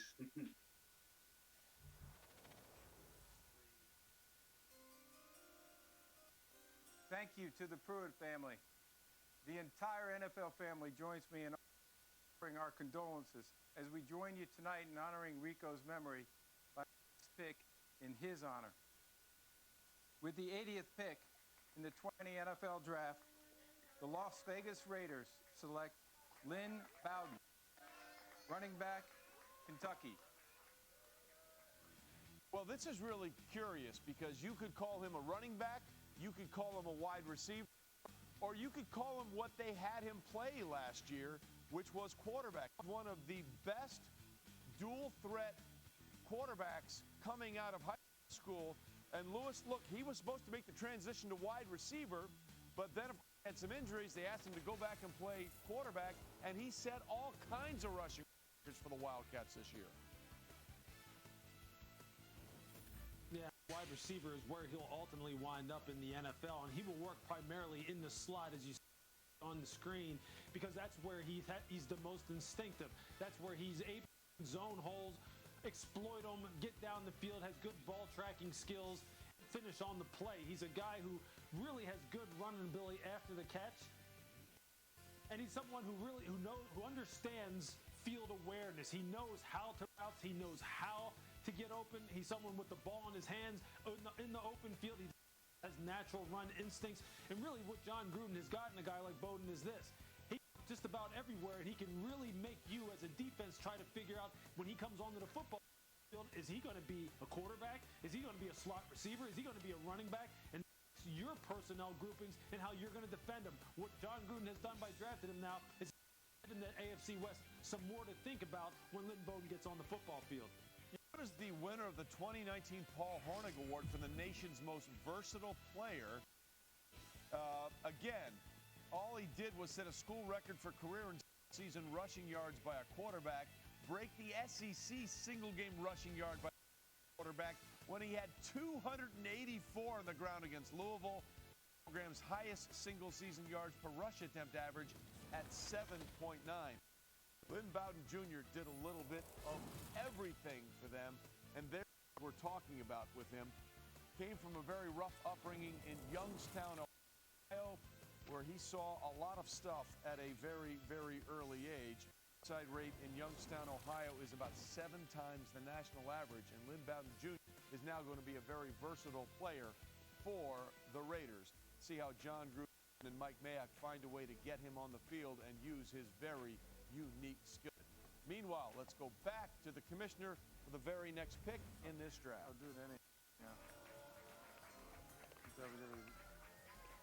With the 81st in the 2020 NFL Draft, the Las Vegas Raiders select Bryan Edwards, wide receiver, South Carolina. All right, back-to-back picks now for the Raiders, and there you see the numbers. Bryan Edwards very, very productive for the South Carolina Gamecocks. Set career records for games with a catch, 48 receptions, 234 receiving yards, 3,045. Also ranks third in school history, 22 career receiving touchdowns. DJ, he was not able to work at the combine after breaking his foot while training. So what are we seeing out of Brian Edwards going forward? Well, he'd have been in the second round in this draft if he had a chance to be healthy going through the process. He's somebody that's going to play that X receiver on the outside at the next level. He wins with physicality at the line of scrimmage. You see his ball skills with the one-handed tag against Tennessee. He reminds me a lot of Chris Godwin when he was coming out of college. I think he has that type of ability. And when you look at now what the Oakland Raiders have done, Henry Ruggs to be their Z receiver, somebody that can really take the top off the defense. Then you come back with who can be a wildcat quarterback, gadget guy, use him in the slot, put him on the opposite side of the slot from Hunter Renfrow. You've got something to do with him. And now you've got Brian Edwards at X to compete with Tyrell Williams. You guys know John Gruden likes to get up at 4 o'clock in the morning. He might have to start getting up at 3 o'clock in the morning to think up some new plays with all these new wide receivers. Well, they are clearly being true to the Raiders' spirit with the number of wide receivers they have taken, including the speedsters, Henry Ruggs as well. But there are going to be a lot of total offense now for John Gruden. All right, we're back. Appreciate you guys hanging around. Raiders doing Raiders things, says Patrick Jackson. I haven't seen the pick, but timer's done. We'll see. Noah Nunez says Cardinals had a fat steal with Simmons. Yeah, Do you think they did? Yeah. Absolutely. I wanted Simmons so bad. That's my favorite player in this whole draft. I was so high on Simmons all year. Yeah. Man, I'm so... Are they the team to utilize him, though? Cardinals can do whatever they want, dude. They do whatever you want. Throw athletes out there and let them play, man. That's what it's turned into. And they wasted Hassan Reddick already. I know I said this last time, but I don't think they're the team that's going to tap into his true potential. We'll see. That's true. I mean, that's a good point. But they've shown they did all right with some safety. Tyrann Mathieu was all right there for a little bit. Like, what is he, an edge rusher, inside linebacker there? He's not a safety. He's a utility guy, and it's hard to give him a position. Like, you can't lock him into a position. On some downs, he's lined up in 2-point in the 9 technique, and some downs on 3rd and long, he's lined up in the 7 technique, rushing off the edge. It's just it's positionless. I would have loved to have him. Man, if I was a defensive coordinator, I would have fought tooth and nail to get Isaiah Simmons on my team. I would have done it. But the Jags weren't going to take him anyway. So. Yeah, and C.J. Henderson's a good pick. Look, and look, here's the thing, and I'll be completely honest with you. His 2018 film is much better than his 2019 film. If you go back and watch him in 2018, he looks like a legit top 5 corner. Yeah. 2019, it didn't look like he cared as much. And Mike even brought up earlier there was some plays where it looked like he was making a business decision, not going in for a tackle. That's how his entire 2019 looked, and that does give you some reservations. Injured, so. It gives you some reservations about a player, but I think that he's the type of guy that turns it on and leaves it on when he's in the pros. I feel like he was making a business decision to get to the pros, but his personality type and just what I've seen out of him, he looks like the type of guy that is going to go all out. And I see what Caldwell's trying to do. He's trying to build his defense. And I've said this a bunch. I'll say it again. Mm-hmm. Caldwell is doing what I would have done year one. Okay. So did Khan tell him it's a start over for you? Maybe, because this is what I would do year one. Give me a 6th-round quarterback and get my quarterback later if I need. I'll build my defense around a bunch of athletic players. I'll get a bunch of athletic guys on my offense, and next year I'll build my offense in the draft. And that's what he did. That's what he did his first year. First year was defense. It seemed like it. Then second year was Bortles, Robinson, Marquise Lee, Linder. So yeah. So I mean, but what happens when a new GM comes in next year? Does he have to redo all this again? I mean, that's the big question. Trevor Lawrence. Pretty easy. It's Reese says, I give our front office a grade of a D. We should have gotten Fromm. Ew. And I like Fromm, but no. P-Jack, why draft a quarterback in the 3rd round that has barely an even chance of being better than one you got in your 6th last year? Yeah, maybe. Yeah, I don't think you can justify unless you were drafting Burrow, Tua, or Herbert. There's no justification for drafting a quarterback this year. You like Love. I do like Love, but I love Love. but not in the situation the Jaguars are in. I think Love's going to be a gadget piece that's going to produce in the NFL. Why are they holding up to yawn? Oh, this hurts. Nah, dude, I'm rooting for the Ravens now. Campbell has made me root for the Ravens. And Lamar Jackson. I didn't really. I was meh. I liked Lamar Jackson, but I was meh about the Ravens. Now that they have Calais, I'm actually rooting for them, and I want them to win. Like, I'm rooting so hard for Calais Campbell. Good for him, dude. He deserves it so much, dude. He is such a good guy. Why draft CJ at 9? Clearly a reach, so why not reach for Fromm? I don't think the need's the same. Our defensive back room. I like Fromm. I could see Fromm being successful, but no. Yeah, I mean, honestly I think Fromm could be good too, but Yeah, absolutely. it doesn't fit this situation. I would put him at the same level as Gardner Minshew. Yeah, and that's what I think what P-Jack was saying. Fromm's going to go to like the Patriots and be really good. Yeah, for sure. But if you have Gardner Minshew, who is a very rare duplicate, then you can't draft Fromm there. Oh, he's sitting at least. Yeah. Nice. At least it's not us. Just us.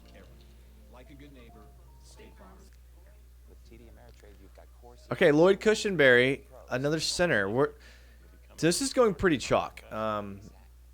Your D ends, your quarterbacks, your tackles, receivers went round 1. And that's how you build around a quarterback, is that not, Denver? Good Lord. Denver has done a good job. Fant. Yeah. Sutton. Judy. Van Jefferson. Just kidding, they didn't get him. Who was the other receiver they got? Yeah, I mean, no, they built around Drew Good Lock. Lord. I mean, I have faith in Drew Lock now. Like, he's getting some pieces around him. Like, that could be a good team. Like, if I told you in 3 years the Broncos were in the playoffs with the roster they've built right now, would you be surprised? 2 years, I wouldn't be surprised. Yeah, that's what I'm saying. Like, this would not be surprising to me at all. They passed on Judy, so Minshew will be capped on production. Yeah, that's a good point, too. Yeah. That's what, dude. I'm praying Fournette's there next year because Fournette could help him out so much, dude. yeah. Fournette is a good player, dude. He's gotten a lot of hate recently for whatever reason, but I like Fournette a lot. And people are talking like you can't repay him. What realistically is Fournette going to get in his next contract? Do you think? I wouldn't pay him, but run him to the ground this year. No. But just think. Take yourself out of your thoughts and the NFL GM. What is Fournette going to demand on his next contract? Do you think? What is he going to demand? Like, what is he going to get on his next contract, whether Jacksonville or somewhere else? He can get $40 million. Over how many years? 4 years. Okay, so but that doesn't matter. It's all what you're getting. It's all guaranteed and what you're getting in your first year. Okay, so what do you think he's getting guaranteed? 40? Is that what you're saying? No, not $40 million guaranteed. He'll get probably. I could see him getting. Who knows, man? So I mean, that's the thing. Like I think he's a good running back. Why wouldn't Maybe. If I'm the Jags, I'd re-sign him at 4 years, $40 million. It all depends about. I wouldn't. I didn't. Would you? No, I would not. Hell no. You wouldn't? No. Run him into the ground. That's the point of taking. Run him into the ground. Give him 400 carries this year. I don't even know if I'd pick up his 5th-year option. I would because we have $100 million next year. Pick that up, and then. Thank you. Whoever pays you, good luck. Yeah, and I think I like Leonard Fournette, but that's the life of a running back. I did want a running back. I would say the same thing if it was Dalvin Cook, honestly. Yeah. Yeah. I mean, I get that, but you don't think Fournette has shown you that he can be It's not worth it. You can find them. I love Leonard Fournette, but his... You say you can find them, but who was the running back between Fournette and Maurice Jones-Drew here? T.J. Yeldon was more Exactly. than fine. I don't want T.J. Yeldon. I want a Leonard Fournette. That's just a... But you know what I'm saying? Like, I want a good running back. I want a good running back. You know, we had Maurice Jones-Drew a few years before that. That's what I'm saying. That's the last time. I mean, and running back doesn't win you games. I disagree. No. Running backs, I think, make a huge difference in the game because nowadays a running back it also contributes in the passing game. No. And your backs have to contribute. Leonard Fournette was one of our best receivers last year.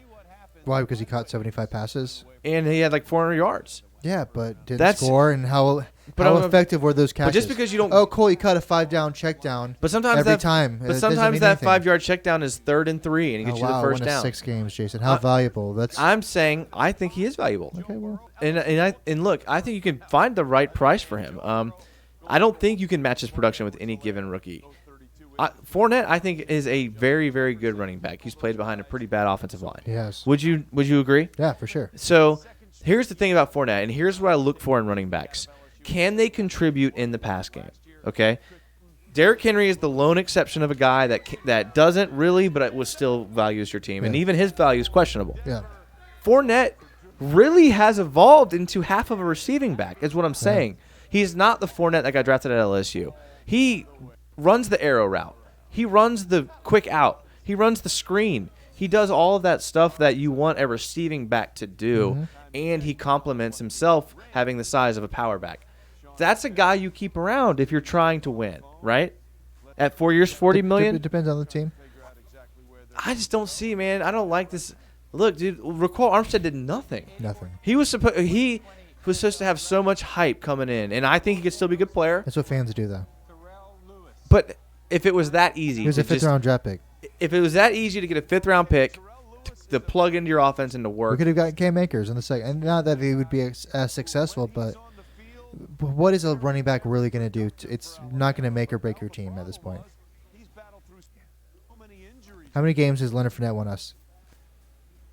I mean, as many as Minshew has, wouldn't you say? No, Minshew at least led comebacks and stuff. But Fournette does the gritty stuff that doesn't. You could find that. Yeah, I mean, I agree. Look, I think Fournette is a top 10 back in the league.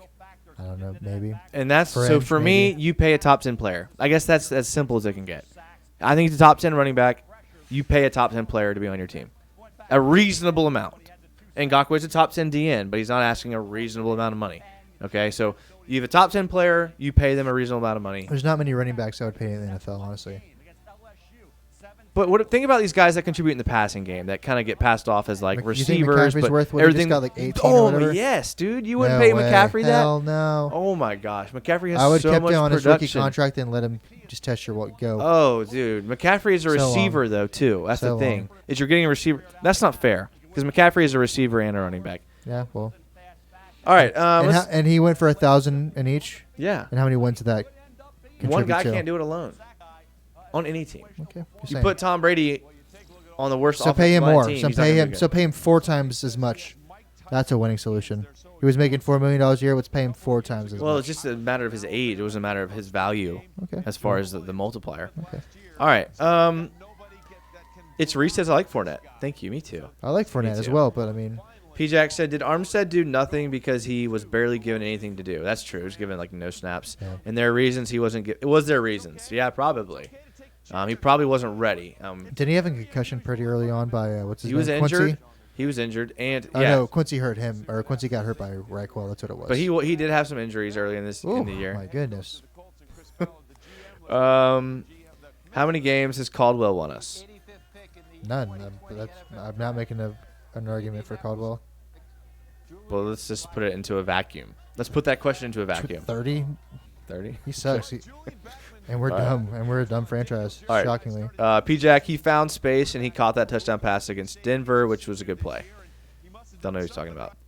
RBF group. I won trivia yesterday with Denard Robinson. Can I get my Venmo?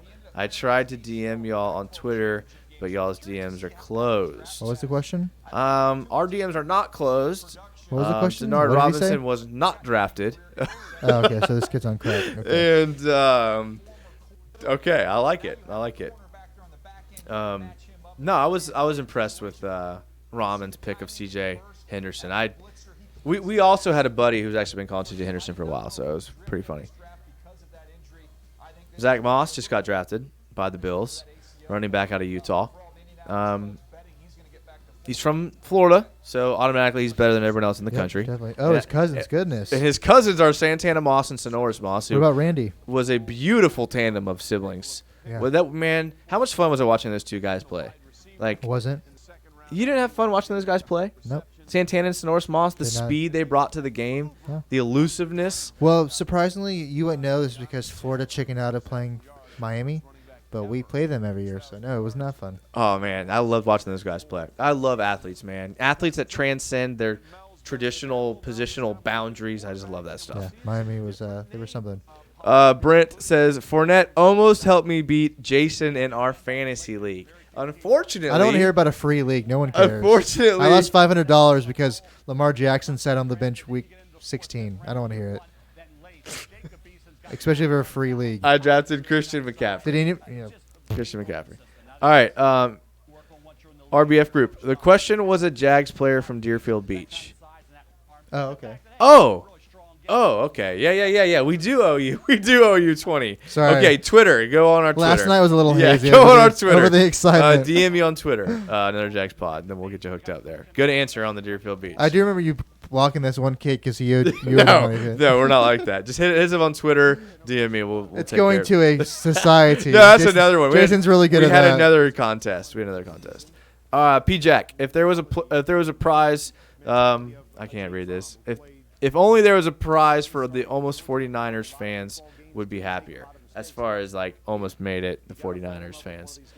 I'd rather be. I'm hesitant to hate on the 49ers. At least they made it to the Super Bowl. Yeah, and I butchered that joke, Patrick. I'm sorry, I can't read. But I definitely agree. I like the 49ers game though. I love what they're doing. I love Shanahan, what he's doing. I'm a big run the ball guy. I'm a big zone read, run the ball with misdirection, and that's exactly what the 49ers do. If I were a coach and I ran an offense in the NFL, I would run it exactly like Shanahan does with that zone read and misdirection. Hands down, I love it. I'm addicted to it. Pre-snap motion and formations. So you're more of a Shanahan than a Gruden? Yeah, absolutely. Absolutely. I mean, that's the stuff I love.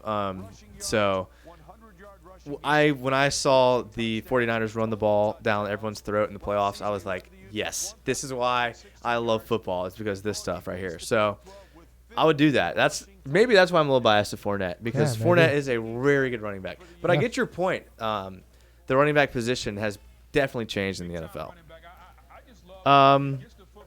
RBF group, y'all aren't following me, so I can't dim y'all. Okay.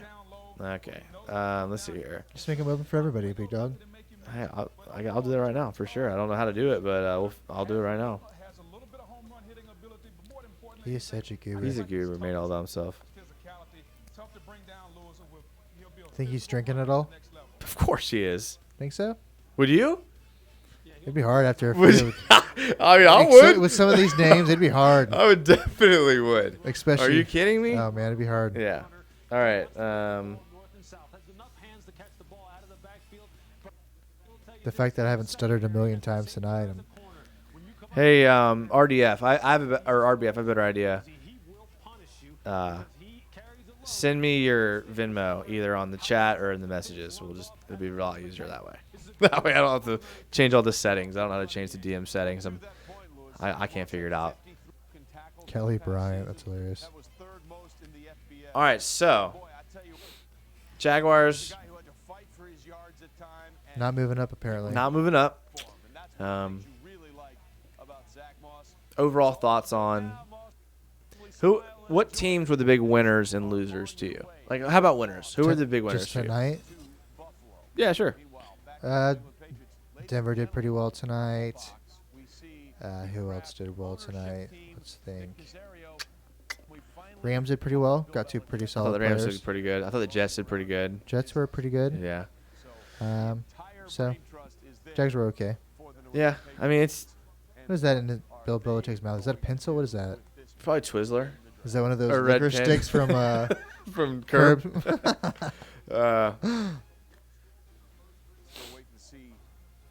I wonder how the GMs liked it drafting from home.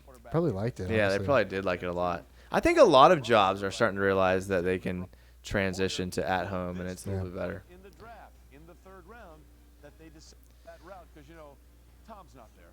All right, Mike. So, wow. No, not coming back tomorrow? Guess we'll see. All right. Well, we'll see what we can do. What time is it tomorrow? Noon? Does the draft start at noon tomorrow? Can we get some help out here? What happens here?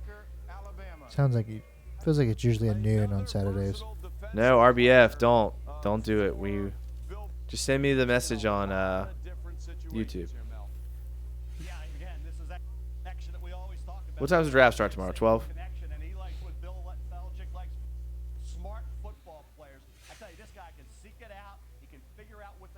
It's got to be 12, right? I mean, that's what time it always starts. It's got to be. I mean, they go through a billion picks. We have a lot tomorrow. P-Jack said that he liked every single Cowboys pick so far. Yeah, they've done well. CD was a great pick. CeeDee Lamb was a big pick. How sick are you if you're Philly? Well, Philly seems to be trending down to me. Picking Jalen Hurts. Oh, a backup quarterback. I don't.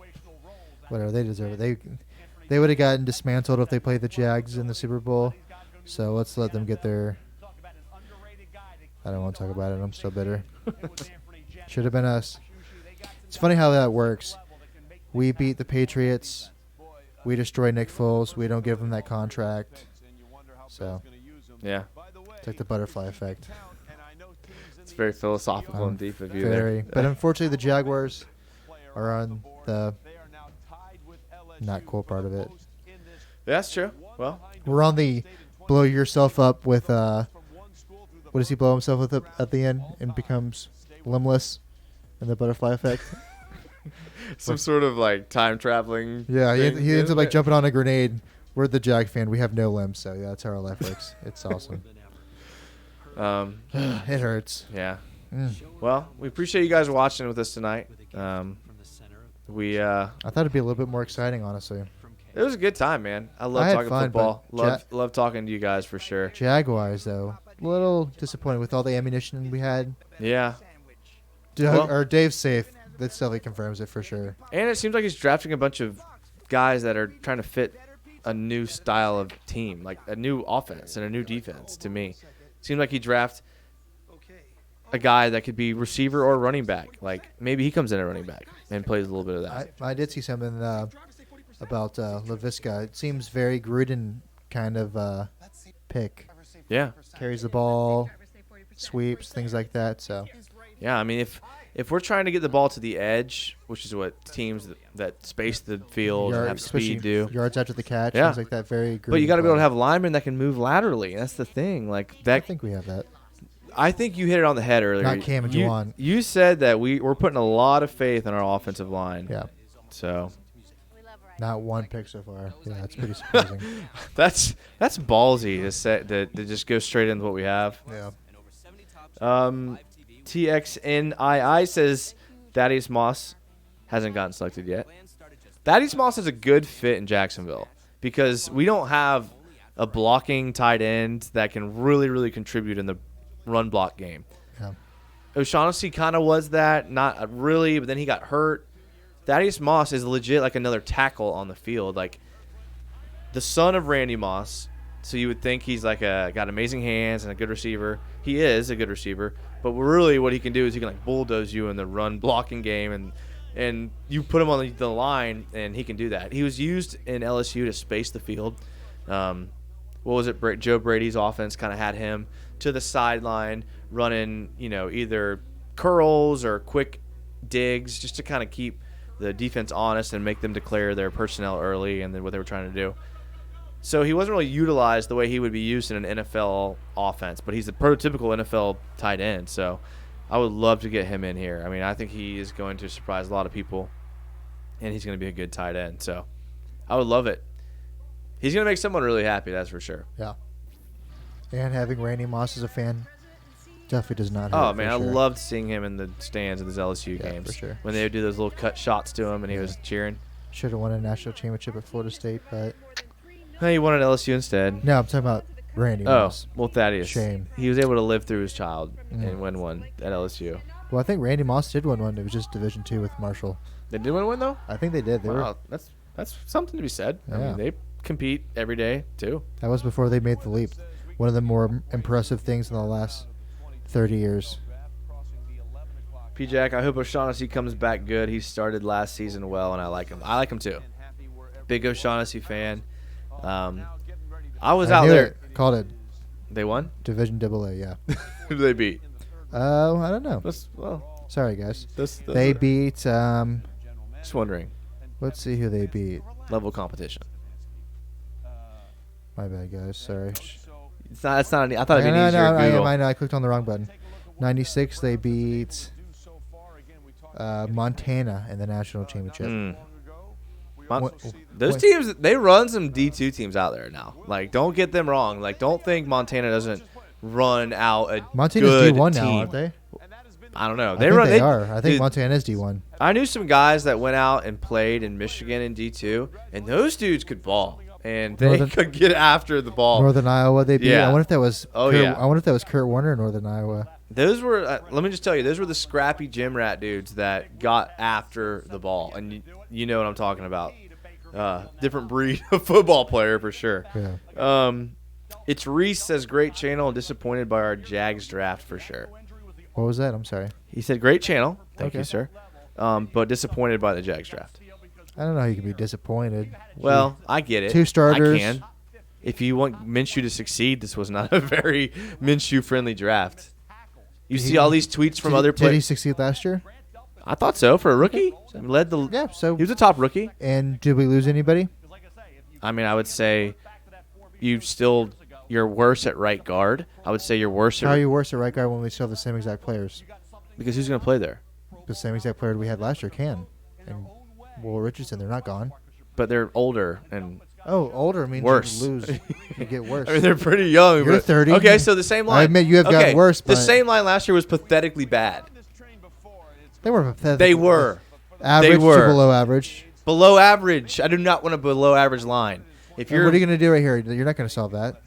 in the first round or the second round, Okay, you do. well, it's a little late. I mean, That's what he's saying. He hates the draft. I mean, okay. So what are we if going to do? you're trying to, What are we going to do? Take Wirfs and put him to, and put Cam to right guard, where he's never played. Is that going to solve all your needs? no, you could draft a right guard. What guard went? I don't even know if a guard You went. could in have the first drafted a 2 rounds. center and moved Linder over. You could have done. Oh, so it sounds like it's a lot of. This isn't. What do you Madden. mean? This is not Madden. If you're trying unfortunately. that, Linder can play guard. When you're trying to help your quarterback out, you don't draft 4 defensive players with 5 we just picks. took a wide receiver in the second round with a 42nd pick in the NFL draft. You had 1 wide receiver, but on defense you had 4 people. You can't win if you're giving up 50 points a game. You can't win if you don't score. We scored last year. You threw 21 touchdowns, and we just added a second. 21 round. touchdowns in the NFL is not scoring. That is As a rookie, pathetically it's a Jaguar not scoring. franchise As a record. team, though, for trying to win games, Okay. you need more than 21 touchdowns. You need Okay. 40 touchdowns, and to get And 40 they just touchdowns, gave him a top 40 pick. So receiver. This receiver is going to take Minshew to the 40 touchdowns. Who threw for 40 touchdowns in the NFL Okay. last year? Jameis Winston led the NFL with like 33. Okay, so he's going to take you to if you add I'm talking about if you add playoff games and all that. I'm talking about beyond regular season. Okay. So regular season, you need like at least 28 touchdowns. Or You said earlier yourself, offensive line doesn't dominate as a rookie. It doesn't. They don't dominate. Dominant players don't dominate as offensive line. So you're going to put a player that 4 or 5 years on the line. So that's already out the line. So no offensive line. You've already argued against that yourself. Okay. So, and we just spent a 40-second. I wanted Judy. I was all for Judy, but I wouldn't say it was a wasted draft. It was, we got 2. How many players could say they got, or how many teams could say they got 2 solid starters in the first round? You can't say that. I think every team that had 2 picks. More than solid starters, they're going to be good players. Athletically, Is Kaysen going to be a good player? what trait translates Is he? from college to I NFL? hope what he is. What trait translates from NFL or college to NFL? What usually What translate? one trait? Speed. Athleticism. You're right. Athleticism. Yeah. So I mean, You're right, and I agree with you. But my point is that they weren't trying to help Minshew at all. Why does that make it a bad thing? Because I think Minshew needs some help, and I think in the NFL, And we gave him he you needs could more argue- help than that. Okay. He needs more help than that. You could argue maybe it's not. Eifert is a slot receiver. I like Eifert. I And like Josh him too, Oliver. but he's not a tight end. Oliver, we don't know anything about Oliver. We don't know. But you know about a rookie tight end? Is that what you wanted to pull Kmet? I don't know. I don't think there's any tight ends here worth it. But if you're gonna go get one, Name me a pick, because you've already rolled out. Name me a pick that besides. you could have gotten Jerry Jeudy. You could have I gotten. do agree with that. You could have gotten. They talked about it in the Henry Mike Ruggs. Silver article. They talked about. Yeah, you could have got. I any of wanted the- you. Trust me. I'm just saying. You You could have got can't any of those consider it a guys. failure, though. Come on, guys. It's not. Trust me. I'm so negative all the time. I can't believe I'm defending us at this point. Good Lord, I'm negative. But they're obviously trying to get Trevor Lawrence next year. Is that a problem? And I don't even know if that's true. They're really. I mean, they love their offense. It's so stupid. Trust me. I agree with everything you're saying, but I can't say that it's a bad draft. I can't say that. Your odds of tanking are not good is the issue. So that's who. Did Miami just end up with who they wanted? How many teams are trying to tank every year? Not many. So you'd say probably like a handful? No, not even a handful. Jonathan Grenard, ex-Gator, goes to the Texans. A lot of Gators been drafted. Do you think Cincinnati was tanking last year? No, their roster sucks. The players weren't tanking because the players don't tank in the NFL because they're trying to make a paycheck. Do you think Zach Taylor was tanking last year? Absolutely not. No. But he the can be a one and done just tanking. like Vance Joseph. Yeah, no. Duke Tobin is not tanking. Mike Brown is not tanking. No, the GMs can be tanking. How? Because they can be like, we're trying. What moves? Anytime you dump Dolphins a bunch of your talent. They've poured every single thing into winning. Not no, accurate. but you don't get rid of you don't get rid of Landry if you're trying to win. Is the bottom line. You don't get rid of Landry. What are you Jarvis talking about? Landry if you're the Dolphins. You don't get rid of. He just got $80 million for being a slot receiver. They didn't want to pay him that. What are you talking about? No, I'm saying he wasn't. His contract wasn't up. He could have played another season with the Dolphins. No, it wasn't. It was just he got they're trying to franchise get tag, draft so you're wrong. picks. I'm sorry. He got And franchise then tag. they could have kept who was the safety. They cut him. Rashad. The safety was trashed. Oh, Minka. I'm sorry. They were Minka Fitzpatrick. They got the 18th him. pick, and Minka was bitching about. That's what I'm saying. Like you're trading players away. He wanted out. If you're trying to win, you're keeping Minka those wanted players. out. I'm sorry. So, and they weren't tanking. Tanking never works unless except for when you get 2 and 3 draft picks out of it and 3 more next year, it doesn't work. And they won. I don't Not to mention you have to take your fan base through an entire season of losing. So we've gone through 20 years of losing. What is one more going to do? Yeah, but at least we were competitive in a lot of the games. What years were we competitive? We were competitive in the when games. We were the first when team. Tanking, when we were the first team since 1960 to lose 3 straight games by more than 3 possessions. Yeah, we were really good job, guys. Come on. When you're trying to tank, it's different than if you're trying. No one's saying we're trying to tank. When the Realistically, GMs we are have one of the worst rosters in the NFL. Yeah. Henderson and Chazon are absolute building blocks. They're not superstars, but they are the next steps into a winning team, I think. So I did want Judy, but P-Jack said, did Miami end up with who they wanted? Yes, and it was a career-threatening injury. I mean, they could have wanted Burrow, but they still ended up. The whole thing was tank for Tua, was it not, for the entire season? Yeah, I mean, so that's what everyone was trying to do. Teams don't tank. I just think our roster is lacking some things. Yeah, we definitely gotten worse since last year when we won 6 games. Patriots traded up. Always interesting to see who Belichick trades up for.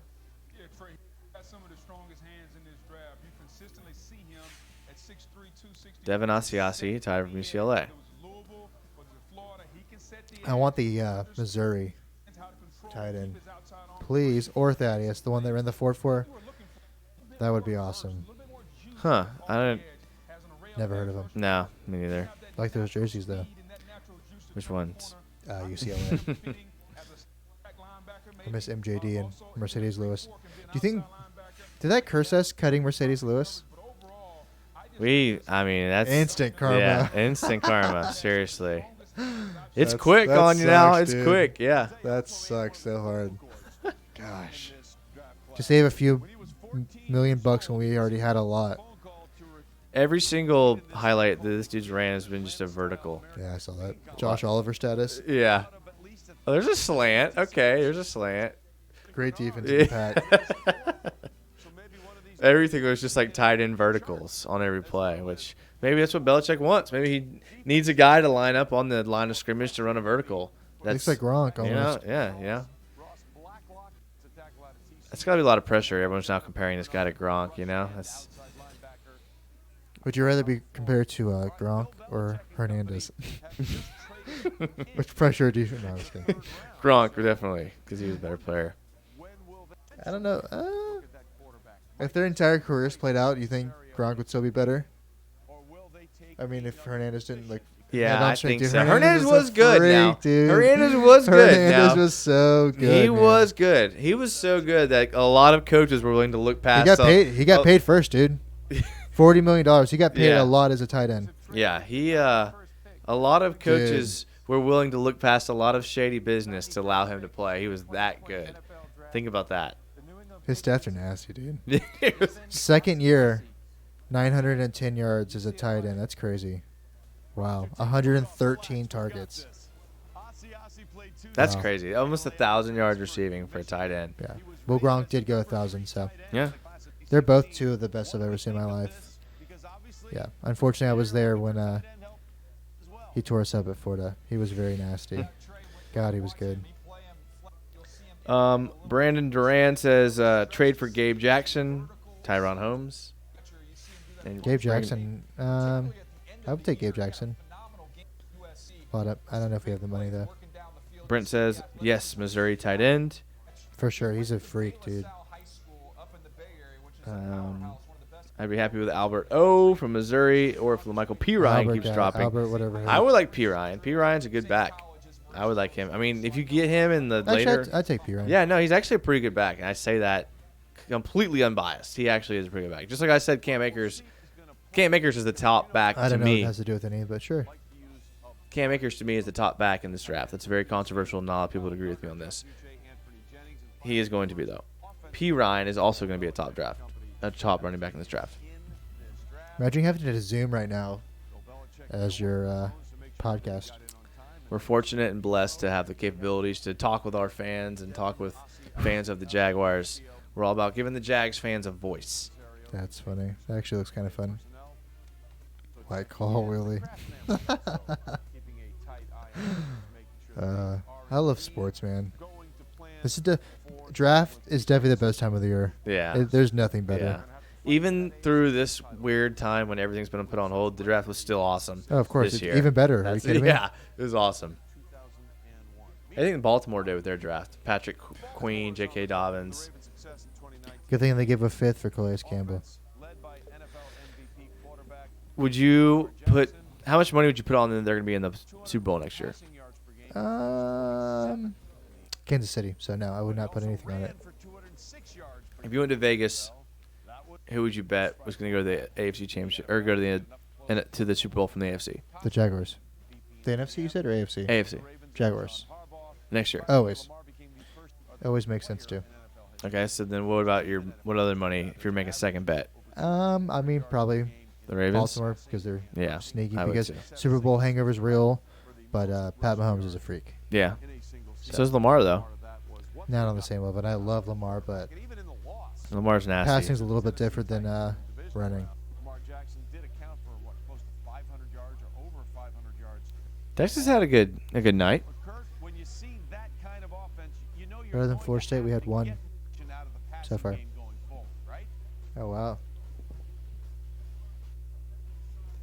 Yeah, no question about it. I mean, obviously, you run the football like that. Don't need it. All right, Duvernay, not a guy that I had on my radar. 2,400 yards in his career, 16 touchdowns. Yeah, without question. I think you try to continue to add weapons on the outside. How do you feel about the Titans draft? Isaiah Wilson, Christian Fulton. I'm okay with that. Yeah, that's. They definitely got worse. Yeah. Not worse, but Logan Ryan was a really good cornerback. Yeah, Let him go for that's sure. not that much of an upgrade to their team. No. So, how would you feel if you're one of those teams looking at the Jaguars draft? Would you be like, as an objective fan, would you be like? They probably feel the same way. Yeah. But. I mean, yeah, know, C.J. Wilson. They're probably thinking the same thing as Christian. What do they about Christian Fulton? Well, those. Isaiah Wilson was a reach, and most Tennessee fans are going to be SEC fans. So I feel like they might honestly like Henderson and but are they bitter because they're Georgia fans? Yeah, yeah, or Tennessee volunteer I fans. think they said Henderson was already 0-3 in Jacksonville. What? C.J. Henderson's already 0-3 in Jacksonville. It fits right in. That's hilarious. That's funny.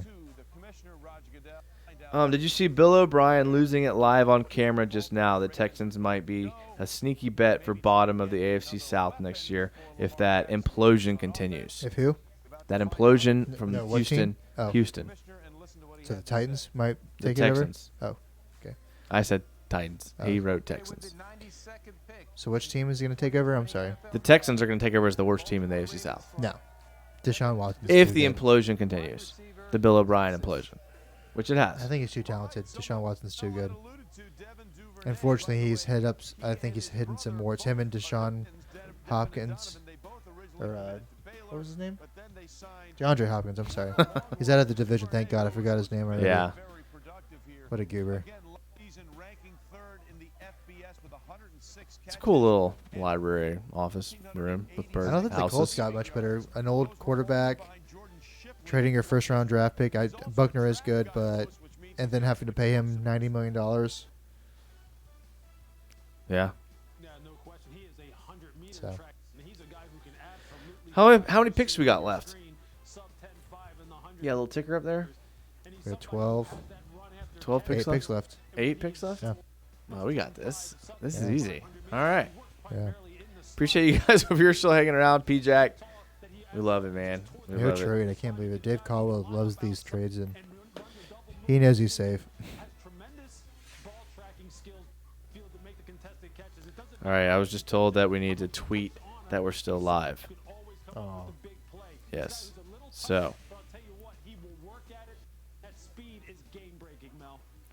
No question, the 4.39, and you saw the improvement this year in terms of his hands and his concentration. Eliminated the drops, became much more consistent catching the football out of that slot. If you think about Miles Boykin needs to step it up. You got Hollywood Brown. Now you add that 4.39 speedster that can catch that short pass. And what I love about Duvernay, I tell you, he gives you everything he has. He's a great kid, picks up a lot of yards after contact. All right, you gotta check out this tweet. I said, bored us two. Come talk Jags on YouTube. Oh, wow. It's like that? Think that'll get people on? And you want me to come back tomorrow?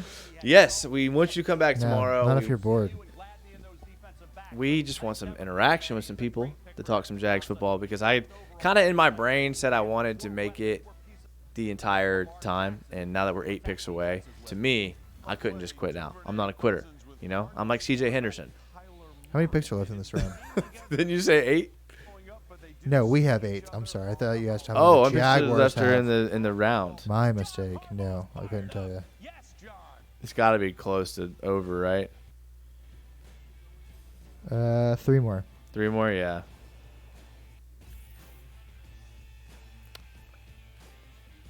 All right. So, Brent, thanks guys for being so much more enjoyable than any other watch party. Brent, appreciate you being here as always. We just can't wait to get back to we can do some more social functions with you guys. We were talking about it earlier. This time last year we did a live show at Engine 15, and it was so much fun.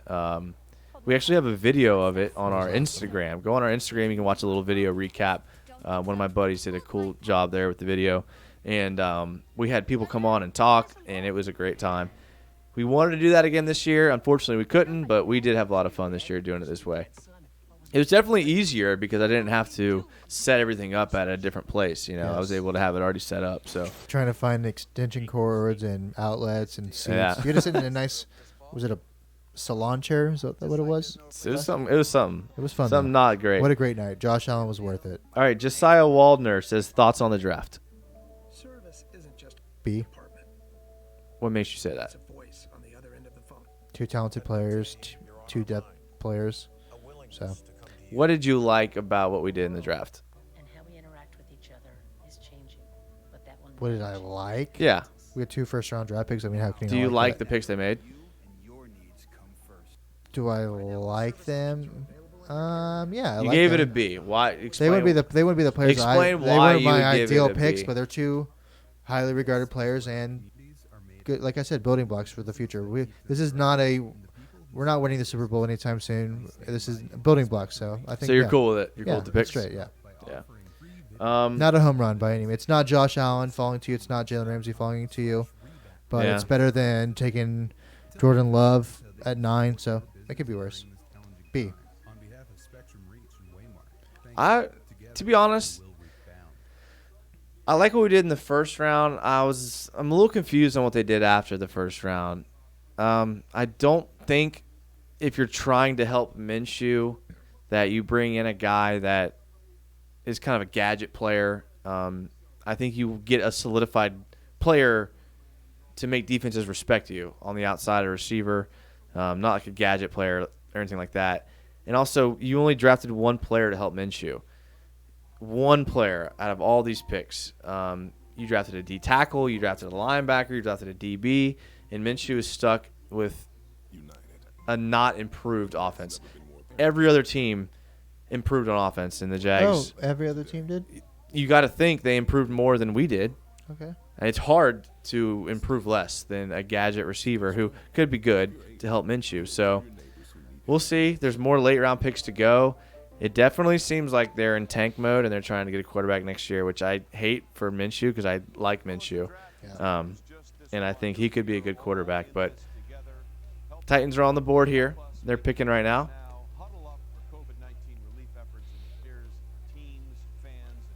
Darrington Evans, running back at Appalachian State. I'm okay with that. Yeah, another small school guy. Oak Hill, Florida. Wow. Okay, Oak Hill guy. They're more known for basketball. Diagnosed. Why are they showing these things? I do not understand it. Why? They are definitely pushing the sentimental agenda this draft. Oak Hill, Florida, though, they're known more for basketball than football. A lot of good basketball players came from Oak Hill. Good team down there. I think that's Virginia, is that not, though? Oak Hill Academy. Oak Hill, Florida. Vince Carter represent. No, he was like Delray or something like that. He was Daytona. Daytona yeah. Beach, that's right. Don't know anything about this guy. Can't comment. I love Appalachian State, though. Can't wait to see him on the field next year. You know what? I'm excited. Anything that's hopefully Derrick get some Henry. snaps. Yeah, seriously. I'm excited, man. I'm excited for this defense. I think it's going to look a lot different than we're thinking. It's going to be very, very hybrid.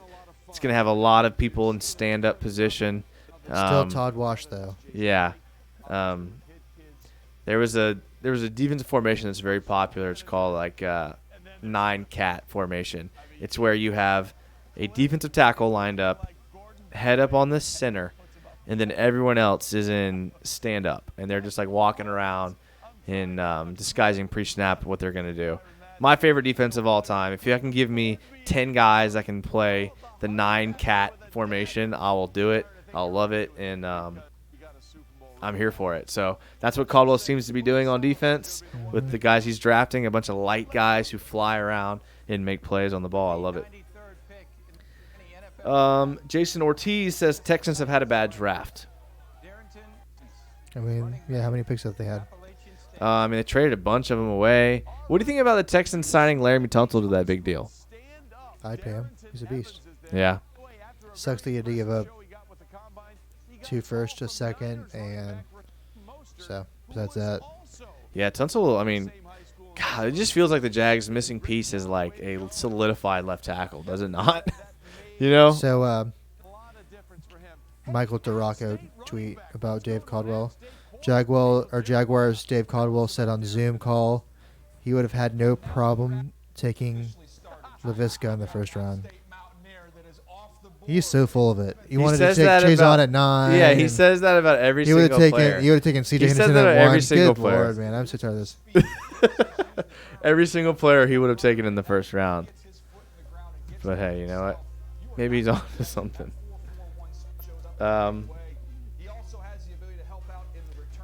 All right, so Denver, KC, Cleveland. Coming up next in this draft. Is this another Wyoming player? Could be Cincinnati. Oh, yeah. Houston.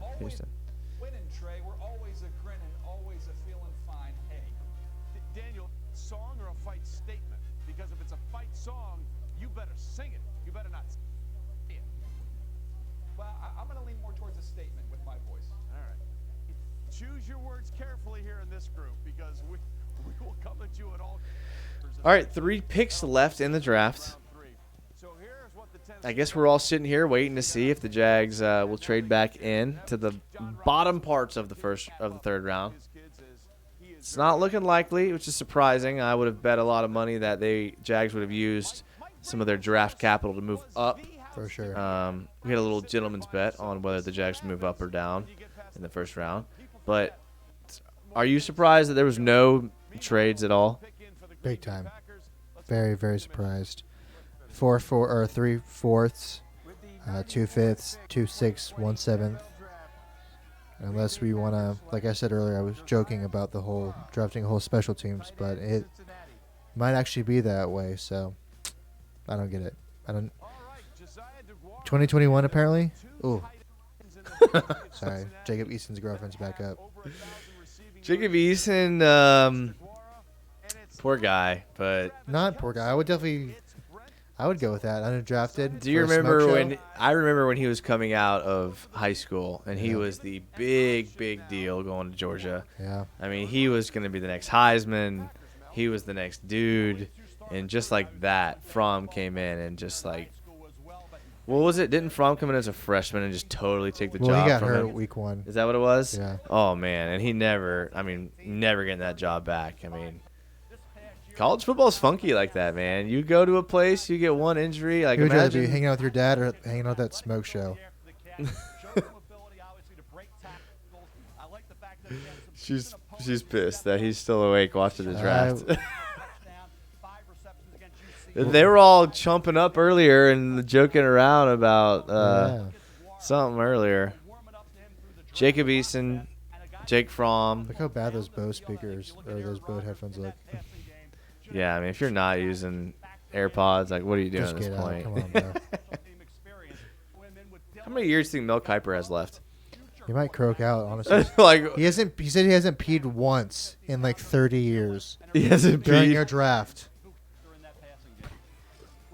I peed 30 times in this last draft alone tonight. I don't know how he does it. He's going to die on set. He is terrifying. He's terrifying at this yeah. point. Josiah, thoughts on Hamilton? Run stuffer, those are the players, right? Honestly, those offensive linemen and players like that can easily end up being an elite run stuffer. So who knows? I'll wait to judge later. 33 reps on the bench press. Yeah. So. And here's the thing, and I talked about this on my Derek Brown video. There's a huge risk in drafting interior defensive linemen early because they're either top tier D linemen like Sue, Donald, unless you're rushing McCoy, the passer. Or you're a fourth round guy that stuffs the run and two gaps. And I think we got a guy that can do that, and I think that's good. That's what I would have done there. I'm glad they didn't take the bait on Derek Brown early. Come on, Trey. It's a quarterback-driven league. We got to get these guys off the couch and into a camp. McTelvin Agim, he has not had an easy job with these pronunciations, has he? Yeah, he's definitely not drinking tonight. No chance. Yeah. You know he's counting down the minutes, though, till he can. For sure. Which he's probably on an edible, if anything like that. I don't know, man. If that's me, I'm probably chillaxing a little bit. I'm probably chillaxing. What has he got to lose? Everyone hates him. He's getting paid a bunch of money. He can do whatever he wants. He's in the ultimate position. Think about that. Think of the liberty of not caring what people think about you because everyone hates you. Have you ever thought about that? Well, everybody does hate me. Everybody So I hates live you. that way every single day. So I everybody hates you. Doesn't matter what you do. Exactly. Anything you do, people are gonna hate. I live that There's way. probably a lot of liberty in living life that way. Jason can confirm I'm hated by pretty much everybody. So yeah, I feel you could. You're not a minus the $25 million a year. I would be a little bit more carefree if I was getting paid that much, but I'm the Walmart version of Roger Goodell. So the Walmart version of Roger Goodell. That's it. That's gonna be my Twitter bio. That should be your Twitter bio going forward. All right, so we got what, 2 picks left? Maybe one. Kansas City. Is this it? Is this the last one? Look at this fucking. Oop, sorry. Late night. Cooper. Sorry. is the word you're going for here. All right, no, I think the compensatory pick 33, so there is actually 2 picks left. Nice. No, comp starts in 4th. Are you sure? No, I'm not sure. Is this it? That's Florida State. You got that wrong, Roger. Look at this. Like Look at him. He went from standing up to lounging. Bro, my guy is chilling right now. That's hilarious. You're telling me that he has been... He's on an edible. He's on an edible. I told you. You're telling me he doesn't have one drink this guy's tonight? Thinking maybe a... We oh my gosh, dude, Goodell is living it up right now, dude. He went from Florida State shopping to straight lounging in his chair. Lucas Niang, offensive tackle. Another right tackle, a big right tackle heavy draft. At this point, players are getting drafted on their size alone. Skill, technique, it doesn't matter. I mean, guys at this point are getting drafted just because of their size and their ability to move their feet.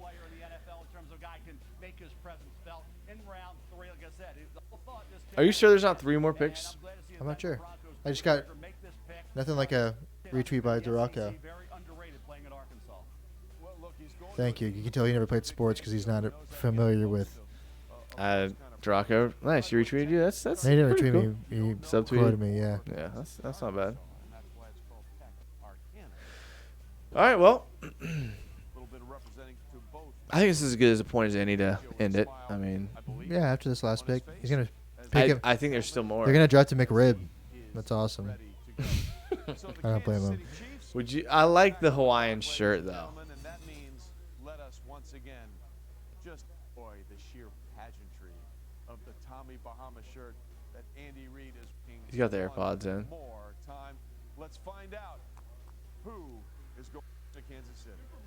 You notice every GM looks the same. Like every GM looks like that. The Chiefs GM. Yeah. They're like they all have the exact same look. All right, this is it. This is our pick here. Browns. Draft goes another hour and a half. Raj is going to be in his pajamas at this point. But we have an offensive tackle, Lewis, going off the board. Young, what do we think? He's just lounging in the chair, dude. I love Another it. LSU player. I love it. Another LSU guy. All right, well, I think that's it for us. We'll be with you tomorrow. Look, if we're not on with you during this show, then we'll definitely be we'll be having some reaction videos I'll post for the picks.